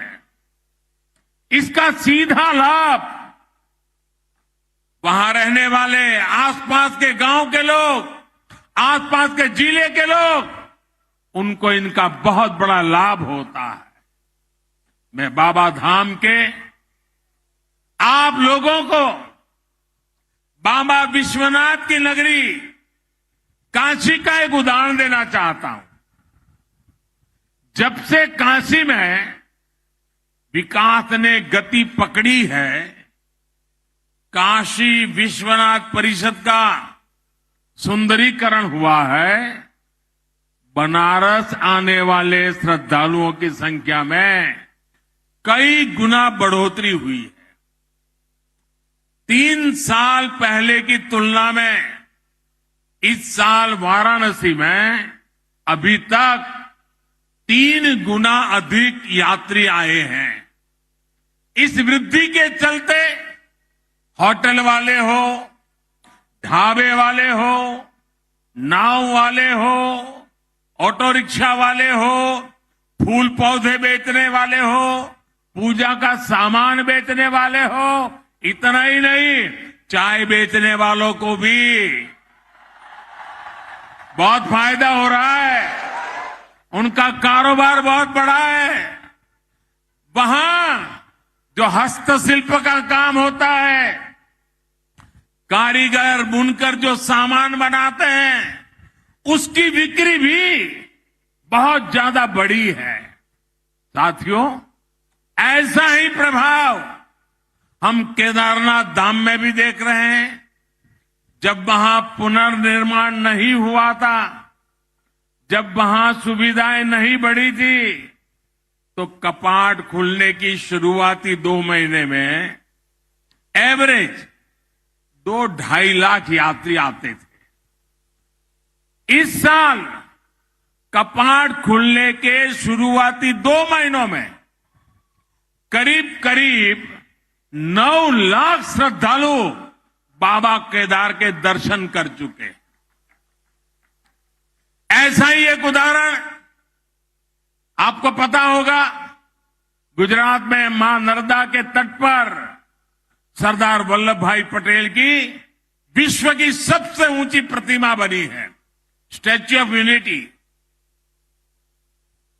उस जगह पर जाने क्या, उसके निर्माण के कारण, और वो पूरा क्षेत्र मेरे आदिवासी भाई बहनों का क्षेत्र है।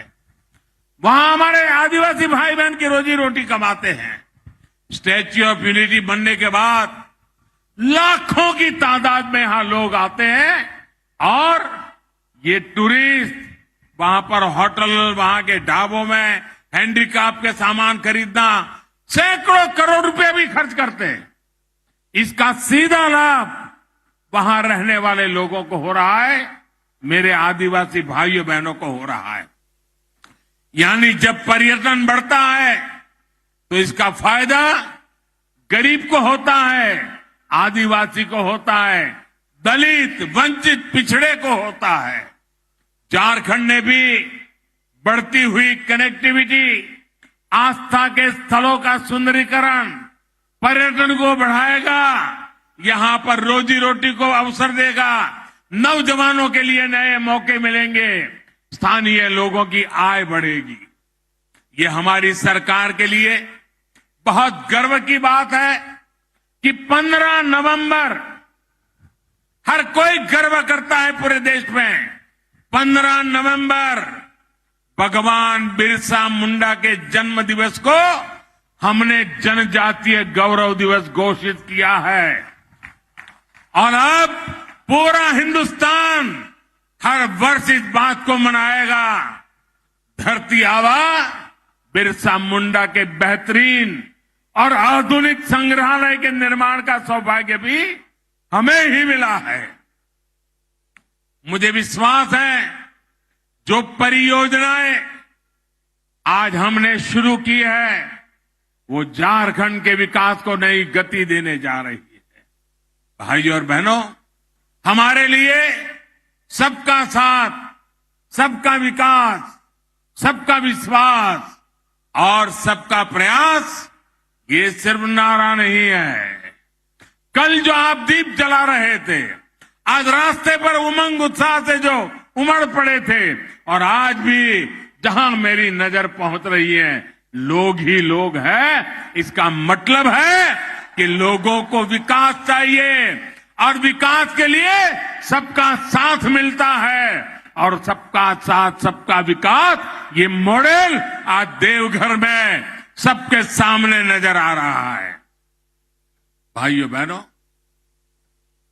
ये जो विकास हो रहा है ये सिर्फ एक नारा बोलने के लिए नहीं है, ये हमारी निष्ठा का प्रमाण है, हमारी नीयत का प्रमाण है, हमारे परिश्रम का प्रमाण है।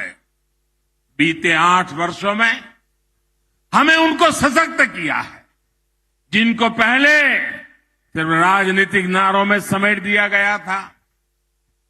वो गरीब, वो आदिवासी, वो दलित, वो पिछड़ा, वो हमारी बहनें बेटियों जिनका नंबर हमेशा सबसे अंत में आता था, वो आज हमारी सरकार के लिए पहली पंक्ति में है, हमारी प्राथमिकताओं में पहले पायदान पर है। वो क्षेत्र जो विकास की दौड़ में पीछे रह गए, हम उनको आगे लाने के लिए दिन रात मेहनत कर रहे हैं। साथियों, आज बाबा धाम में मैं आपसे एक सवाल करना चाहता हूं।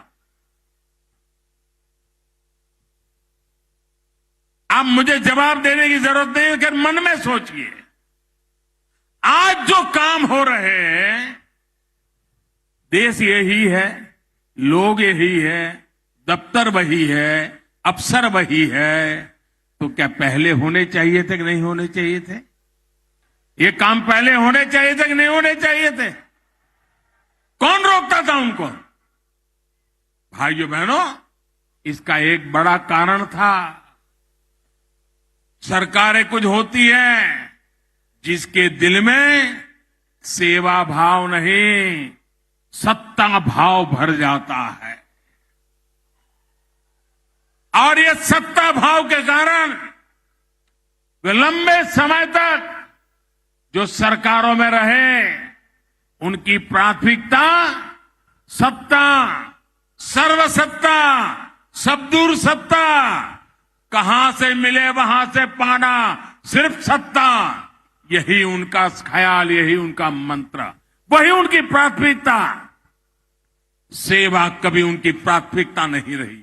अगर रहती तो देश आज आजादी के 75 साल मना रहा है, बहुत आगे पहुंच चुका होता। भाइयों, ऐसे में व्यवस्था ऐसी बन गई कि जिसके पास पहुंच थी, सिफारिश थी, जो धनवान था वही सारी सुविधाओं तक पहुंच पाता था और सारी सुविधाएं उसी के लिए समर्पित हो जाती थी।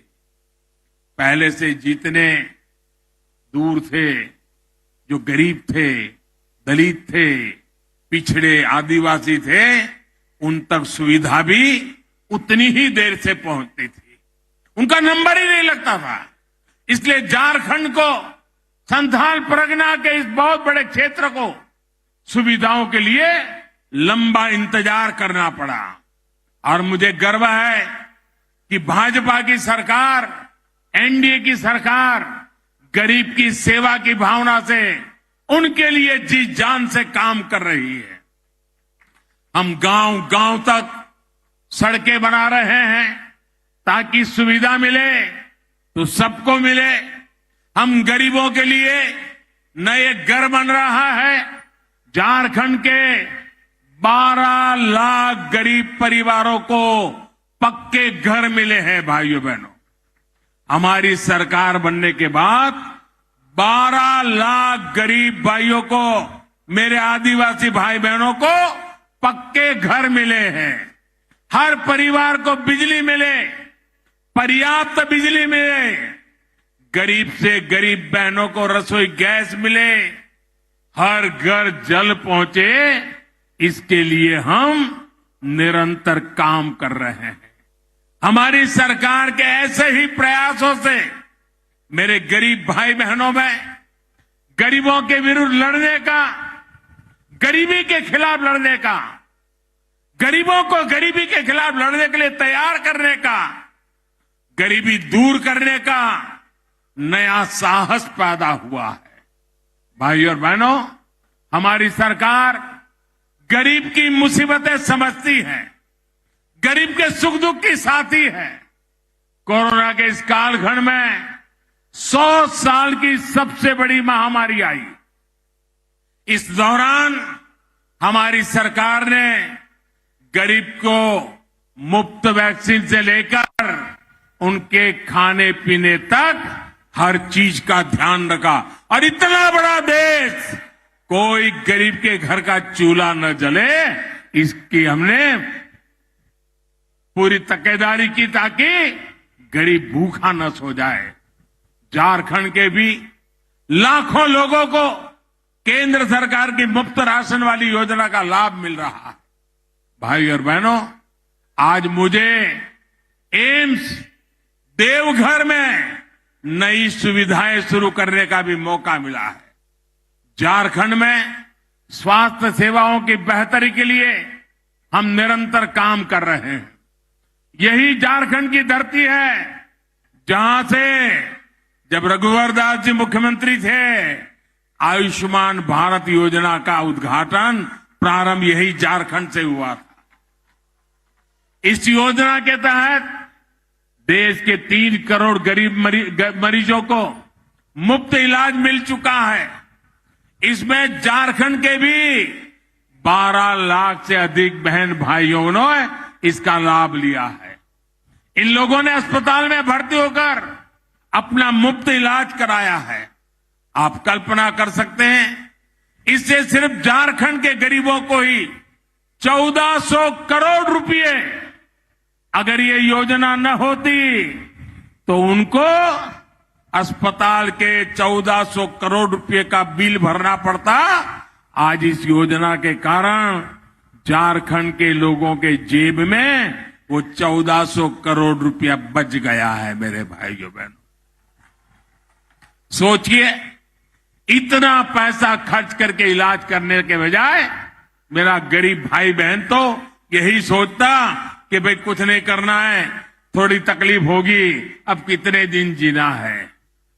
भाइयों बहनों, वो दवाई न करवाते, घर पे बैठे रहते। मेरी माताएं तो बताती भी नहीं कि मुझे पीड़ा हो रही है, क्योंकि मां को रहता है कहीं बेटे को कर्ज हो जाएगा, वो दर्द झेलती रहती। लेकिन मां, तेरे बेटे पर कर्ज न पड़े, तेरा दूसरा बेटा बैठा है तेरी चिंता करेगा। लेकिन भाजपा सरकार की योजना गरीब के लिए बहुत बड़ा संबल बनकर आई है। आयुष्मान भारत योजना की वजह से झारखंड के लोगों को, गरीबों को देश के दूसरे बड़े शहरों के अस्पतालों में भी बहुत मदद मिल रही है। यहां देवघर में एम्स बनने से भी गरीबों की बहुत बचत होने वाली है। साथियों, आदिवासी समाज का सशक्तिकरण, उनके बच्चों का उज्जवल भविष्य भाजपा की प्राथमिकता है। ये केंद्र सरकार की नीतियों में साफ साफ झलकता है। देश के 100 से अधिक आकांक्षी जिलों में अनेक जिले झारखंड के हैं, उसमें भी अधिकतर मेरे ये संथाल परगना में है। कुछ महीने पहले ही देश के 44 जनजातीय जिलों में 4G मोबाइल कनेक्टिविटी मजबूत करने के लिए बड़ा फैसला लिया गया है। इसके लिए सरकार लगभग 6,000 करोड़ रुपए खर्च करने जा रही है। इसका लाभ झारखंड के अनेक जिलों में रहने वाले मेरे आदिवासी भाई बहनों, यहां के युवाओं को होने वाला है। इससे जनजातीय जिलों में डिजिटल इंडिया का यानी ऑनलाइन सरकारी सेवाओं का लाभ और बेहतर तरीके से मिल पाएगा। झारखंड एकलव्य मॉडल स्कूलों के नेटवर्क का भी बहुत बड़ा लाभार्थी है। केंद्र सरकार झारखंड में 90 से अधिक एकलव्य स्कूल बना रहा है। भाई और बहनों, झारखंड में प्राकृतिक संपदा भी है और समृद्ध होने का सामर्थ्य भी है। बीते कुछ वर्षों में केंद्र सरकार के प्रयासों से झारखंड का यह सामर्थ्य और बढ़ रहा है। क्या कभी कल्पना की जा सकती थी कि झारखंड पाइप से रसोई गैस और सीएनजी आधारित ट्रैफिक के मामले में देश के अव्वल राज्य में होगा? आज प्रधानमंत्री ऊर्जा गंगा योजना के कारण ये संभव हो रहा है। सिंदरी खाद्य कारखाना जो बंद पड़ गया था, उसे फिर से शुरू करने का काम भी तेजी से चल रहा है। ये झारखंड के किसानों, देश के किसानों को राहत देगा, यूरिया पर विदेशी निर्भरता को कम करेगा। भाई और बहनों, झारखंड के पास देश का अग्रणी औद्योगिक राज्य बनने की हर संभावना मौजूद है। आज संथाल परगना के लिए पहले 4 लेन हाईवे का भी शिलान्यास किया गया है। इससे इस पूरे अंचल में कनेक्टिविटी को विस्तार होने वाला है। साहबगंज में गंगा नदी पर मल्टी मॉडल हब भी बनाया गया है, ताकि यहां के उद्योगों को हल्दिया से वाराणसी पर बने नदी जलमार्ग का भी लाभ मिल सकेगा। झारखंड को समुद्री रास्ते से कनेक्ट करने के लिए जो भी प्रयास हो रहे हैं, उससे यहां उद्योग लगाना बहुत आसान हो जाएगा। यहां कच्चा माल भी और जब उत्पादन होगा तो झारखंड यहां के गरीब को, आदिवासी को रोजगार के लिए यहां से कभी उसको बाहर जाना नहीं पड़ेगा। हिंदुस्तान के और कोनों में झुग्गी झोपड़ी में जीने के लिए मजबूर नहीं होना पड़ेगा। और यही तो हमारा सबका साथ सबका विकास का राह है। साथियों, विकास के इन कार्यों के बीच आज मैं आप सभी को एक बात से भी सतर्क करना चाहता हूं। आज हमारे देश के सामने एक और ऐसी चुनौती आ खड़ी हुई है जिसे हर देशवासी को जानना और समझना है। ये चुनौती है शॉर्टकट की राजनीति की। बहुत आसान होता है लोग लुभावन वायदे करके शॉर्टकट अपनाकर लोगों से वोट बटोर लेना। शॉर्टकट अपनाने वालों को ना मेहनत करनी पड़ती है और ना ही उन्हें दूरगामी परिणामों के बारे में सोचना पड़ता है। लेकिन ये बहुत बड़ी सच्चाई है कि जिस देश की राजनीति शॉर्टकट पर आधारित हो जाती है, उसका एक ना एक दिन शॉर्ट सर्किट भी हो ही जाता है। शॉर्टकट की राजनीति देश को तबाह कर देती है। भारत में हमें ऐसी शॉर्टकट अपनाने वाली राजनीति से दूर रहना है। अगर हमें आजादी के 100 वर्ष पर भारत को नई ऊंचाई पर ले जाना है, तो उसके लिए परिश्रम की पराकाष्ठा करनी है। और परिश्रम का कोई शॉर्टकट नहीं होता। भाइयों बहनों, आजादी के बाद देश में जो राजनीतिक दल हावी रहे, उन्होंने बहुत से शॉर्टकट अपनाए थे। इसका नतीजा ये हुआ कि भारत के साथ आजाद हुए देश भारत से बहुत आगे निकल गए, हम वहीं के वहीं रह गए। आज हमें अपने देश को उस पुरानी गलती से बचाना है। मैं आपको उदाहरण देता हूं। आज हम सभी के जीवन में बिजली कितनी जरूरी हो गई है। ये हम सभी देख रहे हैं। अगर बिजली ना हो तो मोबाइल चार्ज भी नहीं हो पाएगा, न टीवी चलेगा। इतना ही नहीं, गांव में टंकी बनी हो, नल भी लगा हो, बिजली नहीं है तो टंकी नहीं भरेगी, टंकी नहीं भरेगी तो पानी नहीं आएगा, पानी नहीं आएगा तो खाना नहीं पकेगा। आज बिजली इतनी ताकतवर बन गई है, हर कोई काम बिजली से जुड़ गया है। और भाइयों बहनों, अगर ये बिजली न होगी तो फिर शाम को डिबरी और लालटेन की रोशनी में रहना पड़ेगा। बिजली ना हो तो रोजी रोटी के अवसर, कल कारखाने सब बंद हो जाएंगे। लेकिन बिजली शॉर्टकट से पैदा नहीं की जा सकती। झारखंड के आप लोग तो जानते हैं कि बिजली पैदा करने के लिए पावर प्लांट लगाने पड़ते हैं, हजारों करोड़ रुपए का निवेश होता है। इस निवेश से नए रोजगार भी मिलते हैं, नए अवसर भी बनते हैं। जो राजनीतिक दल शॉर्टकट अपनाते हैं वो इस निवेश का सारा पैसा जनता को बहलाने में लगा देते हैं। ये तरीका देश के विकास को रोकने वाला है, देश को दशकों पीछे ले जाने वाला है।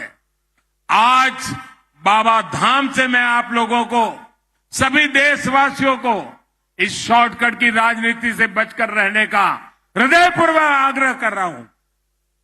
शॉर्टकट की राजनीति करने वाले कभी नए एयरपोर्ट नहीं बनवाएंगे, कभी नए और आधुनिक हाईवे नहीं बनवाएंगे, वे कभी भी नए एम्स नहीं बनवाएंगे, हर जिले में वो कभी मेडिकल कॉलेज नहीं बनवाएंगे।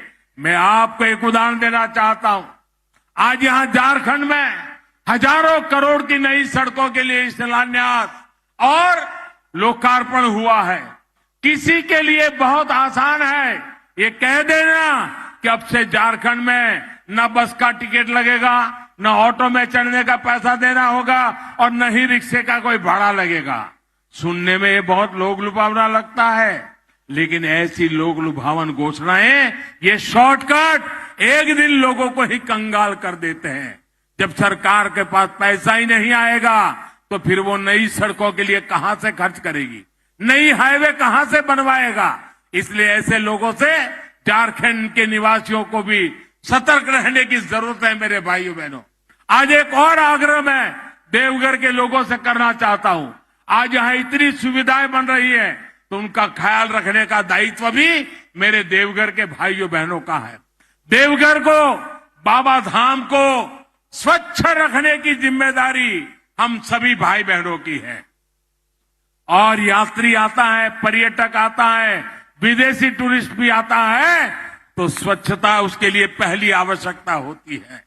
मैं चाहता हूं ये स्वच्छता हम सबकी जिम्मेवारी है।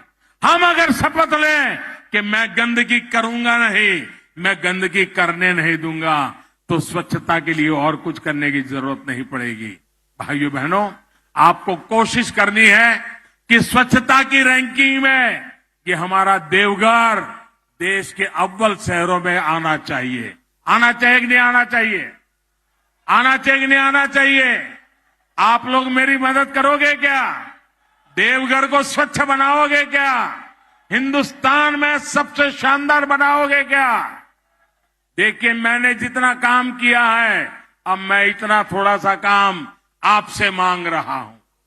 झारखंड को आगे बढ़ाने के लिए, देश को आगे बढ़ाने के लिए ऐसे ही हमें सबने मिलकर के काम करना है। और इसी भावना के साथ हमें देवघर को ही आगे बढ़ाना है, सांथाल परगना को भी आगे बढ़ाना है, हमारे झारखंड को भी आगे बढ़ाना है और पूरे हिंदुस्तान को भी आगे बढ़ाना है। इसी एक भावना के साथ बाबा के चरणों के फिर एक बार प्रणाम करते हुए, आप सबका धन्यवाद करते हुए मेरे साथ पूरी ताकत से बोलिए, भारत माता की, भारत माता की, भारत माता की। बहुत बहुत धन्यवाद।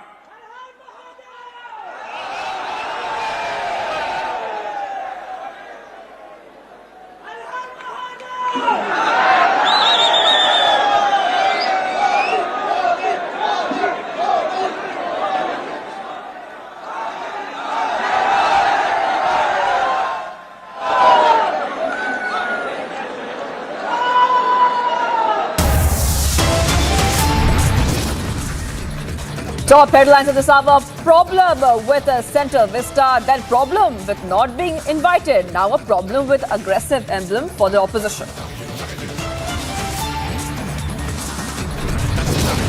Major political face-off as opposition questions emblem atop a new parliament building, says the line is too aggressive in posture. As Pakistan journalist claims he visited India and shared secrets with the ISI, focus on Pakistan PR lobby that aided such visits. Left with no choice, Uddhav also backs Draupadi Murmu as opposition parties line up to show solidarity for the next president. Yashwant Sinha campaign flops completely as opposition unity remains in photo ops. It's clear he's nowhere in the race now. OAC takes on Yogi on population balance statement, says Muslims being targeted, adds that they use the most contraceptives. Undated Khali video puts the spotlight on the wrestler. Man shooting video says he was slapped. Khali calls it blackmail. And controversy was schools in Jamtara, Jharkhand, declaring Friday as a weekly holiday as state government orders investigation. Controversy in Punjab over Raghav Chaddha appointment. Lawyer files petition challenging the post.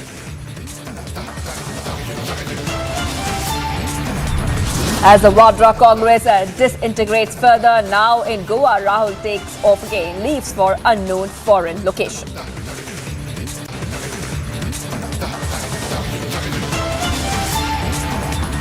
We continue to be live with Breaking Republic TV. I am Shivangi Shukla and we are getting you the fastest and the most comprehensive updates.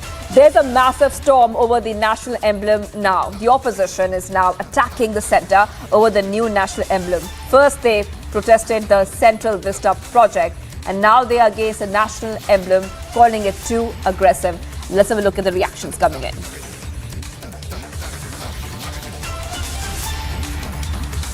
एक बात आप समझ लीजिए, जो बेतहाशा जनसंख्या विस्फोट है उसको कोई भी कंट्री न तो नज़रअंदाज कर सकती है और न बर्दाश्त कर सकती है, और इसके लिए हमें व्यवस्था करनी ही होगी।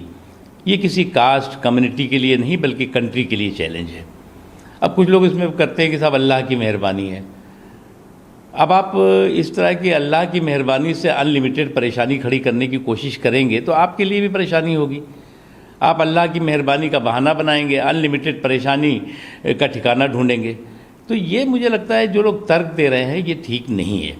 जहाँ तक सवाल है जनसंख्या विस्फोट का, जनसंख्या का, दुनिया के तमाम उन देशों ने, चाहे वो प्रगतिशील देश हों और चाहे डेवलप कंट्रीज़ हों, उन्होंने जनसंख्या को कंट्रोल करने के लिए उपाय ढूंढे हैं और उनके देश के लोगों ने उसमें अपना सहयोग दिया है।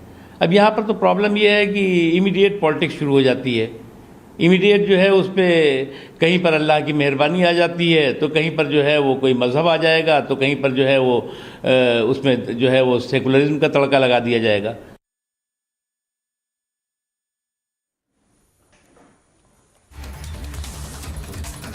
All right, so we are hearing those reactions come in, viewers. The massive storm over the national emblem now.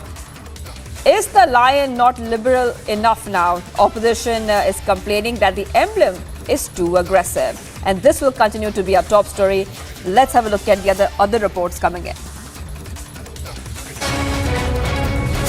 The Shinde-led camp of Shiv Sena MLAs has indicated that the much-awaited expansion of the Maharashtra cabinet, led by Chief Minister Eknath Shinde, may take place after the July 18 presidential polls.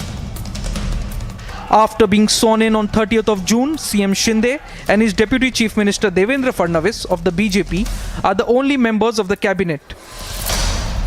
On July 14, BJP-led NDA's presidential candidate Draupadi Murmu will visit Mumbai to seek support for the presidential polls that will take place on July 18. Electors for the top constitutional post consist of members of parliament and MLAs. Shinde and Fadnavis last week visited New Delhi and met Prime Minister Narendra Modi. Union Home Minister Amit Shah, and BJP President JP Nadda.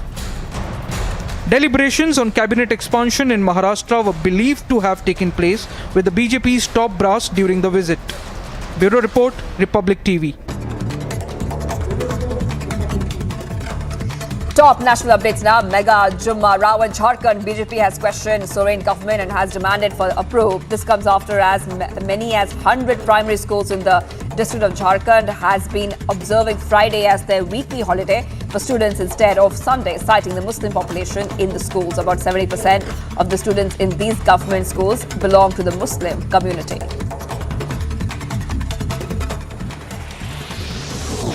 Shiv Sena MP Sanjay Raut has assured a caveat to his party's apparent support for Draupadi Murmu, the candidate of the BJP. And he has said, in fact, that the decision is likely an attempt to contain the split in its legislative wing, a fallout of the Eknath Shinde-led rebellion. The Congress party has mocked the Shiv Sena's decision to back NDA presidential candidate Draupadi Murmu, saying that it is a historic decision where the party leadership is following the orders of its MP shortly after reports surfaced that Thackeray could extend support to NDA's presidential candidate Draupadi Murmu. Congress leader from Maharashtra, Sanjay Nirupam, took to Twitter and said that the move is the end of democracy in Shiv Sena. A bomb was hurled at RSS office in the Kannur district. The incident happened early this morning with the window glasses of the building broken in the attack. The number of attackers is not yet known and CCTV footage of the area was being examined to ascertain the same.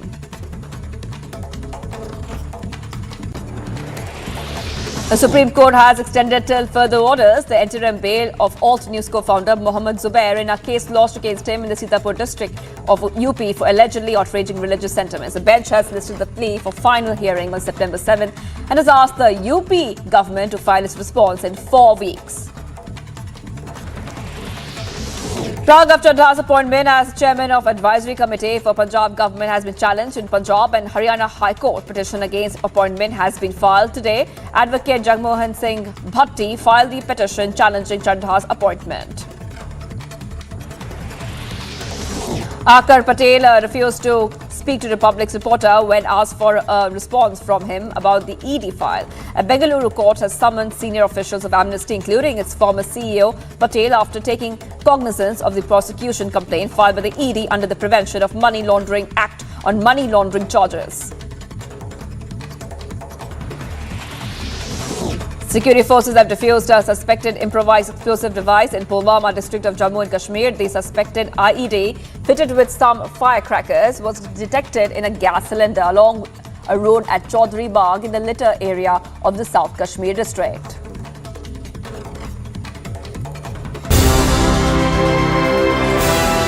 A private funeral will be held today for former Prime Minister Shinzo Abe, who was assassinated last week that shocked the entire world. The funeral in Tokyo will be for the family and close associates of Abe, who was fatally shot at from a close range last Friday. Thousands of politicians, diplomats and business leaders attended a wake for Abe on Monday night at a Buddhist temple in the capital. Mourners have also flooded the place, offering notes and flowers for the politician who shaped the country's economy. Leaders from around the world have paid tributes to Abe, who was a defining and sometimes divisive figure for Japan.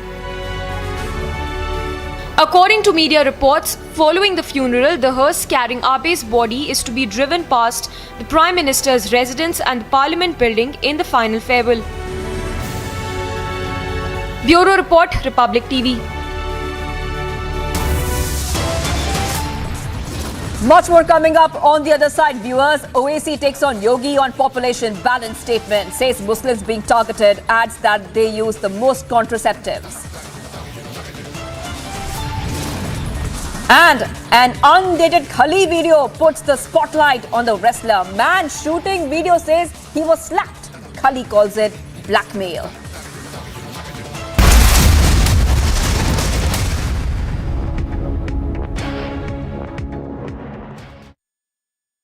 Now, at some more international news, at least 3 people were killed and many were injured in a Russian missile strike on Kharkiv. A number of missile strikes, Ukraine's second largest city. The regional governor of Kharkiv has said that only civilian targets were damaged by 3 missile attacks by Russian forces on the northeastern city. One missile demolished a school, another struck a residential structure, the third landed close to warehouse facilities. And Sri Lanka remains in a political vacuum for a second day, with opposition leaders yet to agree till Monday, but it appears they have now, on who should replace its roundly rejected leaders. Key residences are still occupied by protesters who are angry at the country's deep economic woes.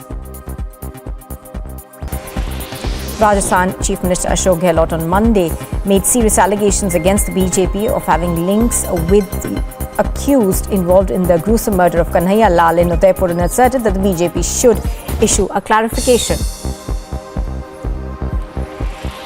Punjab Congress President Amrinder Singh Rajawaring has compared the Aam Aadmi Party's leadership to the British Empire over Raghav Chadra's appointment as the chairman of the advisory committee in the state. He said that the way the AAP is abusing Punjab's resources to promote itself in states such as Himachal Pradesh and Gujarat is similar to the way the British were exploiting Indian resources for the betterment of Britain. A district court in Varanasi will resume hearing on the Gyan Vapi Mosque case today. The Masjid Committee will continue its arguments regarding the maintainability of the right to worship petitions filed by Hindu petitioners. The hearing in the case is being held before the district and sessions judge in Varanasi, with strict restrictions on entry of people into the courtroom and heavy police presence.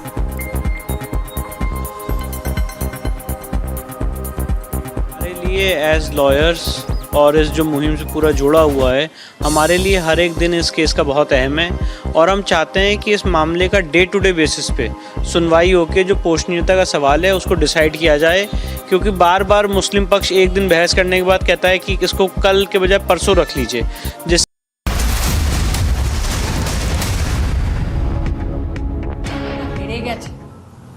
ওরা এই সংকল্প নিয়ে বসে আছে যে কখন এই দেশের অহিত্যা হোক।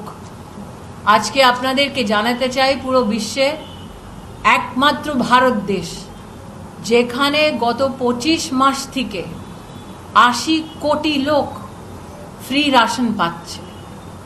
আমাদের একমাত্র একটা দেশ যেখানে 200 কোটি ভ্যাকসিন আমরা নিজের দেশে নির্মিত করে প্রত্যেকটা নাগরিককে ফ্রি দিচ্ছি। আমাদের একমাত্র একটা দেশ যেখানে 30,000 কোটি টাকা আমরা 22 কোটি মহিলাদের ব্যাংকে খাতায় দিয়েছি।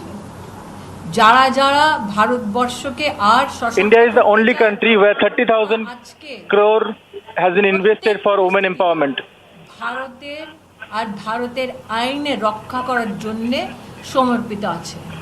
Opposition party The government is making efforts for better law and order situation. You may hate Modi, that we expect as BJP Kurmis. You hate India, that for us would be unacceptable. I said hi, Dada.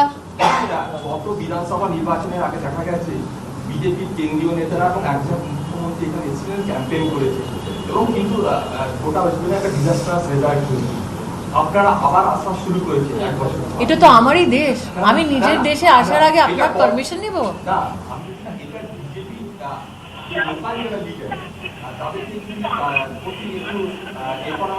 This is my country. Why do I have to take permission? দাদা আমরা 3টে ছিলাম, 70 পার হয়েছি। আপনি চিন্তা করবেন না, আমি ওখান থেকে লড়ে এসেছি যেখানে একটাও বিজেপির সাংসদ ছিল না। পুরো গান্ধী ফ্যামিলিকে ডিফিট করে এসেছি। I have fought against the entire Gandhi family to turn defeat into victory. I am one such Kurmi. I am such a BJP worker who has fought against the entire Gandhi family. मैं आपसे दावों पर चर्चा नहीं, तथ्यों पर चर्चा कर रही हूँ। दादा ने वहाँ पर कहा था कि आप गत विधानसभा का चुनाव हारे। मैंने दादा को यही जवाब दिया 2014 का अमेठी का चुनाव में हारी थी, 19 में जीती थी। धन्यवाद जी।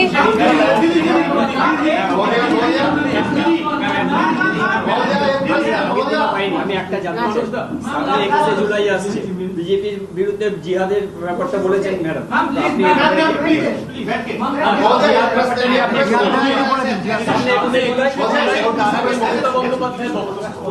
আপনাকে সেটা পাই আপনাদের বহিরাগত বা ভোটের সময় আসা পাখি বলে এখন তো কোনো ইলেকশন চলছে না, এবং আপনারা এখন যখন আসছেন, আমি ওটাই তো বলছি, এখন কোনো ইলেকশন চলছে না তো। Now there is no election, there is no poll. Still I'm here in Bengal. যেটা সামনে 21 জুলাই আসছে, বিজেপির বিরুদ্ধে জিহাদের কথা বলেছেন আমাদের মুখ্যমন্ত্রী। जिन्होंने खून से होली खेली, जिन्होंने खून से होली खेली, जिन्होंने चुनाव के बाद बीजेपी के कार्यकर्ताओं को मौत के घाट उतारा, वो बीजेपी के कार्यकर्ताओं के खिलाफ जिहाद का नारा देते हैं। ये अपने आप में शर्म की बात है कि वो नारा देने वाली स्वयं एक संवैधानिक पद पर है। उनके मुंह से जिहाद की बात निकलना और उनकी सांसद के मुंह से मां काली का अपमान होना आपको बताता है कि ममता दी की आस्था कहां है। धन्यवाद। आज आप काली मां की पूजा करते हुए देखिए।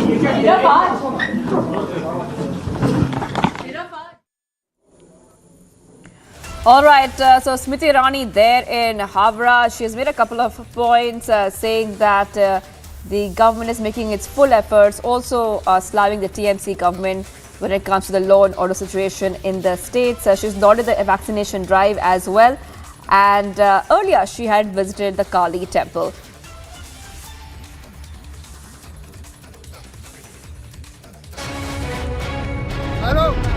Watch how the Great Khali is allegedly seen slapping an employee at a toll plaza. The video has gone viral on multiple social media platforms.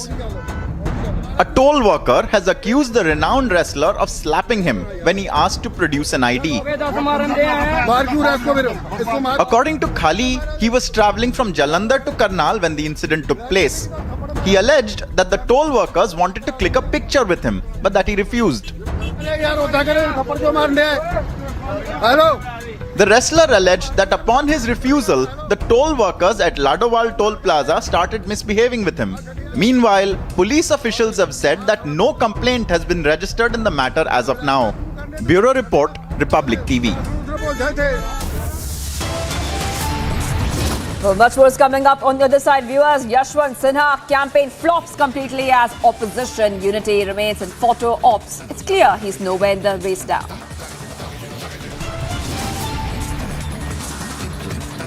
Plus, OAC takes on Yogi on population balance statement, says Muslims being targeted, adds that they use the most contraceptives.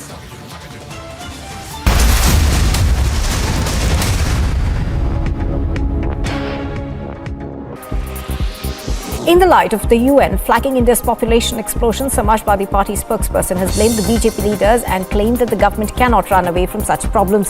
He even added that the government should continue with projects that existed earlier for population control.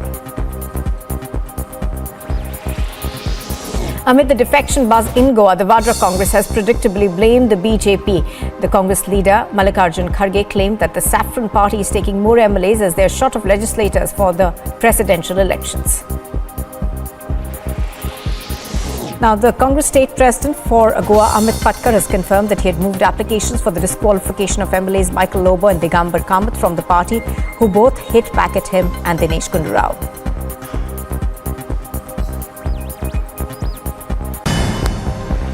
And here's a look at some more news in brief this morning. Former Karnataka Chief Minister and JDS Legislature Party leader H.D. Kumaraswamy criticized the BJP government in Karnataka and the centre, saying that the BJP is pro-rich and looting people's money in the name of development. He also said that if poor people are harassed, then Sri Lanka kind of response will be seen here too. Former Kingfisher Airlines owner Vijay Mallya, who is based in the United Kingdom for over 5 years, on Monday expressed his disappointment at the Supreme Court's verdict sentencing him to 4 months in jail in a contempt case. The UB Group chairman is accused of a bank loan default case estimated to be over 9,000 crore rupees involving the now defunct Kingfisher Airlines. Now at some more international news, at least 3 people were killed and many were injured in a Russian missile strike on Kharkiv. A number of missile strikes, Ukraine's second largest city. The regional governor of Kharkiv has said that only civilian targets were damaged by 3 missile attacks by Russian forces on the northeastern.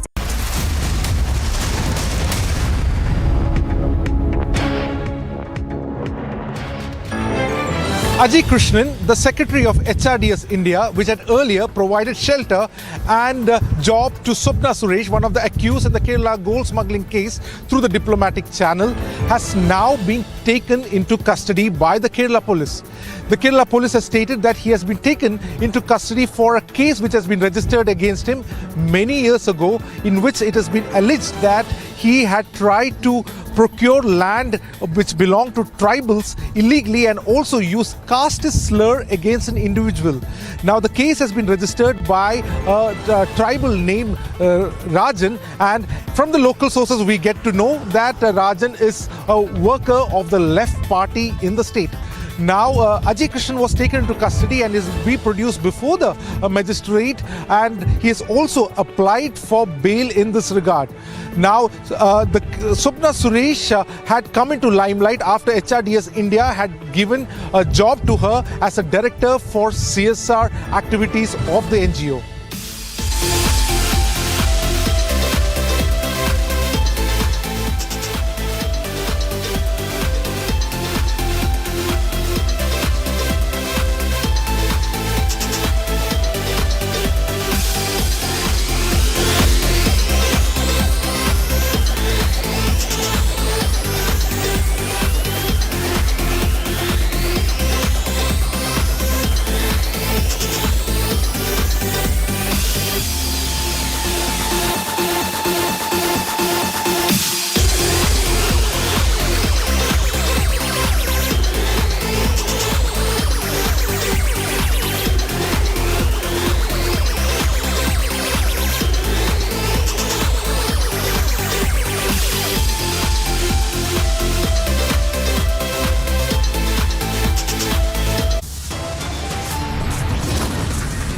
Viewers, much more coming up on the other side. Major political face-off as opposition questions emblem atop new parliament building, says the line is too aggressive in posture.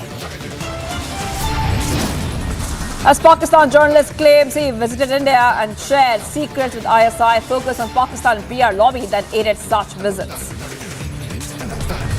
And controversy over schools in Jamtara, Jharkhand, declaring Friday as weekly holiday as state government orders investigation.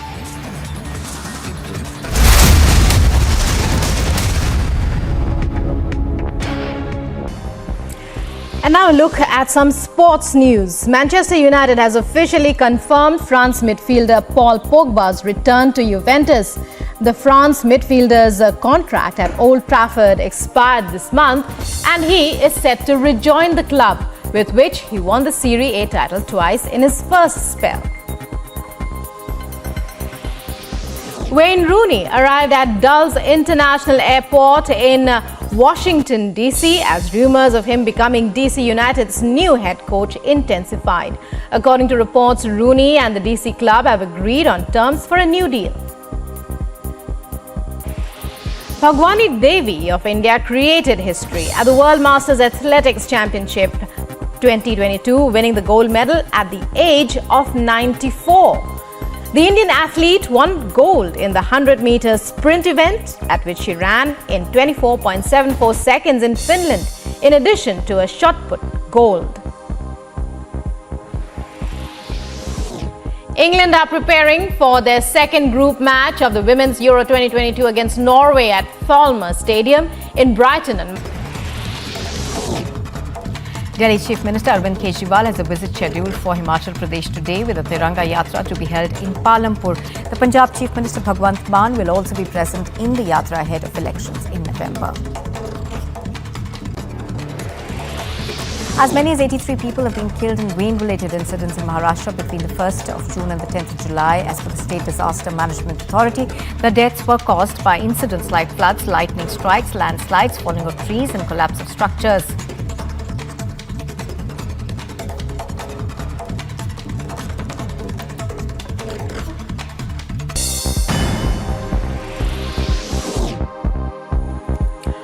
Hundreds queued up at Tokyo's Zojo. Public having accessed the CCTV of the bomb attack at the RSS office in Kerala's Kannur district. We are told the incident, remember, happened earlier this morning.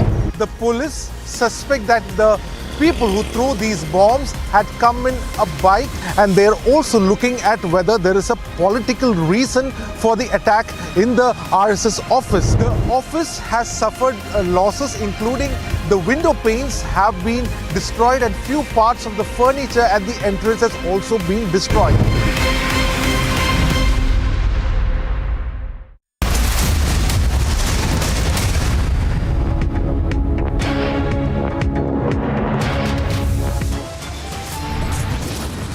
Top headlines at this hour: problem with Central Vista, then problem with not being invited, now a problem with the aggressive emblem for the opposition.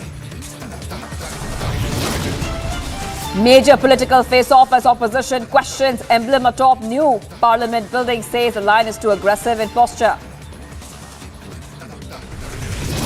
As Pakistan journalist claims he visited India and shared secrets with ISI, focus on Pakistan PR lobby that aided such visits. Left with no choice, Uddhav also backs Draupadi Murmu as opposition parties line up to show solidarity for the next president.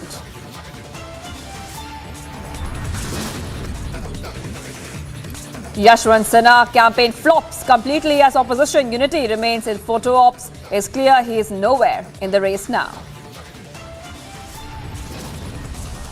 OAC takes on Yogi on population balance statement, says Muslims being targeted, adds that they use the most contraceptives.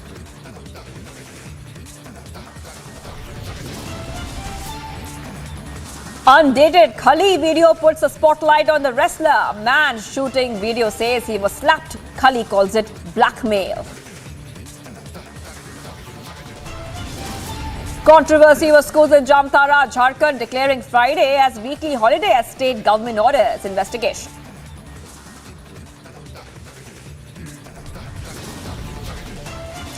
Controversy in Punjab over Raghav Chadha appointment. Lawyer files petition challenging the post.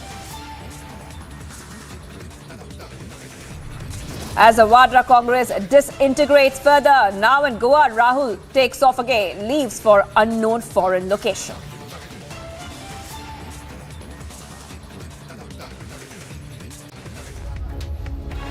Thank you, Shivamogga, there for the headlines. A new controversy now on the national emblem that was unveiled atop the new under construction Parliament of India by Prime Minister Narendra Modi yesterday. Now the opposition claims that they find the lions in the Ashokan capital, which is India's national emblem, little more aggressive and roaring, and they have, yes viewers, they have problem with roaring lions because the mold, the bronze sculpture, according to them, does not match the original. We have seen reactions coming in from the Trinamool, from the Aam Aadmi Party, and let's listen into how the BJP has reacted. Listen into Mukhtar Abbas Naqvi and Nalin Kohl.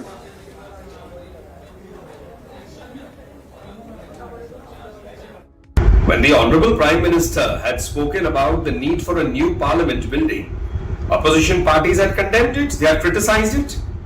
Now when there is a government programme in which the Honourable Prime Minister unveils and there is the installation of the national emblem, they again criticise it. But it's surprising to note Ms. Mahua Moitra is one of them who's criticising it. And it seems very evident that she wants the attention of the media and people to move away from her rather regrettable and condemnable comments on Ma Kali, which has obviously caused a lot of anguish to the people of Bengal, to the people of India, and all Ma Kali Bhakts in the world, and something which the Trinamool Congress has not condemned in open words. वो जो चक्र है उसमें क्या है? उसमें जानवर, 4 जानवर हैं, घोड़ा है, लायन है, हॉर्स है, बुल है। संविधान के जानकार क्या कहते हैं? वो भारत के प्रियम्बल का हिस्सा है। लिबर्टी, इक्वालिटी, फ्रेटर्निटी, जस्टिस, आप उसको भी भूल रहे हैं। Theory of separation of powers important है देश के लोकतंत्र के लिए। अगर एग्जीक्यूटिव लेजिस्लेचर पर हावी हो जाएगा तो गलत होगा हमारे लोकतंत्र के लिए। सर, एग्जीक्यूटिव के वो मुखिया हैं और मुखिया अगर नहीं, मुखिया हैं।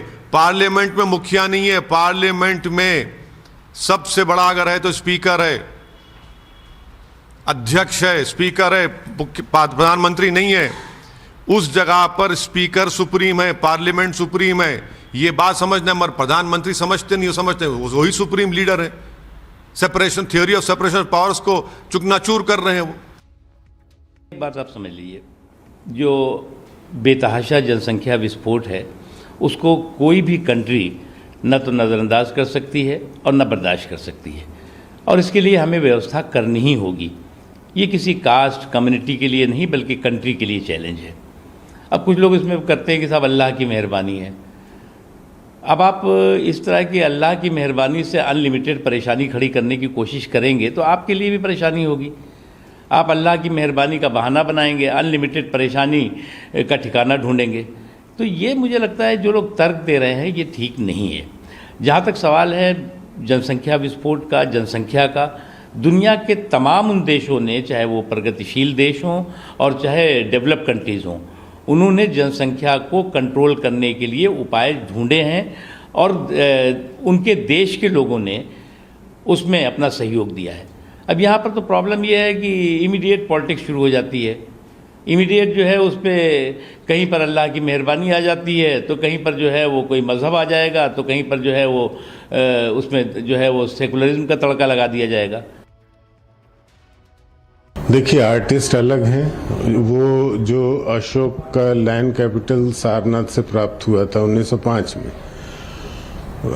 खुदाई में, और वो भारत का राज चिन्ह है, तो वो आज से 2300 वर्ष पहले बना था और आज हम उसकी कॉपी तैयार कर रहे हैं जिसे हम भारत के संसद में लगा रहे हैं।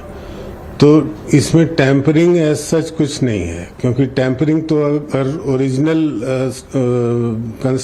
ओरिजिनल फिगर में हुई होती तब हम टेम्परिंग कर सकते थे। ये टेम्परिंग नहीं है, बल्कि उसकी एक कॉपी तैयार की गई है। हाँ, ये ज़रूर है कि वो जैसे 7-8 फीट ऊंचा है, ये जो वर्तमान में बना है, जो कॉपी है उसकी, वो 20-21 फुट ऊंची है। तो इसमें अंतर तो आएगा ही।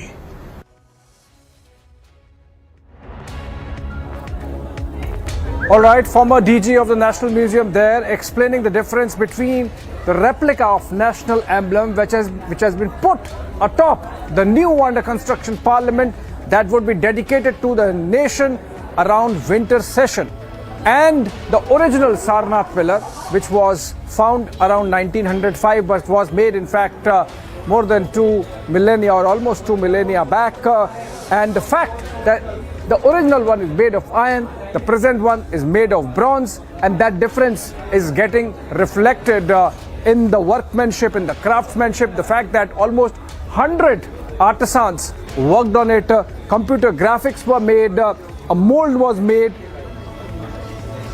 and then we have got this replica of the Sarnath pillar.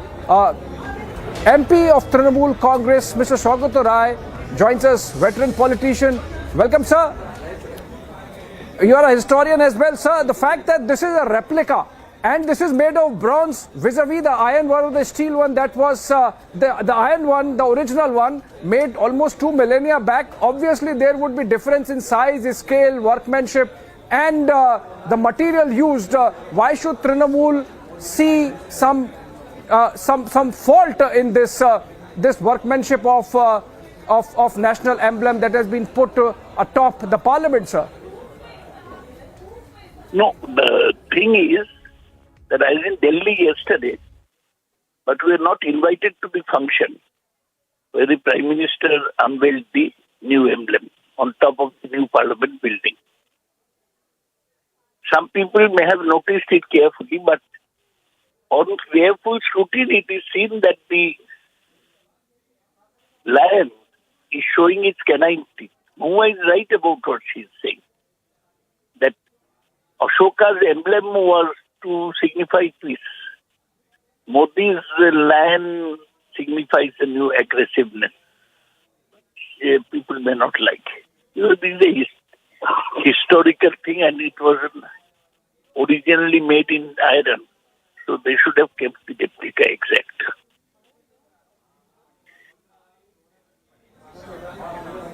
But are you suggesting, sir, that this is deliberate and should not have been done, even if it represents a new aggressive India? I do not think it should have been done. When something is important, historically or archaeologically, the important thing is to preserve the original. That is not done, then naturally people will take an exception to it. They shouldn't have done it. Why they made the lion like they have is rather strange. And why they had a Harsha ceremony to unveil it is also not clear to me.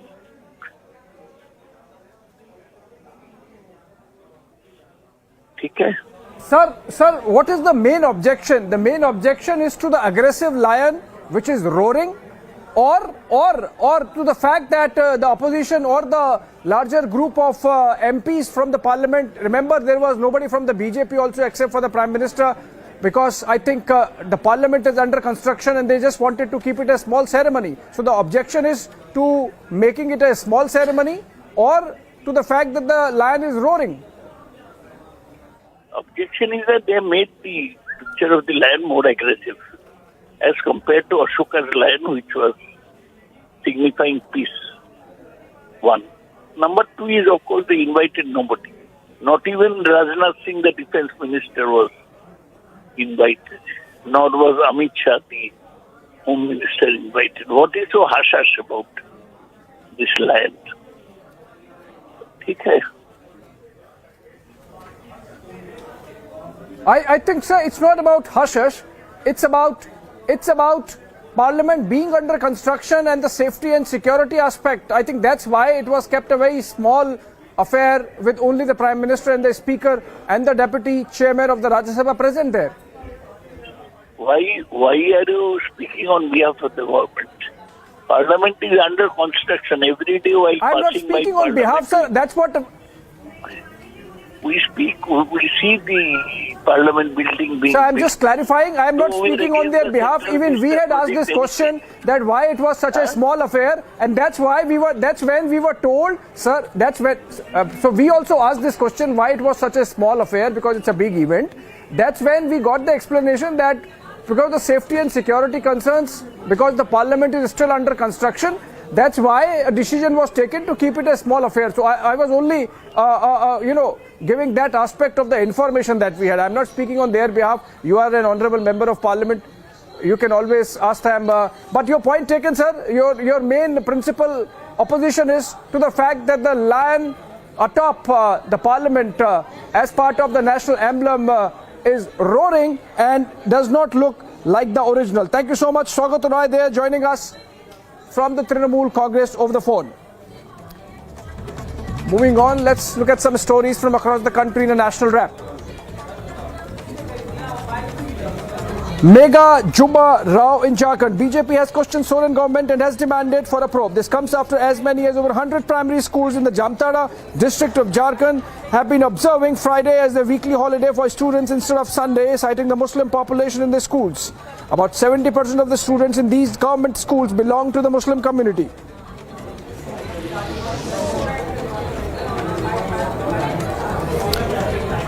Shiv Sena MP Sanjay Raut has issued a caveat to his party's apparent support for Draupadi Murmu, the candidate of the BJP-led NDA for the presidential elections on July 18. The decision is likely an attempt to contain the split in its legislative wing, a fallout of the Eknath Shinde-led rebellion. The Congress party has mocked the Shiv Sena's decision to back NDA presidential candidate Draupadi Murmu, saying that it is a historic decision where the party leadership is following the orders of its MPs. Shortly after reports surfaced that Thackeray could extend support to NDA's Murmu, Congress leader from Maharashtra, Sanjay Narupam, took to Twitter and said that the move is the end of democracy in Shiv Sena. I think that was in sarcasm. A bomb was hurled at RSS office in Payanur in Kannur district. The incident happened early this morning with the window glasses of the building broken in the attack. The number of attackers is not yet known and the CCTV footage of the area was being examined to ascertain the same.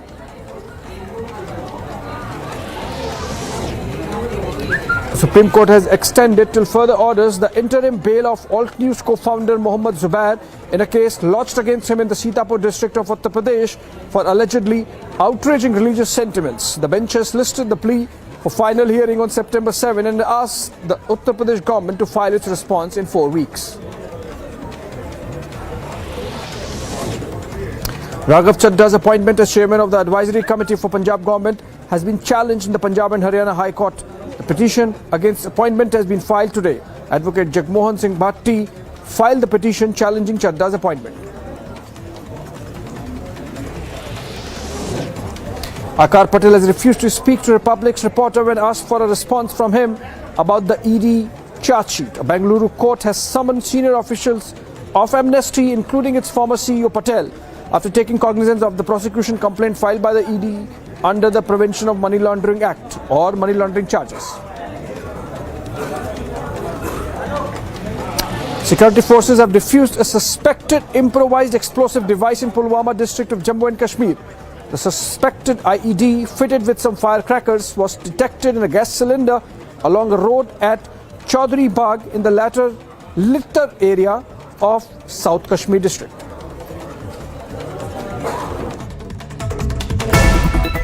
Crude bombs were hurled at an RSS office in Kerala. The incident happened at Payanur in Kannur district in Kerala at around 1:30 a.m. The police suspect that the people who threw these bombs had come in a bike and threw the bomb at the entrance of the RSS Karyalaya in Payanur. The office has suffered losses, including the window panes have been destroyed and few parts of the furniture at the entrance has also been destroyed. Police state that the incident happened at 1:30 a.m. and there is no witness for the same at the moment, and they are also looking at whether there is a political reason for the attack in the RSS office. Police is also scanning for all the details of the mobiles which have been in the spot during this particular time, and also waiting for more details as well. The forensics team will shortly check the spot for more clues as well. Rejected Central Vista but wanted an invite. Does a roaring lion intimidate India's opposition? Watch the biggest story tonight at 7 p.m.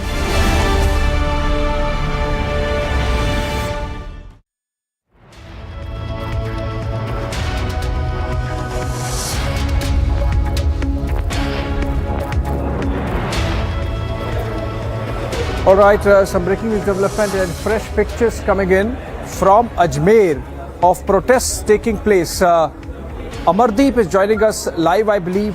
He's switching on his mic. Amardeep, if you are hearing me, please tell us what are these protests, who all are there, and why they are protesting. Is it on Udaipur killings or is it on something else?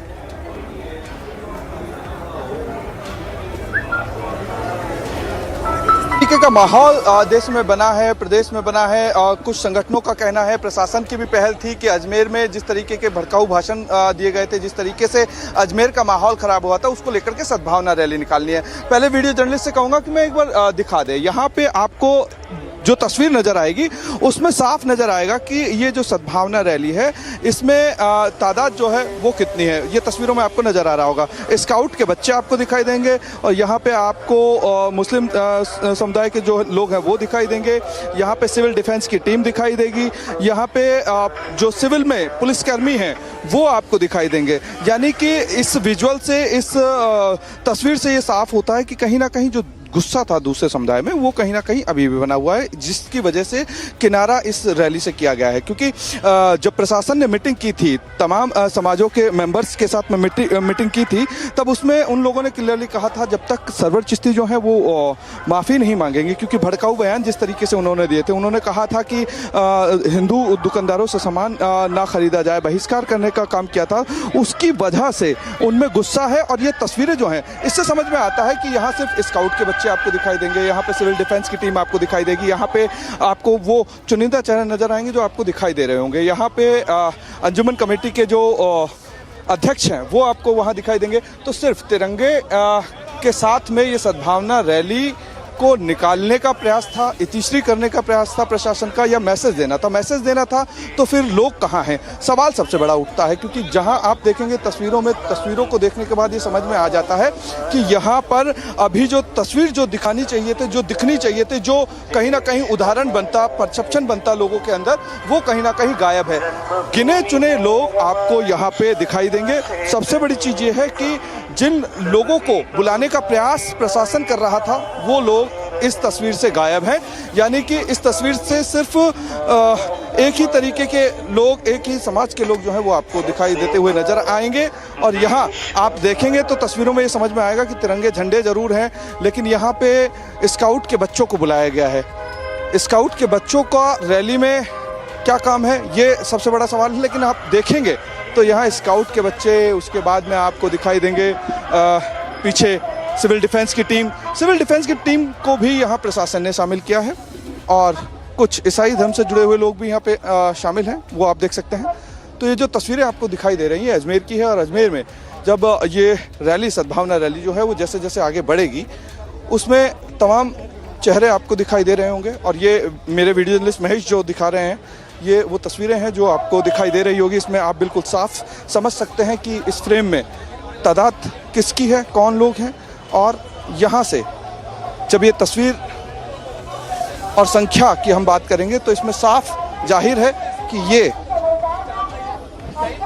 500 और 700 लोगों की तादाद है, जिसमें बच्चे भी शामिल हैं, सिविल डिफेंस की टीम भी शामिल है, स्काउट के लोग भी शामिल हैं।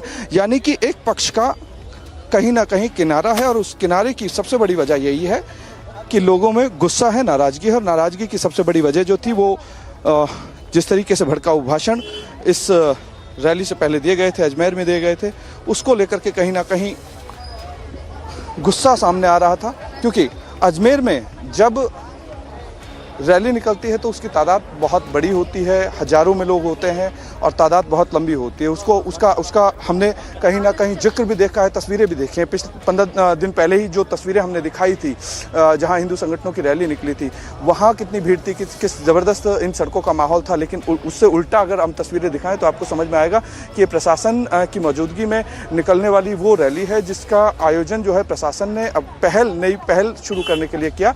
कि यहाँ जिस तरीके से भड़काऊ भाषण हुए थे, जो माहौल ख़राब अजमेर का हुआ था, उसको कहीं ना कहीं ठीक किया जा सके। लेकिन यहाँ पे लोग नहीं जुट पाए, एक पक्ष के ही लोग जुट पाए। दूसरी तरफ आप देखेंगे कि सिर्फ तिरंगा झंडे लिए हुए बच्चे हैं, बच्चों के साथ सिविल डिफेंस की टीम है, स्काउट के लोग हैं और कुछ महिला पुलिसकर्मी जो हैं वो सिविल ड्रेसेस में दिखाई दे रही हैं। तो ये इस बात से समझ, तो यहाँ पे आप देखेंगे तो यहाँ इनसे बात भी करेंगे, कुछ लोगों से बात करने की हम लोग कोशिश भी करेंगे। और मैं वीडियो जर्नलिस्ट महेश से कहूँगा कि एक बार आएँ, बातचीत करने की कोशिश भी करें। कहाँ से आए? अजमेर से ही हैं सर? प्रॉपर अजमेर से ही। भीड़ क्यों नहीं जुट पाई है, किस वजह से नहीं जुट पाई? एक्चुअली केवल प्रशासन बाइट देगा। तो यहाँ पे बोला जा रहा है कि बाइट किसी से ना ली जाए, सिर्फ प्रशासन ही बाइट देगा, क्योंकि आयोजन जो है वो प्रशासन ने किया है। हम जब सवाल पूछ रहे हैं तो सवाल पूछने से मना कर दिया गया है। यहाँ किसी को भी बाइट देने की बिल्कुल मनाही है। यहाँ पे आप देख सकते हैं कि प्रशासन के लोग जो हैं वो आ गए हैं, पुलिस के लोग जो हैं वो आ गए हैं। साफ इनकार है कि यहाँ किसी भी तरीके की आप कोई बाइट नहीं दे सकते, किसी भी तरीके की कोई मीडिया में जो वर्जन है अपना वो नहीं देख सकते। तो सवाल पूछने की मनाही यहाँ पे है। प्रशासन ने बिल्कुल साफ इनकार कर दिया है कि जो भी पूछना है आपको प्रशासन से पूछे। तो जब प्रशासन से ही पूछना है तो सवाल जायज़ भी हैं और सही भी हैं कि संख्या बल आखिर कम क्यों रहा, और संख्या बल अगर कम रहा तो उसकी वजह क्या है, क्योंकि जिस तरीके से प्रशासन की मीटिंग में तमाम समाजों के लोग आए थे, उनमें कहीं ना कहीं गुस्सा दिखाई दिया। और यहाँ आप जो तस्वीर देखेंगे, यहाँ पे प्रशासन के तमाम बड़े अधिकारी मौजूद हैं और इसके अलावा ये तस्वीर जो है वो आपको दिखाई देगी, जिसकी गिनी चुनी संख्या, और इस संख्या में आप साफ तौर से देखेंगे कि किस तरीके से यहाँ पे स्काउट के बच्चे हैं। स्काउट के बच्चों के साथ साथ में Amardeep, your description clearly shows that this is an event organized by the state government, obviously with very noble objective, but then there seems to be an element of orchestration and maybe not all communities coming out because it's done in a certain manner. Keep tabs there. We have to move on. SpiceJet's trouble do not seem to be ending, with another incident getting reported today. Take a look at this report. The managing director of SpiceJet Airlines, Ajay Singh, has now been booked by Gurugram police for allegedly duping a businessman. According to complainant businessman Amit Arora, he has given a complaint to Gurugram police where he has mentioned that he was promised by Ajay Singh of transferring around 10 lakh shares of SpiceJet Airlines in lieu of services those were being provided by Amit Arora to Ajay Singh. Now, Ajay Singh has mentioned in his complaint that Ajay Singh initially had gave a depository instruction slip to Amit Arora, which later on turned out to be the invalid and fake one, after which he approached to Ajay Singh multiple times, but he refused to answer to his calls. Now what we are given to understand is that Amit Arora has approached to Gurugram police after taking into the consideration of the complaint given by Amit Arora. Gurugram police has registered an FIR under various sections. The police have also said that after registering the FIR, they are investigating the entire matter and will take actions accordingly.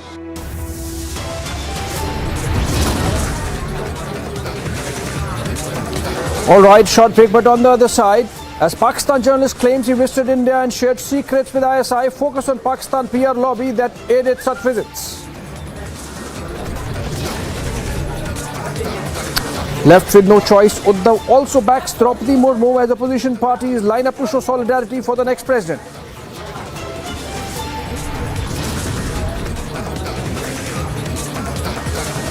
Owaisi takes on Yogi on population balance statement, says Muslims being targeted, adds that they use the most contraceptives.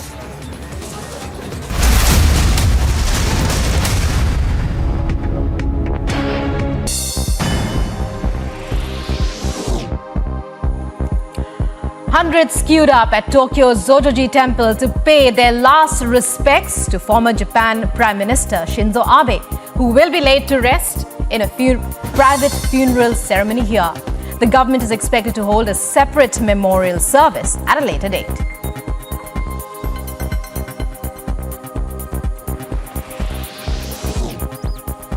Australia's foreign minister urges Pacific Island neighbours to unite on shared challenges of strategic competition, climate change and COVID-19 at the Pacific Islands Forum held in Suva. The Micronesian state, Kiribati, has reportedly split from the 18-nation body in a major blow to regional unity. Amid the mega turmoil in Sri Lanka, Republic accessed this dramatic sequence of Rajapaksa's brother who tried to flee to the US. Watch this video of Basil Rajapaksa, who was blocked from boarding the flight by the airport staff as he tried to head to the US.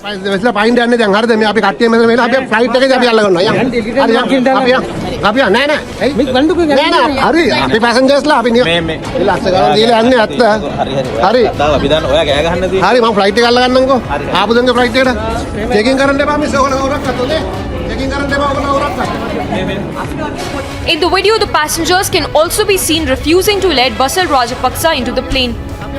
And Basil Rajapaksa, which only corroborates that the former finance minister of Sri Lanka tried to flee to the US as the country faces one of its worst economic crises since the 90s. Bureau report. rejected Central Vista but wanted an invite. Does a roaring lion intimidate India's opposition? Watch the biggest story tonight at 7 p.m.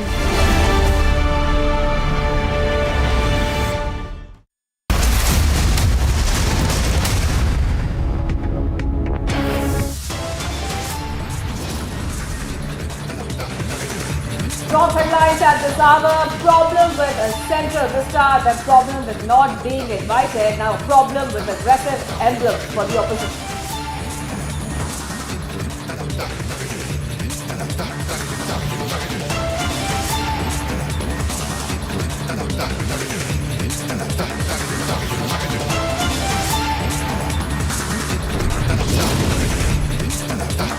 Major political face-off as opposition questions the emblem atop new parliament building, say the line is too aggressive in posture.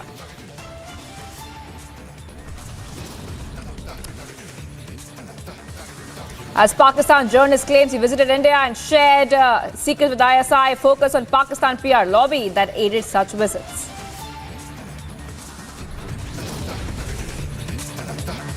Left with no choice, Uddhav also backs Draupadi Murmu as opposition parties line up to show solidarity for the next president. Yashwant Sinha campaign flops completely as opposition unity remains in photo ops. It's clear he is nowhere in the race now.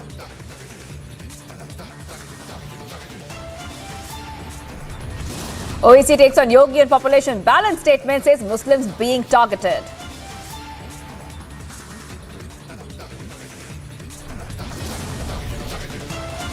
Undated Khali video puts the spotlight on the wrestler. Man shooting video says he was slapped. Khali calls it blackmail.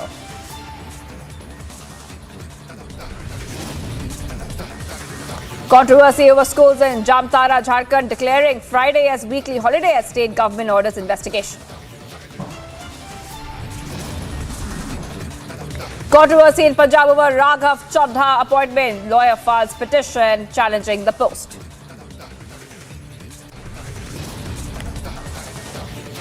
As the Vadra Congress disintegrates further now in Goa, Rahul takes off again, leaves for unknown foreign location.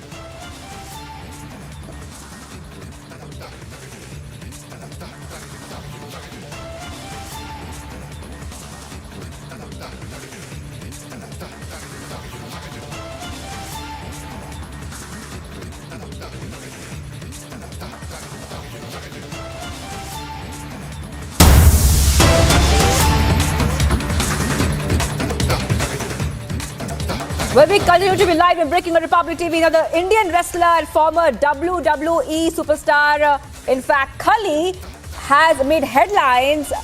He has, in fact, it's been alleged that he had hit a toll booth employee in Punjab's one of the regions there. Now, Khali has responded. Khali is seeking action against the toll plaza officials. And Khali has finally broken his silence on the altercation with toll plaza workers. This is the big news coming in at this point of time. Now, there was a video which was circulating, viewers, where the former wrestler claimed that they were blackmailing him by one of the employees, can be seen accusing Khali of slapping his co-worker. And Khali has now issued a statement saying that employees at the toll plaza misbehaved with him when he denied their request for a selfie. So this is what Khali is saying. Khali is seeking action there, responding to the toll plaza video, which has made headlines and has gone viral all over. Now, Khali has also stated that the employees had passed racist comments against him and also used bad words. So this incident had happened on Monday afternoon.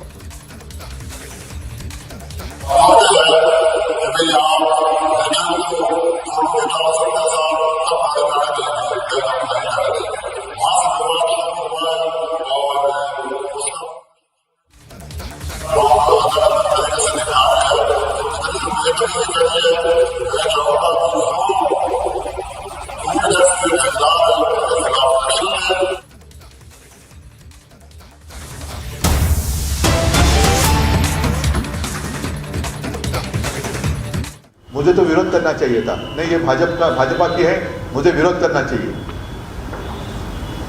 इतने छोटे मन का मैं नहीं हूं। जैसे आपने देखा होगा कि पिछले कुछ साल पहले भी प्रतिभाताई पहली बार एक महिला और वो भी महाराष्ट्र से कांग्रेस ने डिक्लेयर किया था। हमें तो विरोध करना चाहिए था, लेकिन बाला साहब तब थे, उन्होंने कहा कि नहीं, मेरी एक महाराष्ट्र की महिला और एक महिला वहाँ विराजमान होने जा रही है तो मैं विरोध नहीं करूँगा। फिर बात आई प्रणव दा की ने, तब भी बाला साहब जी ने कहा था कि नहीं, देश की प्रतिमा ऊंची रखने के लिए एक काबिल व्यक्ति है, प्रणव दा एक काबिल व्यक्ति है, तो पक्ष में बीच में नहीं लाऊंगा, पार्टी की राजनीति में बाजू में रखूंगा। और शिवसेना ने उस वक्त भी प्रणव दादा को समर्थन दिया था। वही परंपरा कायम रखते हुए मुझे जो मेरे कई सारे आदिवासी शिवसैनिक माता और बहनों ने भी कहा था कि रिक्वेस्ट की कि अगर आप समर्थन देंगे तो हमें खुशी होगी, तो उनकी जो भावना है उसका आदर करते हुए मैं द्रौपदी जी को शिवसेना की ओर से समर्थन देता हूं। और आने वाले समय में जब वो राष्ट्राध्यक्ष बनेगी तो मेरी यही इच्छा और शुभेच्छा शुभकामना है कि हिंदुस्तान जो आज की स्थिति में चल रहा है उससे उभर कर आगे बढ़े और एक समर्थ देश पूरे विश्व के सामने आए। यही मेरी शुभकामना है। सबको धन्यवाद देता हूं। और आगे संजय जी और अनिल जी कुछ कहना चाहते हैं तो वो अपनी बात रखेंगे, लेकिन मैं निकलता हूं क्योंकि मेरे यहाँ घर में भी अभी लोग कुछ आए हुए हैं, उनको मिलने के लिए। राजनाथ सिंह यांचा फोन तुम्हाला आला होता, तुम्ही भडकले होते, तुम्ही काही किस्सा झालाय?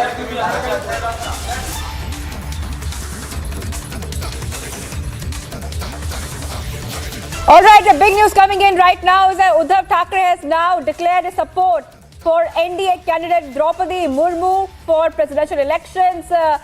Looks like Uddhav Thackeray has finally caved in and is backing the NDA candidate. That's a big story we are tracking right now. We told you earlier that this was very likely to happen because a lot of Shiv Sena MPs had requested Uddhav Thackeray to back the NDA candidate as well, and there was a meeting which had happened yesterday where this was discussed. I would like to go across to Alisha, who's getting us the latest details. Alisha, this is not something that which was unexpected. We knew that Uddhav had pressure on him from the Shiv Sena MPs to back the NDA candidate. Take us through the details, Alisha. Well, Shivangi, it was most likely, as we already pointed out, and it's a Republic newspaper confirmed that finally Uddhav Thackeray has made it official that Shiv Sena has extended its support to Draupadi Murmu. And of course, it's something which Uddhav Thackeray has left with no option. Because we know that he needs to do this to avoid the split in MP. Yesterday, the meeting that held in Matoshri, where Uddhav Thackeray has called in meeting with the Member of Parliament from Lok Sabha and Rajya Sabha, where we know that the MPs has asked Uddhav Thackeray to give a support to the NDA candidate, that is Draupadi Murmu, as a president post. But that is something like the final decision has to be taken by the party chief, that is Uddhav Thackeray. But we even heard there are other MPs who were clearly stating that it is something we have conveyed a message to Uddhav Thackeray to extend support to Draupadi Murmu, and this is where now Uddhav Thackeray has come to the media and give it an official information, give it a confirmation that party, that is Shiv Sena, will extend its support to Draupadi Murmu, that is NDA candidate. But we even remember the statement that was coming in from Sanjay Raut. Sanjay Raut clearly stated giving a support to Draupadi is something not a support for the BJP. But this is something Uddhav Thackeray is left with no option. As we know, the MLAs who's already with Eknath Shinde camp, there is a the two faction, which is one is a Uddhav Thackeray faction and the other is the Eknath Shinde faction. But at this point of time, where Uddhav Thackeray is left with 16 to 17 MPs, we know that yesterday there was around 16 to 17 MPs who reached Matoshri for the meeting. But to avoid the split in MP, this is something Uddhav Thackeray has left with no option, and to extend the support to Draupadi Murmu. Yes, Alisha, Uddhav Thackeray there being left with no option. Uddhav caving in and officially backing Draupadi Murmu, the NDA candidate. All right, some big news coming in right now, and this is one big story we have been tracking the entire day. Now, a Pakistani journalist has... All right, we will go to that big story about a Pakistani journalist a little bit later, viewers. First, let's talk about what is really happening, the big story that we have been tracking right now, where Uddhav is declaring support for the NDA candidate, back-to-back support coming in right now for the NDA candidate. And while Yashwant's campaign flops, that's a big story that we have been tracking. Now, this was not exactly unexpected, like Alisha was also telling us that a lot of Shiv Sena MPs had and MLAs had also, in fact, backed support for Draupadi Murmu. So this was something which was in fact we were expecting that it would happen. Uddhav Thackeray there in fact going ahead, caving into the pressure and supporting the NDA candidate. So the official statement has finally come in, like we have been telling you for the past few hours, that this was expected to happen. And of course, this is the big news that we have been tracking. Alicia is joining us back. Alicia, like you were telling us, that there was a big meeting which had happened in Matoshri where this was discussed. But you know what is very surprising right now is that Uddhav has finally caved in. What do you think made Uddhav cave in and officially back Draupadi Murmu? Well, Shivangi, let me put things into perspective, because yesterday when there was a meeting of MPs from Lok Sabha and Rajya Sabha that was called in by Uddhav Thackeray in Matoshri, the first question that raises, because there was a speculation and of course a statement that came in from Bharatiya Janata Party stating that there are MPs who have been connected and they have been in talks with Eknath Shinde. So that was the first when we have to check how many MPs were present in Matoshri. So what have been got to know from the official that was the statement that was given in from Shiv Sena that there were 17 MPs out of 19 that were present in Matoshri. So the meeting was called in for the whether to give a support for the NDA candidate, that is Draupadi Murmu, or not. But the statement that come in from the MP itself clearly stating that there should be a support to the NDA candidate, because Draupadi Murmu is a woman and also comes from she is an Adivasi. So the candidate that has been chosen from Bharatiya Janata Party, from NDA, the candidate that has been chosen is something of very right decision, and Shiv Sena should support it. So of course Uddhav Thackeray at this point of time, because we heard from the MP, Shiv Sena MP, that the final decision will be taken by Uddhav Thackeray, the final announcement will be taken. And today this morning from a source that has informed that Uddhav Thackeray is going to make it official that Shiv Sena is going to support Draupadi Murmu, that is the NDA candidate. Even in a press conference when Sanjay Raut has made its point very clear that even if Shiv Sena gives a support to Draupadi Murmu, that does not mean that they're giving a support to the Bharatiya Janata Party. But it is something that no option left with Uddhav Thackeray. At this point of time, when it comes to the Maharashtra and the crisis that was ongoing, because there is a two fraction of Shiv Sena itself. One is the Uddhav Thackeray fraction and the other thing is the Eknath Shinde camp. But at this point of time, we're not just to avoid the split in member of parliament, because there are one fraction, because there are 12 to 13 MPs who have clearly stated that we should support the Shiv Sena. The party should give a support to Draupadi Murmu, and some MPs were not agreed to it. But at this point of time, to avoid the split in member of parliament, so this is something that decision that has been taken by Uddhav Thackeray is something like he has no option but to give a support to Draupadi Murmu. And now it's official, where Uddhav Thackeray, coming to the media, clearly stated that Shiv Sena extend its support to Draupadi Murmu, that is an NDA candidate. So this clearly shows that this is something also may bring, in future, if you think about it, because even right after the news break in the morning, when we informed that from our sources that Shiv Sena is going to give a support to Draupadi, the NDA candidate, for the president poll, after which Deepak Kesarkar clearly stated this will be something, an historic announcement that will be made, the decision that will be made by Uddhav Thackeray, because Shiv Sena is something at this point of time is with Bharatiya Janata Party in the state of Maharashtra. They are in government, and Uddhav Thackeray gives a nod to the decision that has been given, the information that has been given by the MPs, and if he agreed to it, so it will be something getting closer to the BJP. But we have to wait and watch what will be the further course of action of Uddhav Thackeray camp as well, because Eknath Shinde, also speaking to the media, has said that there are several other workers and leaders who are in touch with Eknath Shinde, because the decision that has been taken in the state of Maharashtra, whether to go with the legacy, they have taken forward the legacy of Bharat Thackeray, the Hindutva ideology, and that is where the decision has been taken to go with the Bharatiya Janata Party in the state of Maharashtra, and this is something given a mandate by the people of Maharashtra. So this is something most have been Shiv Sena leaders and workers and agreed to it, and that is the reason where most of the leaders and workers are agreed. But that decision can get something closer, a decision that could bring in of getting Uddhav Thackeray as well in merge, but we have to wait and watch, because at certain point when now Uddhav Thackeray, just to avoid the split in the MP, has taken a make it an official that Shiv Sena is going to its support extend to Draupadi Murmu, NDA candidate. But at the other hand, where Sanjay Raut has clearly stated that supporting Draupadi Murmu is not something a support to the BJP as well. Yes. Okay, Alisha, thank you for getting us all those details. So Republic news break is confirmed, and the official word coming in, viewers, Uddhav has caved in, and Uddhav is officially backing Draupadi Murmu, the NDA candidate for presidential elections, first on Republic and also broken first on Republic. Amid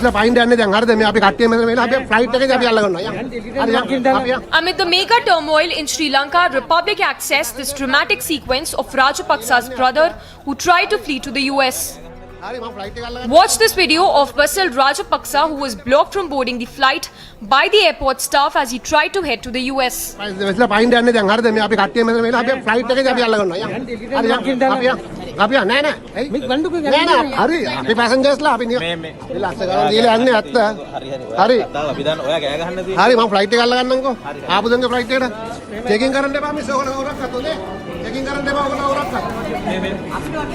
the video, the passengers can also be seen refusing to let Basil Rajapaksa into the plane. And Basil Rajapaksa, which only corroborates that the former finance minister of Sri Lanka tried to flee to the US as the country faces one of its worst economic crises since the 90s. Bureau Report, Republic TV. Well, much more coming up on the other side, viewers. Controversy in Punjab over Raghav Chadda appointment. Lawyer files petition challenging the post. Plus, as the Vadra Congress disintegrates further, now in Goa, Rahul takes off again, leaves for unknown foreign location. Stay tuned.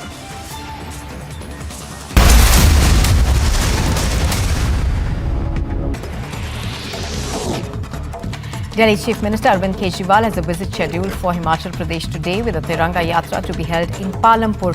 The Punjab Chief Minister Bhagwant Mann will also be present in the Yatra ahead of elections in November.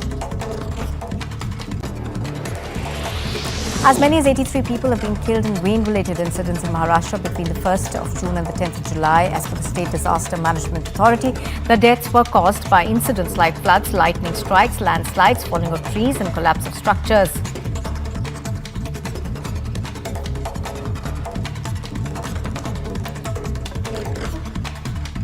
मुस्लिम पक्ष अपना case court के सामने रखेगा।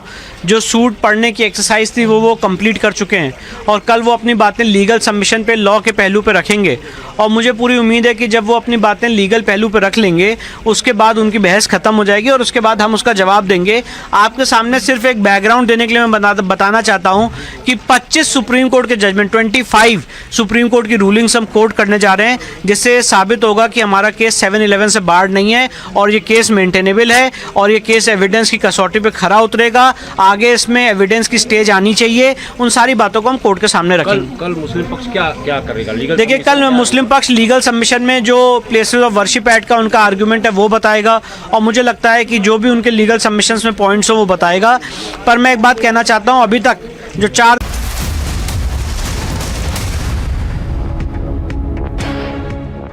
We continue to be live and breaking on Republic TV. A big story right now. A Pakistan journalist has made a big claim. On camera, she's boasting that she made visits to India several times and claims she received several privileges.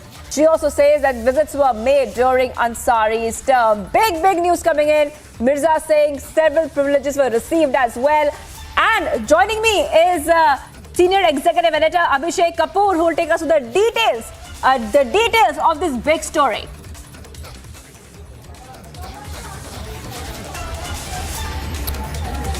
Well, Shivangi, we have seen this video coming in from Pakistani social media, and in which Nusrat Mirza is talking to a blogger and mentions that 17 times he visited India, that he met people of consequence, including, according to him, this is a claim which is not denied by Hamid Ansari as yet. Some people have approached him but he has not responded or come on record or clarified his position. Hamid Ansari was at that time the Vice President of India, and he says that he attended a program where Hamid Ansari was present. Hamid Ansari knew who he was, and then in all these visits, he also takes the name of yes. So basically, in all these visits, he gathered information which he passed on to the Pakistani army. He gave to General Khayani. He gave it to Khurshid Kasuri, who was a minister in the Pakistani government at that time. And this was over a long period, Shivangi, of almost a decade, when he would be coming in Nusrat Mirza, using some contacts, organized. He would be participating in events, engaging with people, important people. If you see that, if he's meeting the Vice President of India, he boasts that Muslim leaders in India are very receptive and are willing to share information. Now that really he's casting aspersions on the community leadership in India, and he says that there is so much divide within India. There are so many secessionist forces and movements going on across the country that we can work on it. He's expressing a little bit of frustration with the ISI or the Pakistani state that they are not working on those secessionist forces or secessionist movements across the country. He is seen as correcting some Pakistani journalists about the intricacies of the forces in India which are inimical to India's unity and integrity. And then he goes on to say that if we work with a strategy which we don't have as of now, he's talking about the Pakistani state, then perhaps we can achieve our objectives. Obviously, the objective seems to be to strengthen those anti-India forces within India, those secessionist forces and movements. All this happened during Congress rule. This is dangerous. This is preposterous. Congress party should be responding. Shivangi, the fact that when a Pakistani citizen comes to India, the person is given a city-specific visa. Now, he claims on one particular visit, he crisscrossed 4 states. Now, how is this possible? That's something for the government of that time to really respond, by which I mean the political party which was ruling at that time to respond. Shivangi. Right, Abhishek, it's very shocking indeed that Nusrat Mirza has also boasted on camera that he used to pass information to ISI. Very shocking story coming in. Also, let's have a look at a reaction coming in from Rajiv Rudy on this big story. I read that information. I do not know the credentials of that journalist, whether it was worth it or not. B, there are invitations sent across to across the nations, and a journalist claims he used to collect information and pass it on to ISI. I do not know whether it's going to happen again or not. But again, by such statements, the invitees of Pakistan would become a suspect for all times to come. And that is a matter of deep concern. And if he claims he has done it, I'm sure then the Vice President Hamid Ansari, who was a gentleman, of course, may have not got checked on the credentials. And individuals do need to get the credentials checked. But it's sad that such statements are being made 12 years down the line. But if it's a fact, it is disappointing and dangerous. He's confessed that. I think so. So that is what no one will trust anyone visiting dignitary from these countries ever. So that is a bigger question which we need to answer. The opposition resorts to outlandish criticism on emblem. Opposition says national emblem is aggressive and disproportionate. From central vista to emblem, opposition only spews negativity. On-up debates at 9 p.m.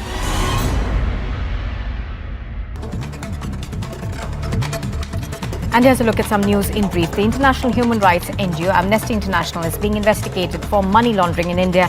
The Enforcement Directorate has alleged that the organization sent a huge amount of foreign contributions to its Indian entities in the guise of business activities to escape scrutiny of India's Foreign Contribution Regulation Act.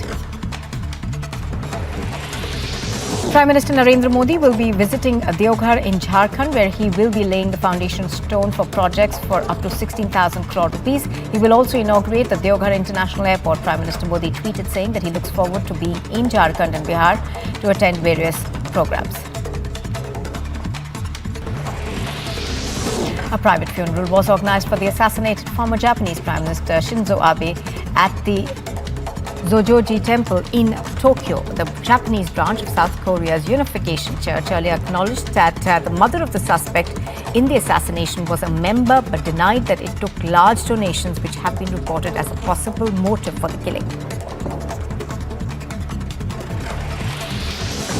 Over 100 schools in Jharkhand's Jamtara have reportedly been having Fridays as holidays on account of the number of Muslims in the area. This is despite the authorities knowing. Now, the relaxation for such a change in holidays is reportedly only for those schools designated as Urdu ones, and according to official data, there are only 8 Urdu schools in the district.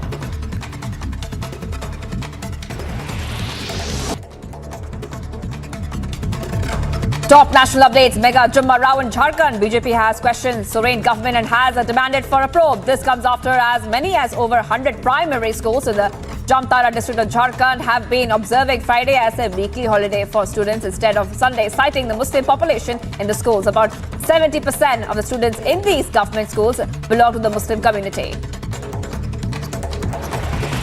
Shivsena MP Sanjay Raut has issued a caveat to his party's apparent support for Draupadi Murmu, the candidate of the Bharatiya Janata Party-led NDA for the presidential elections on July 18. The decision is likely an attempt to contain the split in its legislative wing, a fallout of the Eknath Shinde-led rebellion.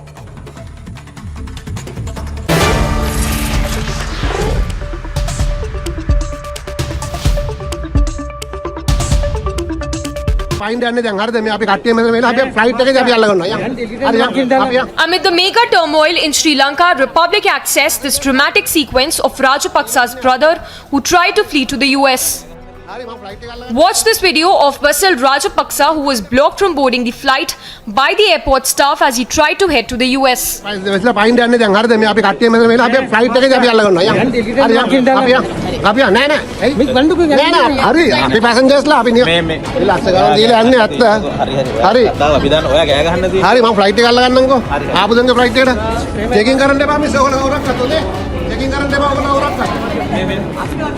In the video, the passengers can also be seen refusing to let Basil Rajapaksa into the plane.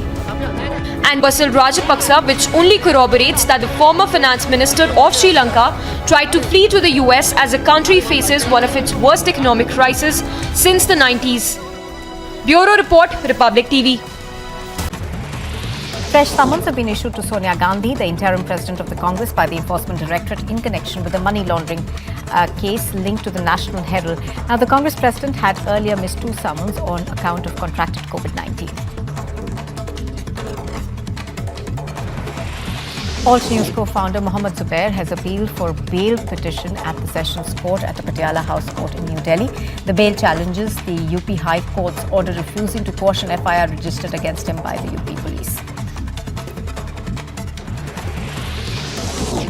A hearing on the maintainability of the Gyanvapi Mosque is scheduled to take place today. The Muslims rejected Central Vista but wanted an invite. Does a roaring lion intimidate India's opposition? Watch the biggest story tonight at 7 p.m.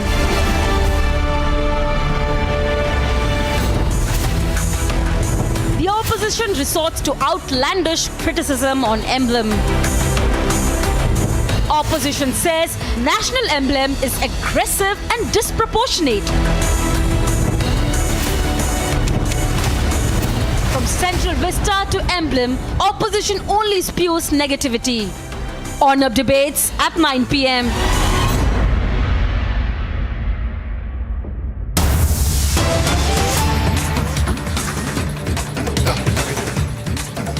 There's a massive storm over Raghav Chaddha's appointment. Akali Dal has now hit back. That's the latest we're getting in. A massive controversy brewing in with regards to Raghav Chaddha's appointment. Latest details coming in. Let's listen into the reaction coming in from Akali Dal.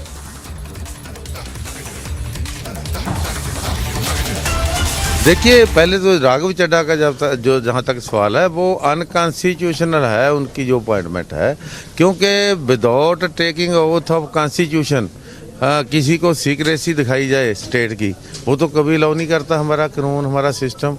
तो ये तो बहुत गलत बात हो रही है। किसी गैर पंजाबी को ओथ लेने के बिना ही सारे भेद जो हैं, गुप्त भेद स्टेट के दिखाए जाएंगे, तो इसलिए हम उसका विरोध किया है और कहा है कि वो वापस लिया जाए। दूसरी मैं समझता हूँ कि ये तो जो स्टेट गवर्नमेंट है उसकी नाअहलियत है, जो इनएफिशिएंसी जो है, उस पर इन्होंने स्टैंप लगा दी।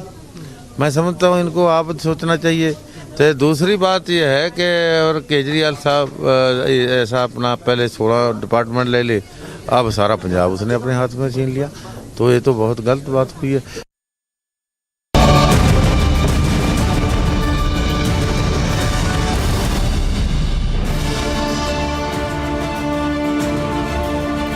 Welcome, you're watching This Is Exclusive with me, Shavan Sen. Our top focus, 4 big stories we're getting for you tonight on This Is Exclusive, starting with that big win for the security agencies in India, and also a big exclusive coming in with regards to an interview. We'll put out all the details in this edition, but up first, these are the headlines we're tracking for you at this hour. Problem with Central Vista, then problem with not being invited, now a problem with the aggressive emblem for the opposition.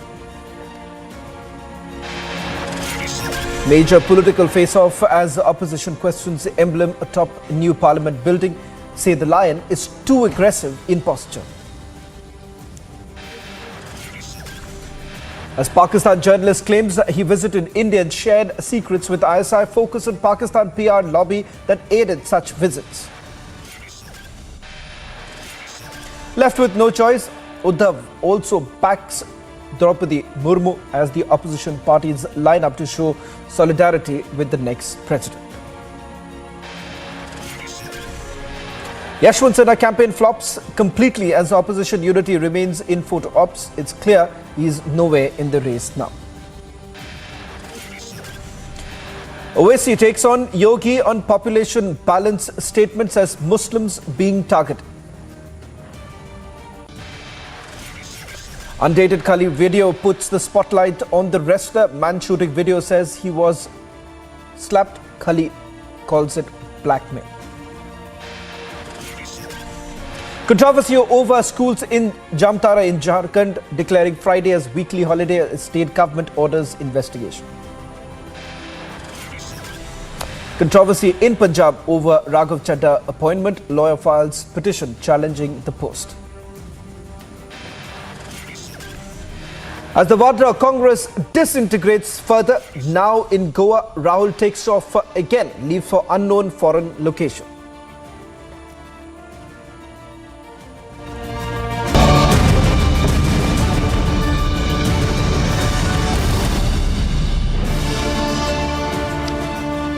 Tonight, ladies and gentlemen, we're getting you a story that no other channel is tracking. Once again, Republic TV gets you the latest details. Now, this is with regards to a fugitive. He was on the run, arrested in Hong Kong. This is with regards to a man who goes by the name of Ramanjeet Singh, alias Romy. Fugitive Romy is to be extradited to India. Fugitive has now lost the legal battle in Hong Kong. Ramanjeet Singh, alias Romy, was involved in the Nabha jailbreak case. In fact, Romy had appealed against the extradition order which was passed back in 2019. In fact, in September, the Court of Appeal had basically heard his plea, which has once again now been rejected is what we are being told. What's the latest we are picking up? Sources indicating that Punjab police is now awaiting the court order. The moment they receive the court order, sources say that the team would be leaving for Hong Kong after they get it. Republic has also accessed the court order. Who exactly is Ramanjeet Singh? What is his role in the Nabha jailbreak? In fact, full details right now on our screens. We take you through the details of that Nabha jailbreak where about 6 prisoners had escaped from the prison. The man behind it was Ramanjeet Singh, who was plotting this sitting in Hong Kong. In fact, details now coming in from that court order saying that he was actually planning this while he was in Hong Kong, sending in remittances all the way from Hong Kong.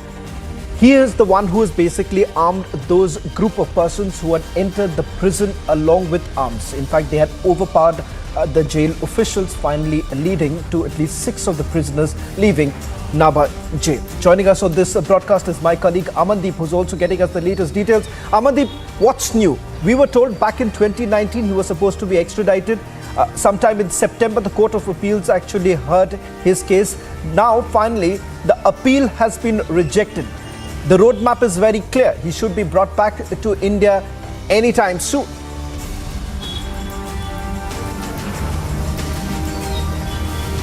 Well, absolutely, Shavan. And in fact, this is the big win for the security forces, just because Ramanjeet Singh Romi is the one who always involved into the terrorist activities in Punjab and associated with the banned organization Babbar Khalsa, whose operatives were sitting in Pakistan. And in fact, beyond Naba jailbreak case, he was also involved into the RSS leader Brigadier Gagneja's killing case also. He has funded the killers in Punjab. And in fact, now that all the routes for Romi has been closed and his extradition has been approved by the court in Hong Kong, and anytime Punjab police can leave to bring him back in Punjab to interrogate him for the further investigation, just because now the Punjab police is just waiting for the official order from the Hong Kong, and soon after a team will be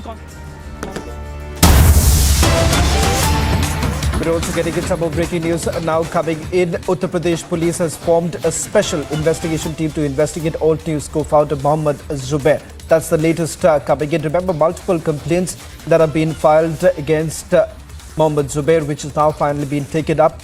The first case registered by the Delhi police, following which arrest of Zubair has taken place. Thereafter, the ambit of the investigation certainly widening, something that has also been criticized given the fact that most of these cases which have been registered in the past are finally now being taken up.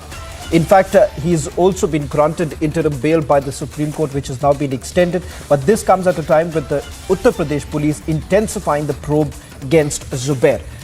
There are serious complaints that have come in against Zubair. We are being told that UP police has essentially got details of it, and they have now formed a special investigation team. What would be the contours of the investigation is we'll try and find out for more of our colleagues who are joining us on this broadcast. In fact, Lakhimpur Kheri's Superintendent of Police Sanjeev Suman has now put out the statement. Uttar Pradesh police has basically formed the SIT. Let me quickly go across to my colleague Priyanka, who's joining us from the Mumbai newsroom. Priyanka, walk us through the details that you're picking up. Well, of course, the latest that we are picking up is, of course, the UP police intensifying this entire investigation and forming an SIT in this entire matter of Mohammed Zubair as well, the Alt News founder as well. We have seen the entire legal arguments as well that had been presented before the court when this entire matter was also being heard. And now the UP police also intensifying this entire investigation of a special investigating team that has been formed that will be looking into the entire contents of the entire matter. The investigation that will be carried out by the UP police. And we are also being told by the SP Sanjeev Suman that this SIT will be consolidated of several senior officials that will be a part of this SIT looking into the entire matter, investigating the Mohammed Zubair case that has also been pending with the UP police. Thank you very much, Priyanka, for getting us the latest details on Mohammed Zubair. SIT now being formed by the Uttar Pradesh police. Shifting focus now to the other top story that we are focusing right now on. This is exclusive. The latest details coming in the Mundra port drug bust. Now, Gujarat ATS has essentially indicated that 75 kilogram of drug has been seized from Mundra port of Gujarat. Drugs were basically wrapped in a carbon paper to save it from being detected from the X-ray machines. Officials have also informed that about 16 Pakistani nationals and 3 Afghan nationals were arrested in 2022 so far. Let me also bring in my colleague Priyanka, who's getting us more details. In fact, we've been able to map the entire movement, starting from how the drugs that were basically procured in Afghanistan, how it moved from Afghanistan to Dubai and finally landing at the port in Gujarat. What was the objective? Where was it headed towards? All those details my colleague Priyanka is now getting us. Priyanka, just walk us through the details that you are getting us. Starting from the fact that it is procured in Afghanistan and thereafter moves to Dubai and finally lands in Gujarat. Who's really behind it? Well, that's right, Shravan. You know, this entire nexus had also been exposed by the Gujarat ATS and the DRI last year as well, when a massive consignment of heroin had been seized from the Mundra port, and there was a lot of, tracing of that entire nexus that had been done, the intelligence of which has also been useful in this drug bust that has been carried out by the Gujarat ATS, and also intelligence sharing that had been done by the Punjab police as well. Two of the officials of the Punjab police, in fact, had also gone with the Gujarat ATS team to the Mundra port to seize this drug container. Now, this container, in fact, had come to the Mundra port 2 months back, is what we are learning. Now, since 2 months, the container had been at the Mundra port and this was supposed to be shifted from Mundra port towards Punjab. Now, another thing that we are picking up with respect to this nexus, Shravan, is that the kingpin of this entire drug cartel is also based in Punjab. There are several shell companies that have been registered under which this container in fact has been brought to the Indian soil via the Gujarat port, via namely the Mundra port. And not just the Mundra port, this is a cartel that also operates on other ports of Gujarat as well. Now, those are the vulnerable places that they are trying to find out that they can smuggle these drugs via, Dubai, as you rightly pointed out this time. A new nexus that we are seeing with respect to the officials' investigation is that via Afghanistan through Dubai to the Gujarat port is where these drugs were being pushed from, and via the Gujarat port were to be taken to Punjab and then subsequently to other states like Jammu and Kashmir, Delhi and Haryana and other states as well.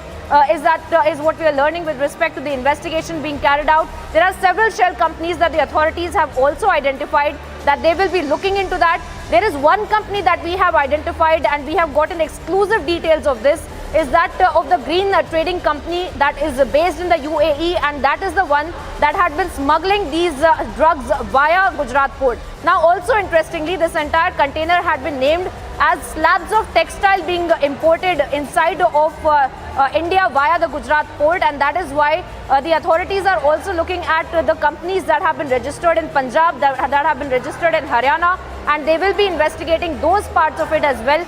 Also, we are learning that the kingpin has been identified, but of course we would not be revealing that information. But the authorities are also looking at that kingpin in Punjab so that they can also unravel the entire nexus of this drug cartel that had been running, procuring drugs from Afghanistan. Now a new, modus operandi of smuggling those drugs from Afghanistan via Dubai through the Gujarat port, then to Punjab to Jammu Kashmir, Haryana, Delhi and other states as well. So all of that is being investigated upon right now, and several people have already been identified with the intelligence help of the Punjab police as well, Shravan. Well, thank you very much, Priyanka, for getting us this exclusive massive drug haul now being busted by the agencies. As Priyanka was pointing out, this entire modus operandi of procuring the drugs in Afghanistan, bringing it to Dubai, finally landing in the port in Gujarat, and thereafter dispersing to states like Punjab, Delhi as well as Haryana, and not to forget also in Jammu and Kashmir. We've also seen a massive spike in heroin being brought into the Union Territory of Jammu and Kashmir, which has also been one major cause of concern for the security agencies. Shifting to the other story that we are getting for you on This Is Exclusive. This is coming in from Kerala. A violent video of the SFI have now emerged from Wayanad. In this video, one can see chanting violent political threat. It's an undated SFI video that is coming in from Wayanad, in which SFI cadres can be seen sending out perhaps open death threats. Listen into this video, then we'll also go across to my colleague Ashwin, who's getting us more details that a complaint has also been filed in this case.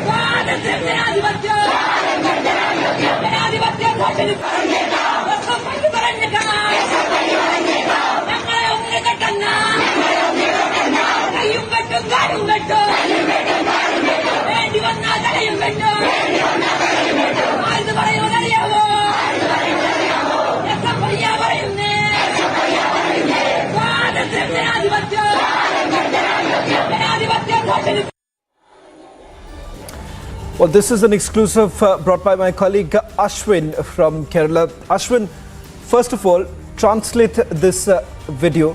What does this essentially mean, and whether at all there has been any complaint that has been filed? If yes, then what are the details that you're picking up in terms of the investigation that's been done so far?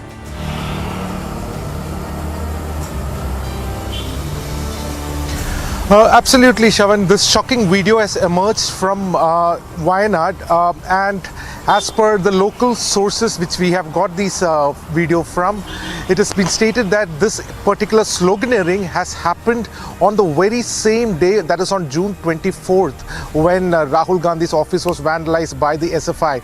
Now, the Student Federation of India cadres are clearly seen raising the slogan. What is the content of the slogan? First, they say, if you touch SFI, we will chop your limbs and we'll chop your hands. If not, and then goes on to even say that we will even chop your head. Now, what is most shocking is the fact that the slogan that has been raised, we try to find out who the person who raised these slogans, and we get to understand is from our local sources that the lady in question is the area secretary of Parsi Raja College, and it's a very prominent college in Wayanad.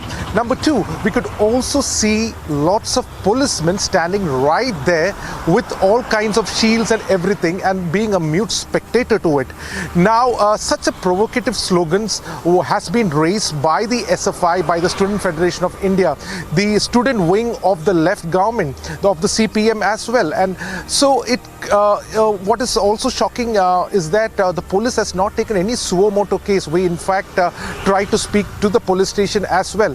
But we also get to understand, Shavan, is that the Congress activists have filed a complaint with the Superintendent of Police in Wayanad. In fact, we did try to call the Superintendent of Police but for today, the Superintendent of Police, a new person had come to take charge, so he was not aware of it. But otherwise, it has been confirmed that this video has come out from Wayanad. There are very provocative slogans, death threats, saying like we'll chop your hands and limbs and your head. And this is SFI.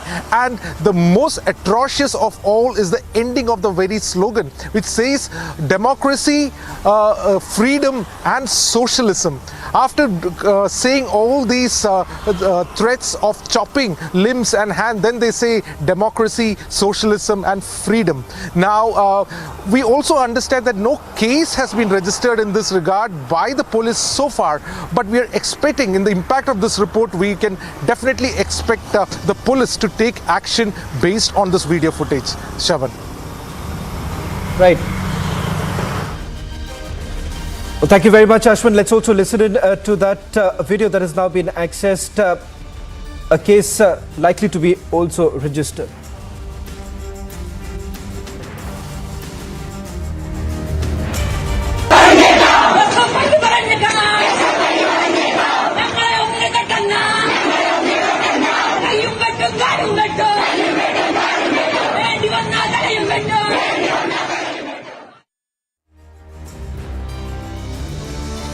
That's the latest now coming in from Kerala with these details.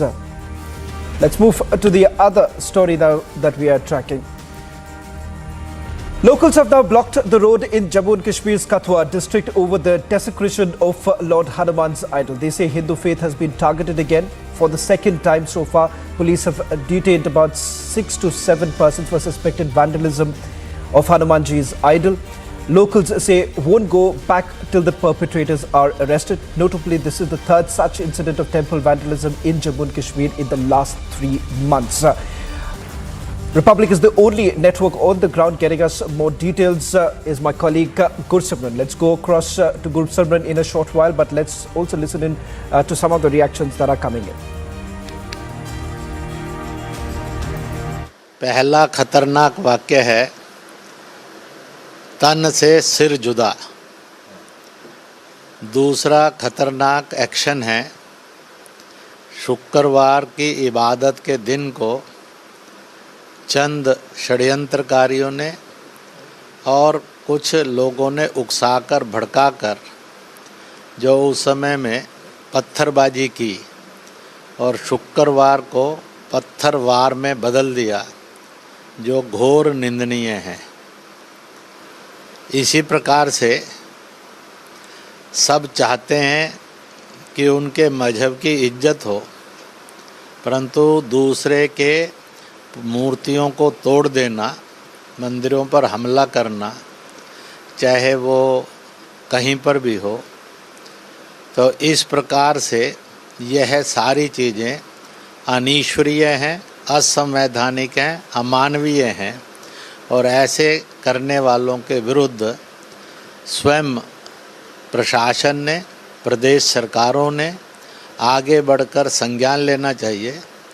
मैं तो high court और supreme court को कहूँगा, उन्होंने भी संज्ञान लेना चाहिए और ऐसे लोगों के खिलाफ सख्त कार्रवाई करके कठोर दंड दिया जाना चाहिए।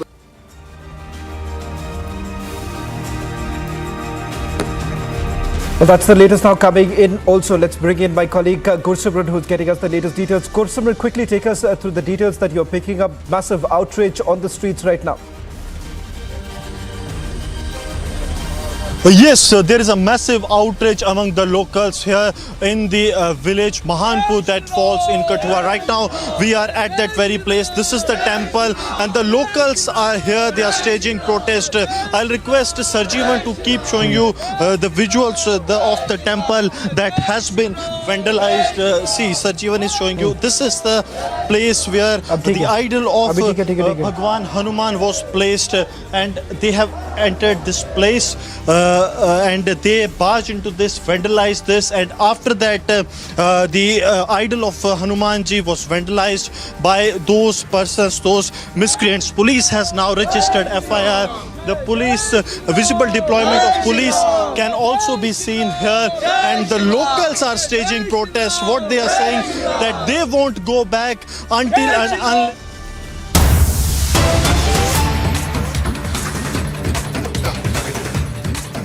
A massive development now coming in. Lakshadweep parliamentarian Mohammad Faisal and his nephew Abdul Razak have been booked. In fact, this is after a 25-member CBI team led by a DIG along with vigilance officials of Lakshadweep conducted a joint surprise check in the Indian islands over the case related to corruption and irregularities in different departments of the Union Territory. The departments that were basically raided by the CBI includes Lakshadweep's Cooperative Marketing Federation, Fisheries Department.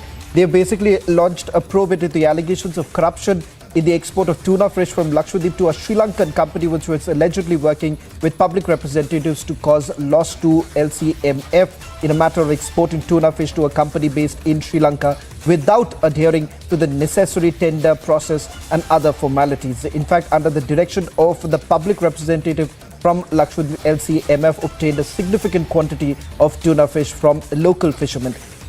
This is a big blow for the Lakshadweep parliamentarian. We're given to understand he has now been booked by the Central Bureau of Investigation along with his nephew Abdul Razak, and also the MD is now being booked by the Central Bureau of Investigation. Now, there are massive allegations that have also been leveled against certain unidentified public officials from the Department of Fisheries, Lakshadweep administration, in collusion with some unidentified private individuals. CBI says that they defrauded the government of a significant amount of subsidy by fraudulently registering a sizable number of boats in the names of low-income residents.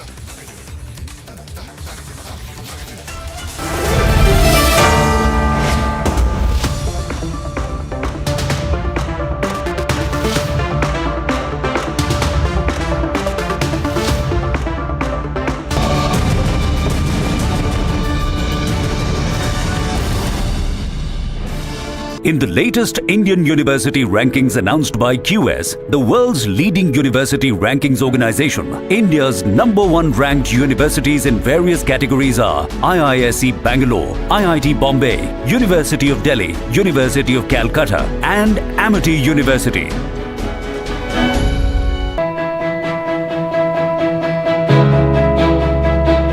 Getting a cab these days is nearly impossible because half the time you don't get rides.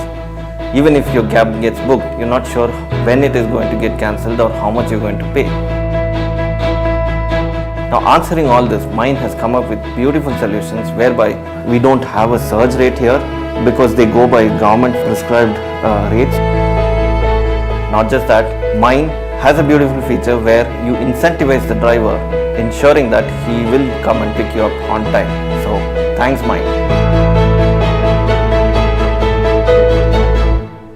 मुस्लिम पक्ष अपना case court के सामने रखेगा। जो suit पढ़ने की exercise थी वो कंप्लीट कर चुके हैं और कल वो अपनी बातें लीगल सबमिशन पे, लॉ के पहलू पे रखेंगे और मुझे पूरी उम्मीद है कि जब वो अपनी बातें लीगल पहलू पे रख लेंगे उसके बाद उनकी बहस ख़त्म हो जाएगी और उसके बाद हम उसका जवाब देंगे। आपके सामने सिर्फ एक बैकग्राउंड देने के लिए मैं बताना चाहता हूँ कि 25 सुप्रीम कोर्ट के जजमेंट, 25 सुप्रीम कोर्ट की रूलिंग्स हम कोर्ट करने जा रहे हैं, जिससे साबित होगा कि हमारा केस 7/11 से बार्ड नहीं है और ये केस मेंटेनेबल है और ये केस एविडेंस की कसौटी पे खरा उतरेगा। आगे इसमें एविडेंस की स्टेज आनी चाहिए। उन सारी बातों को हम कोर्ट के सामने रखेंगे। कल मुस्लिम पक्ष क्या करेगा? देखिए, कल मुस्लिम पक्ष लीगल सबमिशन में जो प्लेसेस ऑफ वर्शिप एक्ट का उनका आर्गुमेंट है वो बताएगा और मुझे लगता है कि जो भी उनके लीगल सबमिशंस में पॉइंट्स हो वो बताएगा। पर मैं एक बात कहना चाहता हूँ, अभी तक जो 4 दिन की हेयरिंग चली उसमें मूल बिंदु ये था कि जो हमने प्रॉपर्टी का सर्वे नंबर डिफाइन किया वो गलत किया है। 9130 इस संपत्ति का सर्वे नंबर नहीं है और हमने पुलिस स्टेशन दशाश्वमेध कैसे लिख दिया, जबकि सत्य ये है कि जो काशी विश्वनाथ का गेट नंबर 1 है वो PS दशाश्वमेध में आता है और 9130 सर्वे नंबर डीन मोहम्मद के केस में खुद ही मुस्लिम पक्ष ने लिखा हुआ था। तो ये इस तरह की भ्रामक बातें 4 दिन में की गई हैं और जब हमें मौका मिलेगा हम उसको क्लैरिफाई करेंगे।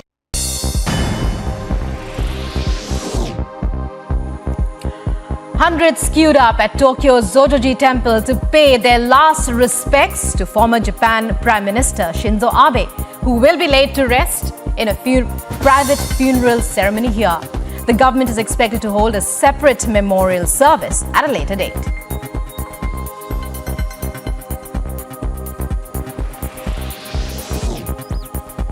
Australia's foreign minister urges Pacific Island neighbours to unite on shared challenges of strategic competition, climate change and COVID-19 at the Pacific Islands Forum held in Suva.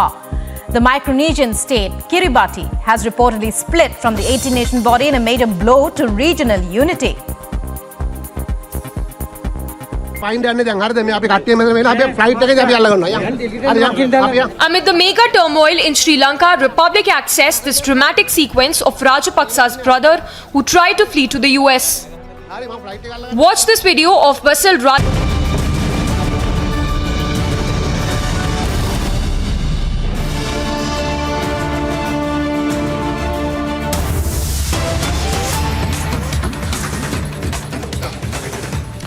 More details now coming in.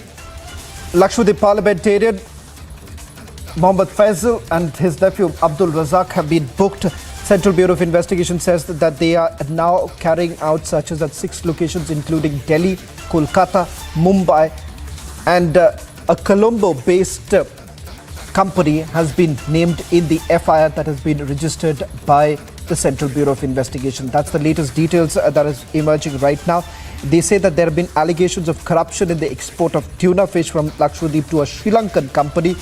The company's name hasn't been disclosed as yet by the Central Bureau of Investigation, but that's the latest details emerging with the CBI filing a case against Mohammad Faisal and Abdul Razak. That's the latest now coming in. Searches at 6 locations that are being carried out. And in fact, the allegation is that the parliamentarian has exerted undue influence to a Sri Lankan-based company. That's the latest. We're picking up on the story first, broken on Republic TV.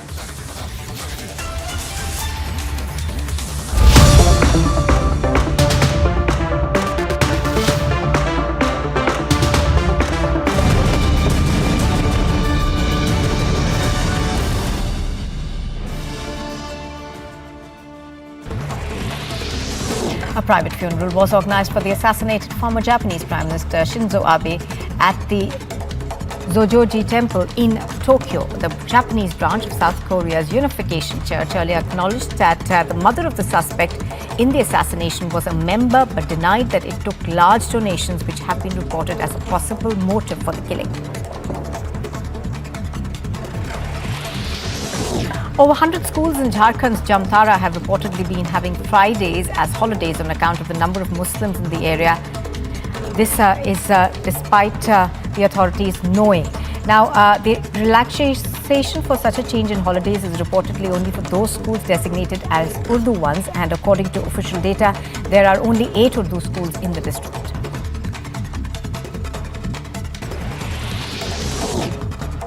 Delhi Chief Minister Arvind Kejriwal has a visit scheduled for Himachal Pradesh today with a Tiranga Yatra to be held in Palampur. The Punjab Chief Minister Bhagwant Mann will also be present in the Yatra ahead of elections in November. As many as 83 people have been killed in rain-related incidents in Maharashtra between the 1st of June and the 10th of July. As per the State Disaster Management Authority, the deaths were caused by incidents like floods, lightning strikes, landslides, falling of trees and collapse of structures.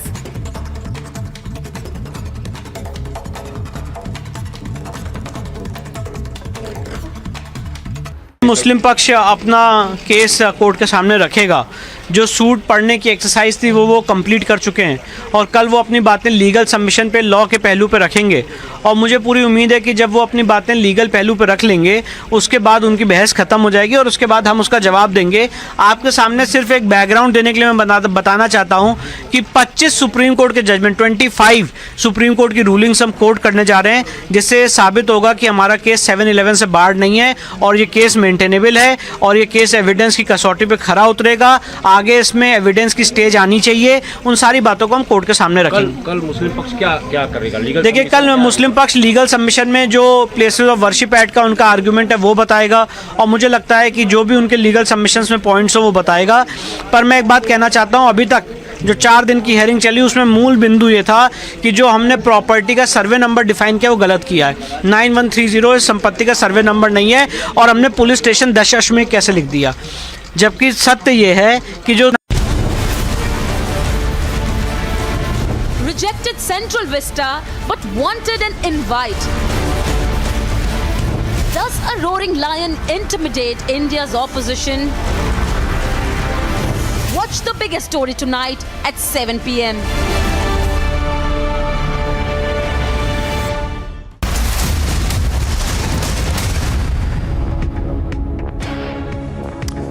That's all that we could pack in this edition of This is Exclusive.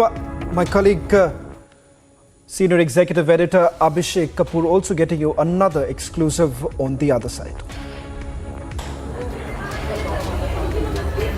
Thank you so much, Shawan. In fact, with the opposition trying to create a controversy around the unveiling of the national emblem atop the under construction new parliament building, Union Urban Development Minister Hardeep Singh Puri, under whose supervision this project is taking shape, has come out with a clarification, taking the opposition to the cleaners. And I quote, saying, sense of proportion and perspective. Beauty is famously regarded as lying in the eyes of the beholder. So is the case with calm and anger. The original Sarnath emblem is 1.6 meters high, whereas the emblem on the top of the new parliament building is huge at 6.5 meters. If I can go through the thread that carries all the information by Minister Hardeep Singh Puri, he has tweeted the pictures of the original Ashoka stump that was found at Sarnath, which is just about 2 meters to the one which has been built to proportion to be put atop the parliament building, which is at about 33 meters, the pedestal, and then 6.5 meters. So 2 meters of the original Sarnath stump vis-a-vis 6.5 meters of the one that has been put in now, the replica. And because of the proportions, the difference that is seen in the picture, and the minister then says one needs to appreciate the impact of angle, height and scale when comparing the two structures. Let's listen into what Asaduddin Owaisi had to say on the new replica, or the replica that is being put atop, or that has been put atop the new parliament building, and then come back to the explanation given by Minister Hardeep Singh Puri. Well, now we are here joined in by AIMIM Chief Asaduddin Owaisi. Sir, we have been seeing you have been raising a lot of questions in regard with Prime Minister Narendra Modi unveiling the national emblem at the new Parliament building. Why so, sir? Opposition parties also have been raising a lot of questions. Well, I had raised this same objection when the Honorable Prime Minister had laid the foundation stone of the new Parliament building. And yesterday, when he has unveiled the emblem on top of the new Parliament building, my objection is on the same ground, that in our country, the Constitution clearly says that Parliament is supreme, and we have a theory of separation of powers, which is part of the basic structure of our Constitution. In the theory of separation of powers, the executive, legislature, and judiciary are independent of each other. In Parliament, it is the Lok Sabha Speaker which is supreme, not the Prime Minister of our country. So it is very unfortunate that the Prime Minister of our country has violated the constitutional norms. He has violated the theory of separation of powers. The unveiling and the laying of the foundations of a new Parliament building should have been done by the Speaker of the Lok Sabha. That is why my objection is on that point. Sir, earlier also during the Central Vista inauguration, also Prime Minister Narendra Modi had inaugurated, and that time also you had raised this question. And once again, you have been pointing out that Prime Minister Modi has violated all the norms. But we also have been seeing the BJP stand saying that they have been welcoming this, but opposition parties doesn't seem to be very much happy, including you, sir. Central Vista is a different thing. Laying a foundation stone of a new Parliament has to be done by the Speaker of the Lok Sabha, by the Speaker of Lok Sabha himself only. Yesterday's unveiling of the national emblem also is a violation of the constitutional norm. It is a violation of a theory of separation of powers. As a student of Constitution, it would have been really appropriate that the Prime Minister should have taken a back seat.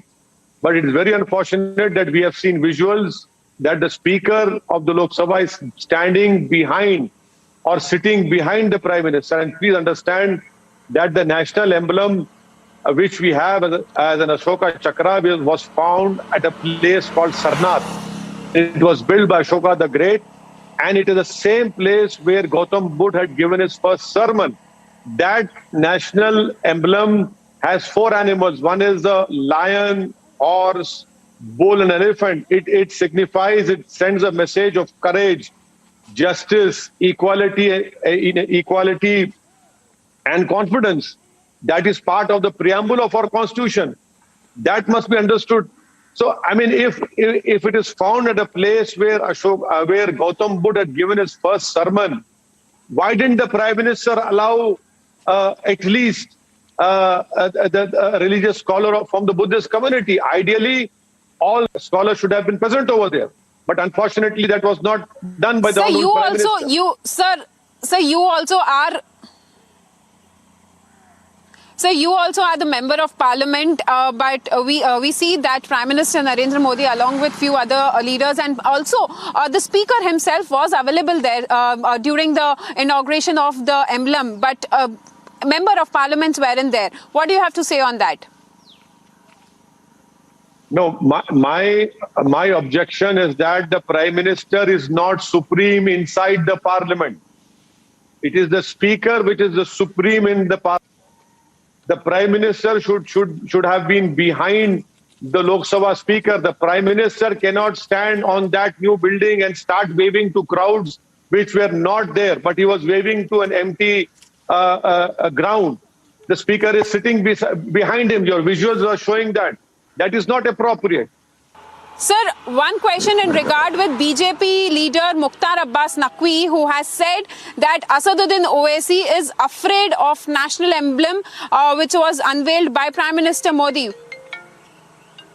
Can Mukhtar Abbas Naqvi tell that national emblem, how many animals are there? And what does each animal signify? What is the message that is given? I don't need to learn from Mr. Mukhtar Abbas Naqvi, who now, fortunately, Mr. Modi has not made him a member of Parliament. So he's trying to score some brownie points and trying to make himself politically relevant by criticizing Asaduddin Owaisi. All right, sir. One question in regard with the population regulation. What is wrong? Why have you been opposing this population regulation, sir? See, the truth has to be told. The truth is that the Union Health Minister on April 2nd, 2022, Rajya Sabha stood up and said that our country does not require a law, a Jabran law, he said, in reply to a private member's bill moved by a BJP member himself. This Modi government has given a affidavit to the Honorable Supreme Court in December 2020, if I am not wrong, stating that India does not require the two-child norm. The third truth is that the Muslim TFR rate has fallen from 2.6 to 2.3. That is the truth. Another truth is that you have Muslims have increased the use of contraception. That is from 37.9, it has increased to 47.4%. And in UP, the UP Chief Minister's statement is obnoxious. But sir, by bringing this policy...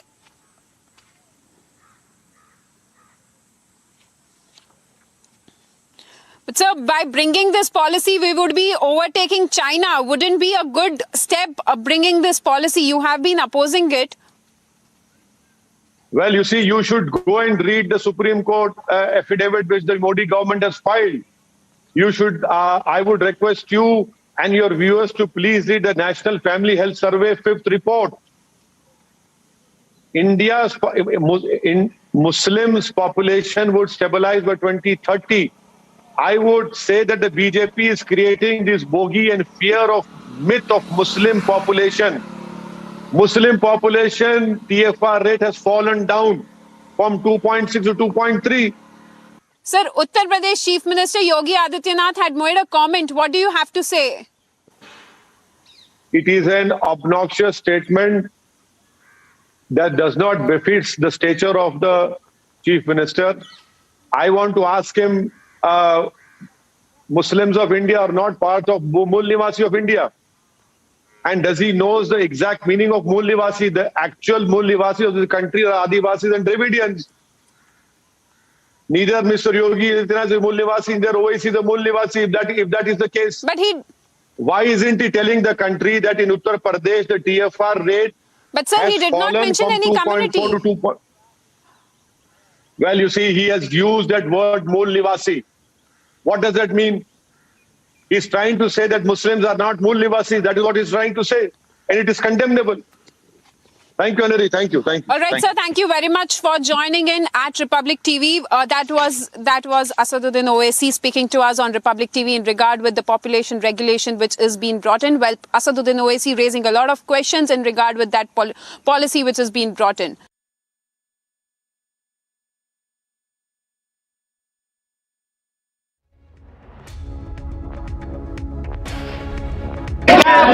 ਭਾਜੀ ਪਿੱਛੇ ਹੋ ਜਾਓ ਬੇਨਤੀ ਸਾਰਿਆਂ ਨੂੰ ਬੇਨਤੀ sir ਆਪ ਪਿੱਛੇ ਆਪਾਂ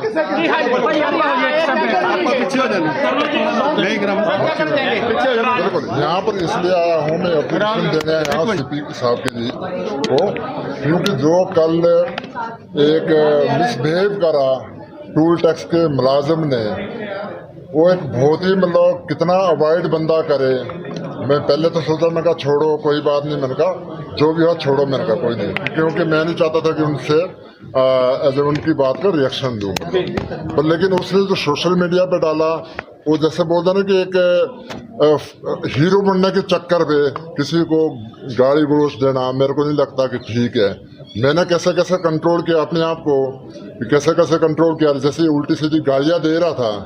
अगर कोई दूसरा सेलिब्रिटी होता उसकी कोशिश शायद यही थी कि भाई ये मतलब एक गुस्से होए और हमारे पे कोई अटैक करे या गाली गलौज करे। आपने भी देखा था कि भाई मेरी मुंह से एक भी कोई गाली नहीं निकली। और ये कौन सी धमकी होगी कि अगर फोटो नहीं खिंचाएंगे तो हम तेरे को जाने नहीं देंगे। तो वहाँ से हमारा विवाद शुरू हुआ है और मतलब उसी बात पे मतलब कि भाई तेरे को हम जाने नहीं देंगे या फोटो खिंचाओ। ये कौन सी बदमाशी है? मैंने आपको वीडियो पे भी सुना था, तो ऐसे मतलब कि ब्लैकमेल क्यों कर रहे तुम? आपने देख रहे तो लड़ाई के लिए प्रवोक कर रहे थे। मैं घर से करनाल जा रहा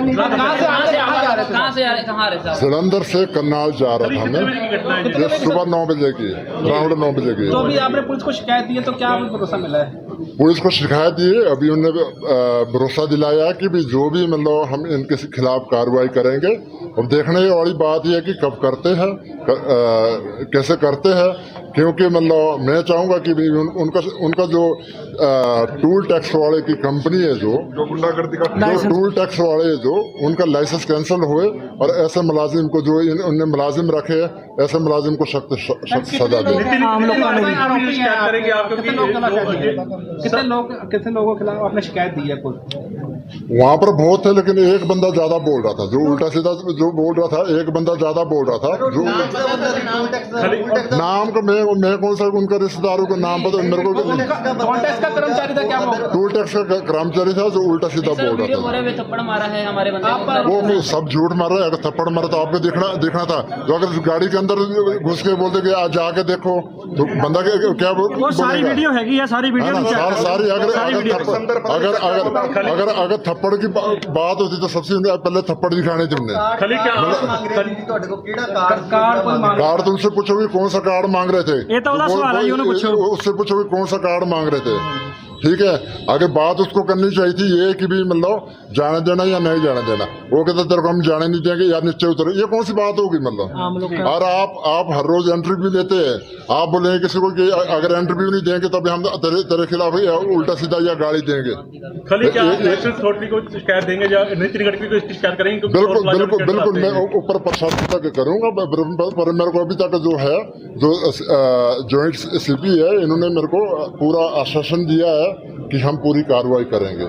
अगर नई कार्रवाई होगी तो एब्सोल्युटली। कोर्ट में कोई मुलाजिम तैनात था, कोई पुलिस मुलाजिम था वहाँ पे? नहीं, कोर्ट का मेरे को कोई मुलाजिम नहीं देखे। हाँ, पीछे से गाड़ी आई जो मतलब एक कहीं जा रहे होंगे, वो भी मतलब कहीं पुलिस वाले कहीं जा रहे होंगे। कोई मुलाजिम नहीं था? नहीं, टोल पे कोई मुलाजिम नहीं था उस टाइम, लेकिन पुलिस की गाड़ी पीछे से आई, वो पता नहीं किसकी थी। उनको देख के मतलब बताया जा रहा है पुलिस आ गई। मैंने कहा यार पुलिस आ गई तो फिर क्यों? पुलिस आ गई हमारी सेफ्टी के लिए है, कोई बदमाशी के लिए थोड़ी है कि अगर बदमाशी। पुलिस ने आपको क्या बताया? क्या जान? पुलिस वाले कुछ नहीं, तो वो तो अनजान बंदे, उनको क्या पता? वो तो ट्रेवलिंग पे जा रहे हैं। कंप्लेंट दी है आपने? क्या कंप्लेंट दी है? उन्होंने बताया है कि हम उन पे कार्रवाई करेंगे। सर, जिसने वीडियो वायरल की है वो कौन था? वही मुंडा टोल का मुंडा है। वो जैसे बोलता है ना कि भी मतलब हीरो बनने के चक्कर पे कि गाड़ी दे के मैं हीरो बन जाऊंगा, तो ऐसा मतलब ना ये बहुत चीफ हरकत है। ये चीफ हरकत है, ऐसी नहीं करनी चाहिए। और उनको मेरी प्रशासन से यही की रिक्वेस्ट है, ऐसे जो गुंडेगर्दी है, गुंडे बदमाशी करते हैं, उनको सख्त सजा दें।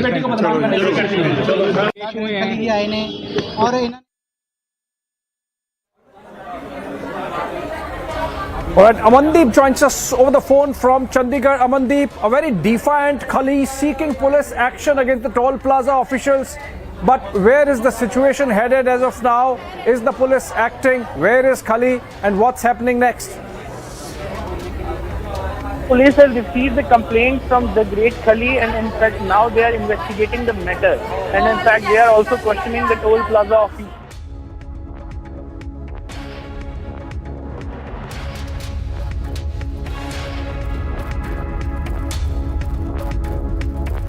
Right, Amandeep there.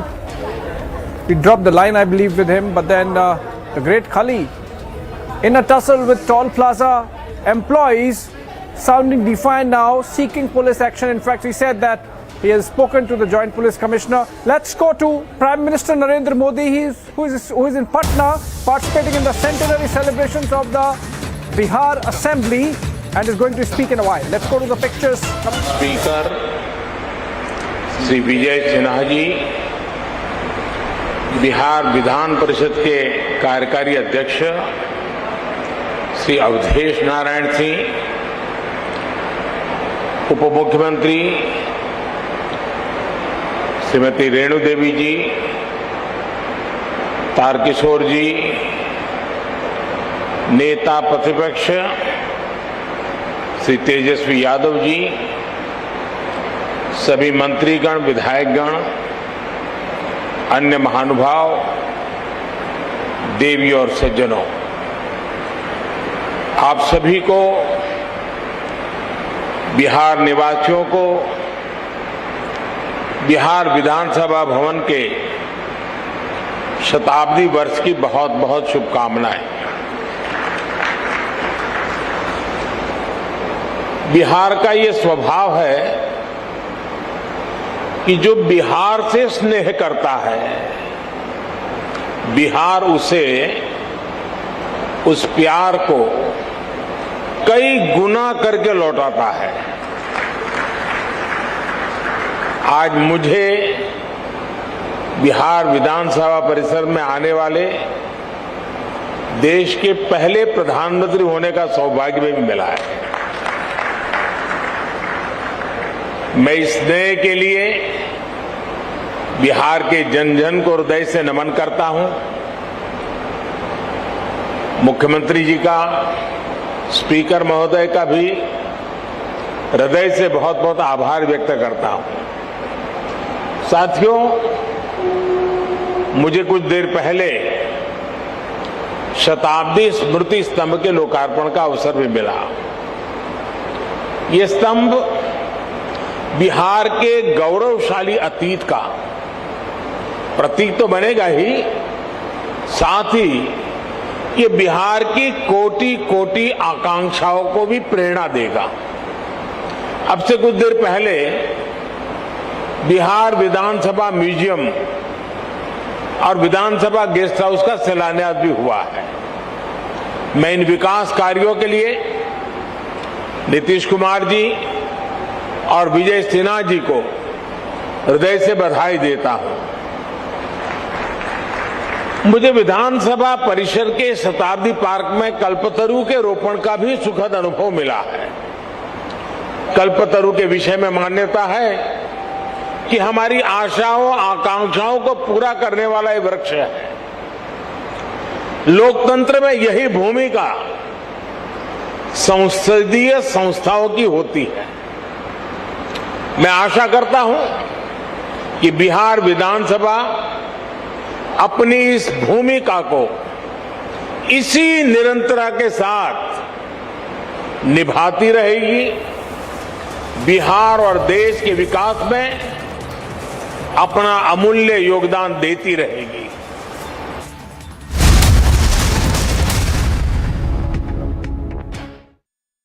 In the latest Indian university rankings announced by QS, the world's leading university rankings organization, India's #1 ranked universities in various categories are IISc Bangalore, IIT Bombay, University of Delhi, University of Calcutta, and Amity University. Fresh summons have been issued to Sonia Gandhi, the interim president of the Congress, by the Enforcement Directorate in connection with the money laundering case linked to the National Herald. Now, the Congress president had earlier missed 2 summons on account of contracted COVID-19.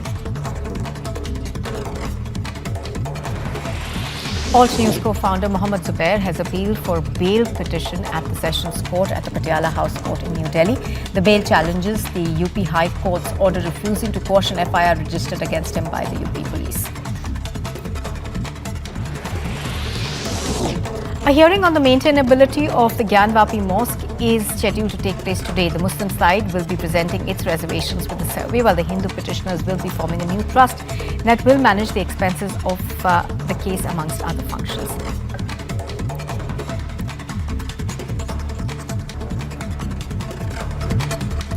And here's a look at some news in brief. The international human rights NGO Amnesty International is being investigated for money laundering in India. The Enforcement Directorate has alleged that the organization sent a huge amount of foreign contributions to its Indian entities in the guise of business activities to escape scrutiny of India's Foreign Contribution Regulation Act. Prime Minister Narendra Modi will be visiting Deoghar in Jharkhand, where he will be laying the foundation stone for projects for up to 16,000 crore rupees. He will also inaugurate the Deoghar International Airport. Prime Minister Modi tweeted saying that he looks forward to being in Jharkhand and Bihar to attend various programs. A private funeral was organized for the assassinated former Japanese Prime Minister Shinzo Abe at the Zojoji Temple in Tokyo. The Japanese branch of South Korea's Unification Church earlier acknowledged that the mother of the suspect in the assassination was a member but denied that it took large donations, which have been reported as a possible motive for the killing. Over 100 schools in Jharkhand's Jamtara have reportedly been having Fridays as holidays on account of the number of Muslims in the area. This is despite the authorities knowing. Now, in some news from across the country, PM Modi visits Shiva Temple, Devghar. Prime Minister Narendra Modi visited the Baba Baidyanath Temple in Devghar and offered prayers, considered as one of the 12 Shiva Jyotirlings. PM Modi is the first Prime Minister to visit the shrine.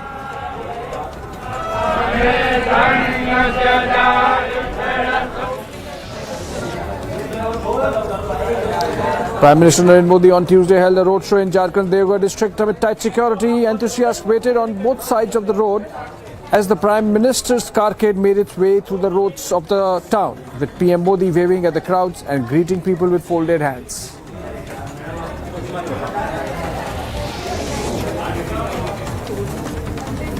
Former Maharashtra Chief Minister Uddhav Thackeray said that the Shiva Sena would support Draupadi Murmu, the candidate of the BJP-led NDA for the presidential election on July 18. The decision is likely an attempt to contain the split in its legislative wing, a fallout of the Eknath Shinde-led rebellion.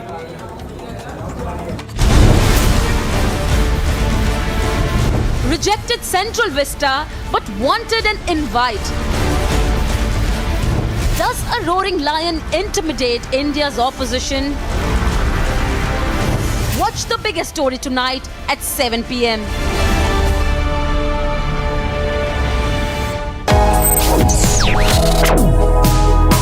Reading allows us to become familiar with ourselves. We don't read, we won't know what is knowledge. I just find it very interesting to know people's lives, how they went through certain situations, how they dealt with things. So wherever you want to go in life, if you read books along those lines, then that would really help you in growing. Reading could mean a million different things to every individual. What does it mean to you? Visit readindia.info to find out more.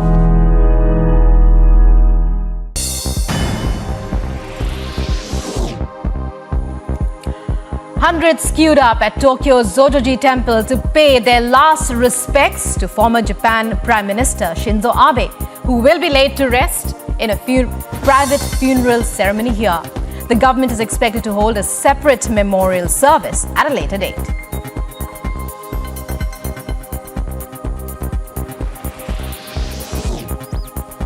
Australia's Foreign Minister urges Pacific Island neighbours to unite on shared challenges of strategic competition, climate change and COVID-19 at the Pacific Islands Forum held in Suva. The Micronesian state, Kiribati, has reportedly split from the 18-nation body in a major blow to regional unity. Amid the mega turmoil in Sri Lanka, Republic accessed this dramatic sequence of Rajapaksa's brother who tried to flee to the US. Watch this video of Basil Rajapaksa, who was blocked from boarding the flight by the airport staff as he tried to head to the US. In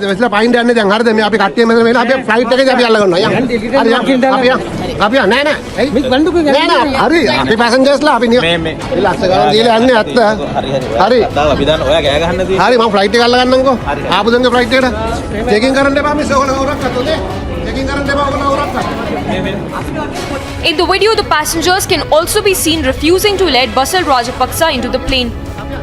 And Basil Rajapaksa, which only corroborates that the former finance minister of Sri Lanka tried to flee to the US as the country faces one of its worst economic crises since the 90s. Bureau Report, Republic TV. Fresh summons have been issued to Sonia Gandhi, the interim president of the Congress, by the Enforcement Directorate in connection with the money laundering case linked to the National Herald. Now, the Congress president had earlier missed 2 summons on account of contracted COVID-19. Alt News co-founder Mohammad Zubair has appealed for bail petition at the Sessions Court at the Patiala House Court in New Delhi. The bail challenges the UP High Court's order refusing to quash an FIR registered against him by the UP police. A hearing on the maintenance. खुशी कुसूरी साहब जो थे वो यहाँ के foreign minister थे, उन्होंने मेहरबानी करके मुझे 7 शहरों का वीजा दिला दिया। 2010 में फिर हमें बुलाया गया जब हामिद अंसारी साहब नायब सदर थे। It is time to shut down the Park PR lobby. Arnab debates at 10 p.m.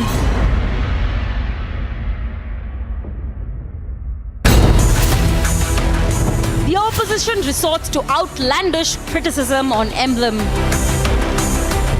Opposition says national emblem is aggressive and disproportionate. From Central Vista to emblem, opposition only spews negativity. Arnab debates at 9 p.m.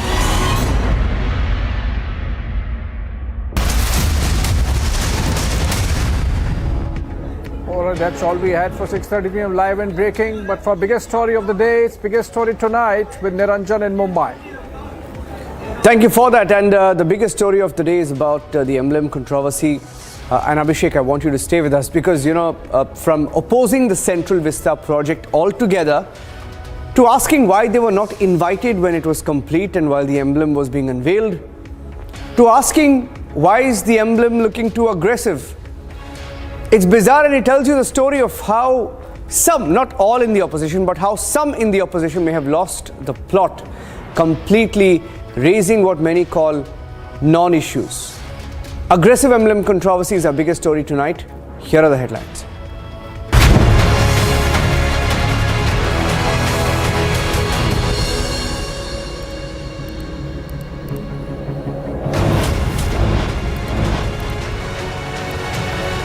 Parliament emblem is too aggressive for the opposition. A new controversy found right now.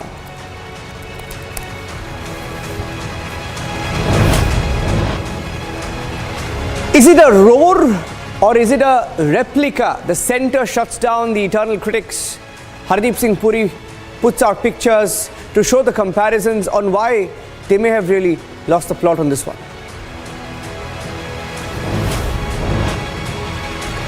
He opposed Central Vista, but they wanted an invite when the emblem was unveiled, and they're now questioning the emblem itself, saying it's too aggressive.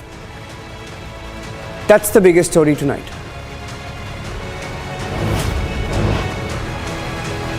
Stunning claim by a Pakistani journalist who exposes the Pak PR lobby in India. He says he was invited by Hamid Ansari. He says he shared secrets about India with the ISI in Pakistan.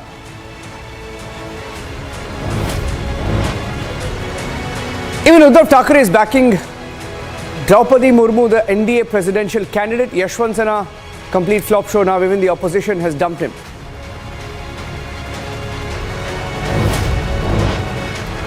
It's official. Uddhav announces that his faction of the Sena will back Draupadi Murmu. NCP is in a fix.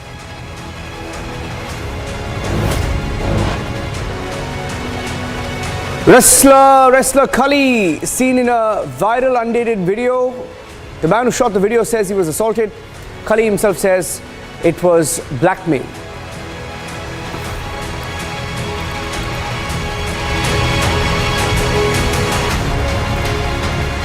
Starting the biggest story tonight with a tweet that has been put out by Hardeep Singh Puri, Union Minister, to shut down critics who've been all day discussing how the lion looks, how the emblem looks.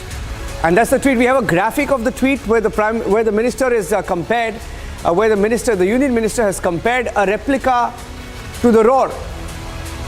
And we have that graphic. I'll just put that graphic out, and I'd like Abhishek to speak over it.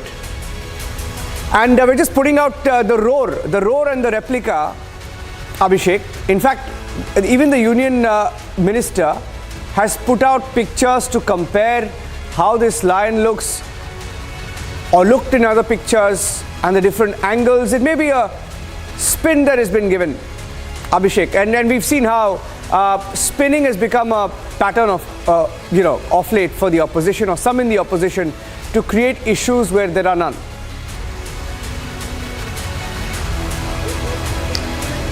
Niranjan, couple of points. One, of course, the minister has clarified the difference in size and scale, which has led to some changes depending on which angle you are looking from. Also, the fact that the original Ashoka pillar or the Ashoka capital at Sarnath at 1.9 meter was made of iron or steel, but in this case, this is made of bronze.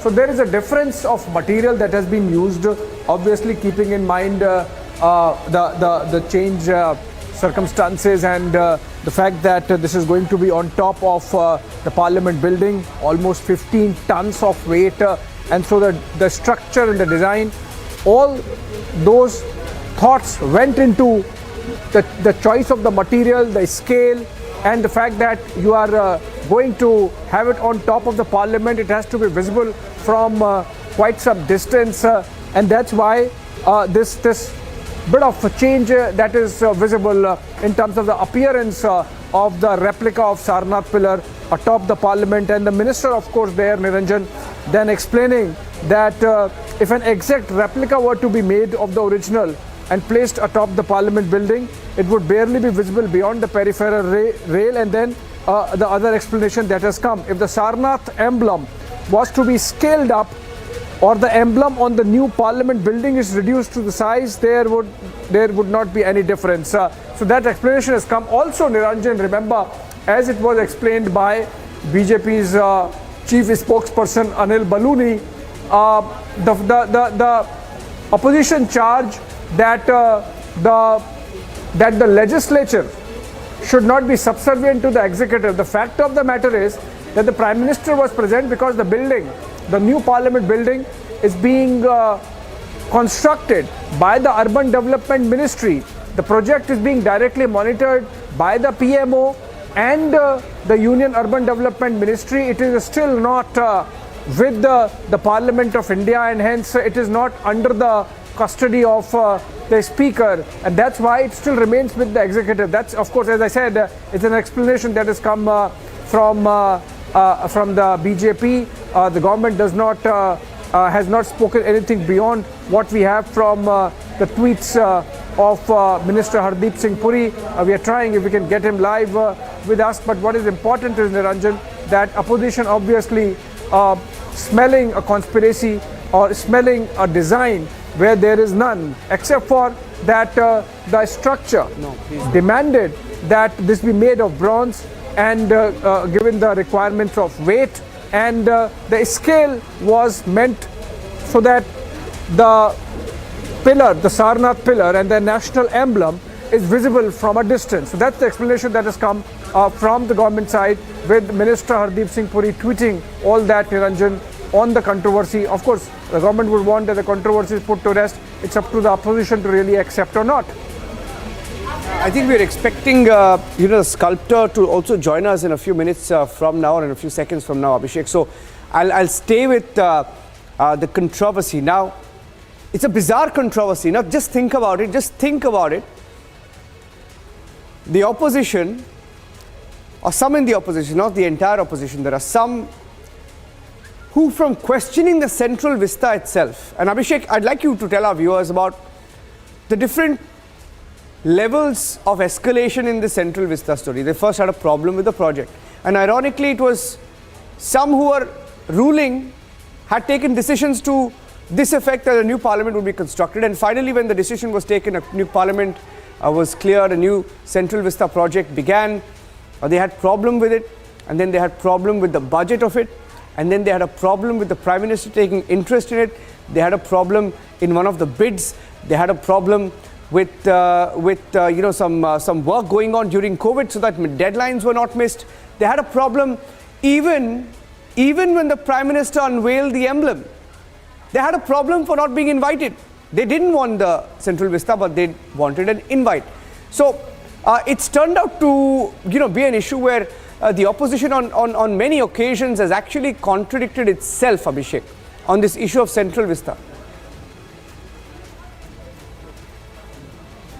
Well, yes, in fact, to begin with, Niranjan, the fact that Parliament building, the existing Parliament building, which is over 100 years, almost 100 years old, and is not earthquake proof, is made of material which is not technologically compliant to the modern standards. There are maintenance issues with the building. There is seating capacity issue. Remember that post a new delimitation exercise which is slated for 2026, it's likely that the Parliament of India with Lok Sabha and Rajya Sabha together would be about 1200 plus MPs vis-a-vis the 775 we have now. So the seating capacity had to be increased, and most importantly, the requirement of a new Parliament building was first raised by the UPA government, by the Congress-led UPA government, or the Speaker at that time, Meera Kumar, but just that the government at the end of the day perhaps did not have the courage to really go ahead with this project. And when Narendra Modi as Prime Minister decided that in the 75th year of India's independence, we should be having a new Parliament, we should be having a changed central vista, why be sentimental about something which the British left here? We have changed so many things, and if the building structure so demands that a renewal happens, why not? So a central vista is not just about the Rajpath, which by the way was called Kingsway and is not called so now. Then why not accept the Parliament building as well? So I think the opposition has had some issues. Principally, perhaps they're not liking Narendra Modi, but it seems now that things are falling in place, ultimately they will have to accept. But this non-controversy sort of issue being raised with the emblem not looking an exact replica of the Sarnath capital, but then of course we are getting the sculptor himself in a while from now, Niranjan. We would hear from him exactly as to why this perceptible difference between the original and the replica. The minister, of course, has come out with a series of tweets saying that this is essentially a difference of proportion, of scale and the material used, and that those who are looking at with a certain eye, they will continue to do so irrespective of the explanations. Niranjan. Yeah, I think we have the sculptor joining us live in just about 30 seconds. But before that, let's play out some of the responses coming in. Here's what the BJP is saying in response to what has been said by some sections of the opposition. Here's the BJP response that came in. When the Honorable Prime Minister had spoken about the need for a new Parliament building, opposition parties had condemned it, they had criticized it. Now when there is a government program in which the Honorable Prime Minister unveils and there is the installation of the national emblem, they again criticize it. But it's surprising to note Ms. Mahua Moitra is one of them who's criticizing it. And it seems very evident that she wants the attention of the media and people to move away from her rather regrettable and condemnable comments on Ma Kali, which has obviously caused a lot of anguish to the people of Bengal, to the people of India, and all Ma Kali Bhakts in the world, and something which the Trinamool Congress has not condemned in open words. वो जो चक्र है उसमें क्या है? उसमें जानवर, 4 जानवर है, घोड़ा है, लायन है, हॉर्स है, बुल है. संविधान के जानकार क्या कहते हैं? वो भारत के प्रियम्बल का हिस्सा है. Liberty, equality, fraternity, justice. आप उसको भी भूल रहे हैं. Theory of separation of powers important है देश के लोकतंत्र के लिए. अगर एग्जीक्यूटिव लेजिस्लेचर पर हावी हो जाएगा तो गलत होगा हमारे लोकतंत्र के लिए. सर, एग्जीक्यूटिव के वो मुखिया हैं. मुखिया नहीं, मुखिया है. पार्लियामेंट में मुखिया नहीं है. पार्लियामेंट में सबसे बड़ा अगर है तो स्पीकर है, अध्यक्ष है, स्पीकर है, प्रधानमंत्री नहीं है. उस जगह पर स्पीकर सुप्रीम है, पार्लियामेंट सुप्रीम है. ये बात समझना, मगर प्रधानमंत्री समझते नहीं, समझते वही सुप्रीम लीडर है. Separation, theory of separation of powers को चुकनाचूर कर रहे हैं वो. बात आप समझ लीजिए, जो बेतहाशा जनसंख्या विस्फोट है उसको कोई भी कंट्री न तो नज़रअंदाज कर सकती है और न बर्दाश्त कर सकती है, और इसके लिए हमें व्यवस्था करनी ही होगी. ये किसी कास्ट कम्युनिटी के लिए नहीं बल्कि कंट्री के लिए चैलेंज है. अब कुछ लोग इसमें करते हैं कि साहब अल्लाह की मेहरबानी है. अब आप इस तरह की अल्लाह की मेहरबानी से अनलिमिटेड परेशानी खड़ी करने की कोशिश करेंगे तो आपके लिए भी परेशानी होगी। आप अल्लाह की मेहरबानी का बहाना बनाएंगे, अनलिमिटेड परेशानी का ठिकाना ढूंढेंगे। तो ये मुझे लगता है जो लोग तर्क दे रहे हैं ये ठीक नहीं है। जहाँ तक सवाल है जनसंख्या विस्फोट का, जनसंख्या का, दुनिया के तमाम उन देशों ने, चाहे वो प्रगतिशील देश हों और चाहे डेवलप कंट्रीज़ हों, उन्होंने जनसंख्या को कंट्रोल करने के लिए उपाय ढूंढे हैं और उनके देश के लोगों ने उसमें अपना सहयोग दिया है। अब यहाँ पर तो प्रॉब्लम ये है कि इमीडिएट पॉलिटिक्स शुरू हो जाती है। इमीडिएट जो है उस पर कहीं पर अल्लाह की मेहरबानी आ जाती है, तो कहीं पर जो है वो कोई मज़हब आ जाएगा, तो कहीं पर जो है वो उसमें जो है वो सेकुलरिज्म का तड़का लगा दिया जाएगा। देखिए, आर्टिस्ट अलग हैं। वो जो अशोक का लैंड कैपिटल सारनाथ से प्राप्त हुआ था 1905 में खुदाई में, और वो भारत का राज चिन्ह है, तो वो आज से 2300 वर्ष पहले बना था और आज हम उसकी कॉपी तैयार कर रहे हैं जिसे हम भारत के संसद में लगा रहे हैं। तो इसमें टैंपरिंग एज सच कुछ नहीं है, क्योंकि टैंपरिंग तो अगर ओरिजिनल फिगर में हुई होती तब हम टैंपरिंग कर सकते थे। ये टैंपरिंग नहीं है, बल्कि उसकी एक कॉपी तैयार की गई है। हाँ, ये ज़रूर है कि वो जैसे 7-8 फीट ऊंचा है, ये जो वर्तमान में बना है, जो कॉपी है उसकी, वो 20-21 फुट ऊंची है। तो इसमें अंतर तो आएगा ही। Prime Minister Modi earlier visited the Baba Vaidyanath temple in Deoghar, Jharkhand, offered prayers, considered as one of the 12 Shiva Jyotirlingas. Prime Minister is the first to visit the shrine.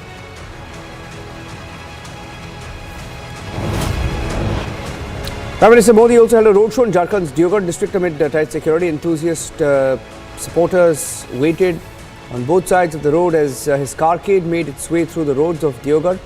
The Prime Minister waving to the crowds, greeting people with folded hands.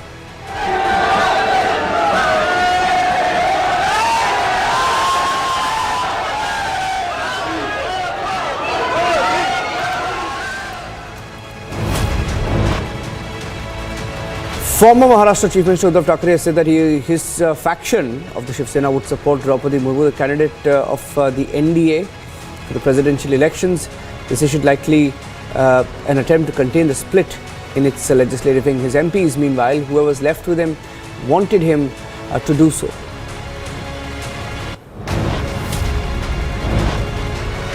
Former Karnataka Chief Minister H.D. Kumaraswamy has also said that he is contemplating backing NDA presidential candidate Draupadi Murmu in the upcoming presidential elections. Kumaraswamy and his father, former Prime Minister H.D. Devegowda, were present at the opposition meeting called by Mamata Banerjee in Delhi a few weeks back.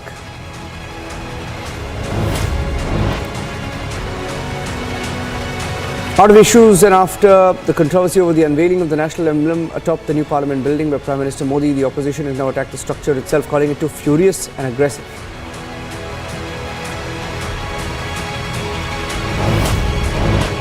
Shivamogga Akali Dal has sought time from Punjab governor to hand over the memorandum against Raghav Chadda's appointment as chairman of a temporary advisory panel in Punjab. Akali Dal also claimed that Raghav Chadda had been appointed as super CM of Punjab. Bhagwant Mann is only a dummy chief minister, is what the Akali Dal is claiming.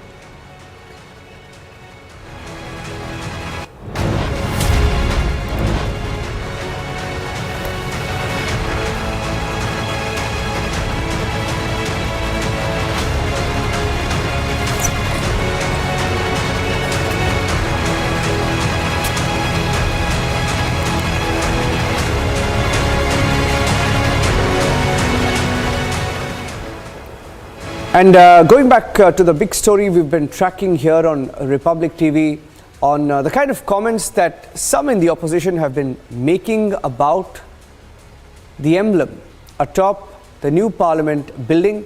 Joining us on the broadcast this evening is Sunil Diore. Sunil Diore ji, good evening and thank you for speaking to Republic TV. And there you have him on the screen there. That's the emblem with you. Yes, what do you make of the keyboard? This is the new one. This is the new one. Okay, why don't you explain it to us, Sunil Diore ji? No. Can I speak in Hindi? Yes, go ahead. Please go ahead. Please go ahead. Please go ahead. Yes. Okay, ये ये मेरा की model है। Okay, let's go full frame to you. हाँ जी। हाँ, जिस पर से हमारा काम अप्रूवल हुआ था। हाँ जी। ये मैंने architect of Tata project limited को सबमिट किया था। फिर ये फाइनल होके हमने इसको इनलार्ज किया औरंगाबाद में क्ले मॉडल, और बाद में एफआरपी मॉडल बना के इसको जयपुर में कास्टिंग किया। हाँ जी। अभी ये जो, हाँ जी, please go ahead sir, go ahead, you speak, आप बताइए। उसको पार्टली कास्टिंग करके, बिकॉज ऑफ उसका कैपेसिटी ऑफ क्रेन का 1.5 टन था, तो उसका हमने इसको 1.5 टन के हिस्से में बना के वो साइड पे ब्रीजिंग करके उसको फाइनल फिनिश करके फाइनल किया ब्रीजिंग करके। सुनील दियोरे जी, अभी ये जो ऑपोजिशन बता रहे हैं ना, आई मीन ये बोल रहे कि मैं थोड़ा पढ़ के बताता हूँ आपको। They are saying, right, they are saying that ये जो बहुत अग्रेसिव दिख रहा है, they saying the emblem looks very aggressive. How do you respond to this? ये कंट्रोवर्सी मैंने सुनी है। एक्चुअली ये लॉयन का जो एंगल है फोटोग्राफी का, अभी मैं आपको दिखा रहा हूं। ये जो एंगल है, ये सेम मॉडल है, हमने बनाया। ये अगर मैं ऐसा करके दिखाता हूं तो ये एग्रेसिव दिखता है, और इसी एंगल से फोटोग्राफी हुई है। अगर मैं इस एंगल से उसको देखता हूं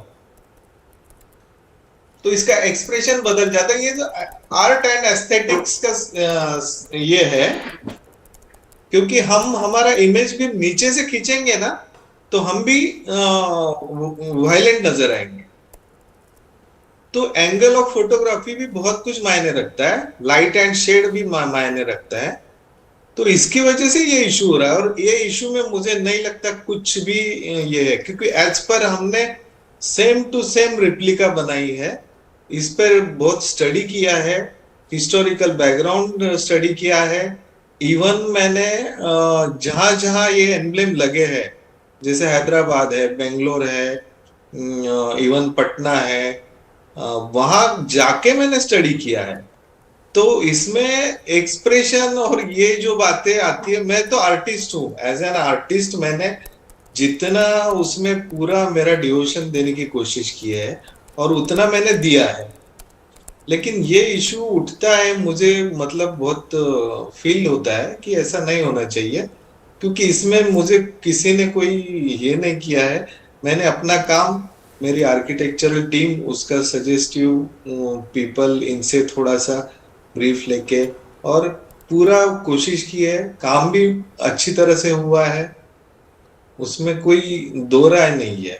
कोशिश तो मैंने पूरी की है। मैं 30 साल से ये स्कल्पचर करता हूँ, लेकिन ये इशू आएगा ये मुझे ही नहीं पता था। ये क्या है मुझे कुछ समझ में नहीं। सो बेसिकली आपने जो एग्जिस्टिंग यू नो हमारे जो दर्शक है, I am just putting it in perspective, and मेरे कोलीग जो है अभिषेक कपूर, वो भी लाइव है हमारे साथ। Abhishek, Sunil Deore ji is here, he saying basically जो रेप्लिका था उसी रेप्लिका को स्केल अप किया है, and he's saying it depends on which angle you see it from. He says if you look at it from below you will see the teeth. He says it's always been there. दिखाइए आप, थोड़ा दिखाइए, and Abhishek my colleague has a question. आप थोड़ा दिखाइए। हाँ जी। ये actually ये एंगल से उसका एग्रेशन ज्यादा नजर आता है। या अभिषेक look at that. क्या? और ये एंगल से देखेंगे आप तो ये अलग नजर आएगा, ये एंगल से देखेंगे तो ये स्माइली लगता है।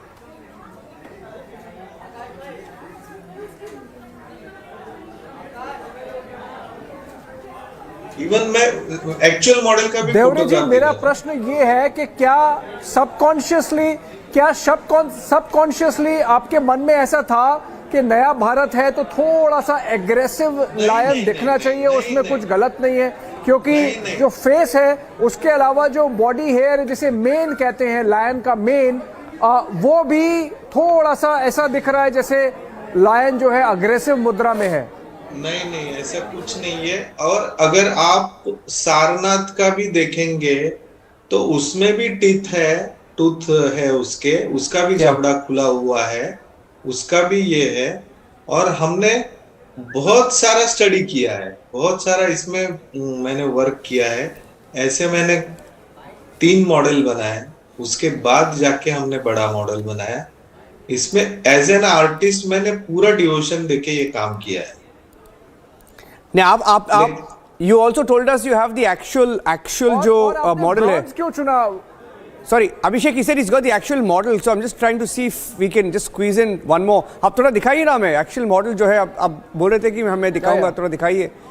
नहीं, एक्चुअल मॉडल जो दिखा रहे हैं ना आपको, ये यही मॉडल पे मैंने इसको एनलार्ज किया है। Yes, Abhishek, you were asking, yes. अभी इसको आप देखेंगे ना, आपने जो ब्रॉन्ज यूज किया है, जो ओरिजिनल सारनाथ का पिलर है वो सैंडस्टोन का बना हुआ है और इतने साल सरवाइव किया, 2 मिलेनिया, तो आपने ब्रॉन्ज क्यों चुना? थोड़ा हैवी होगा, इसको पार्लियामेंट के बिल्डिंग के ऊपर रखना है, करीब 15 टन वजन, तो सैंडस्टोन क्यों नहीं चुना आपने? लॉन्ग लाइफ होता है और स्टोन मटेरियल कम से कम वो 20 से 30 टन हो जाता है।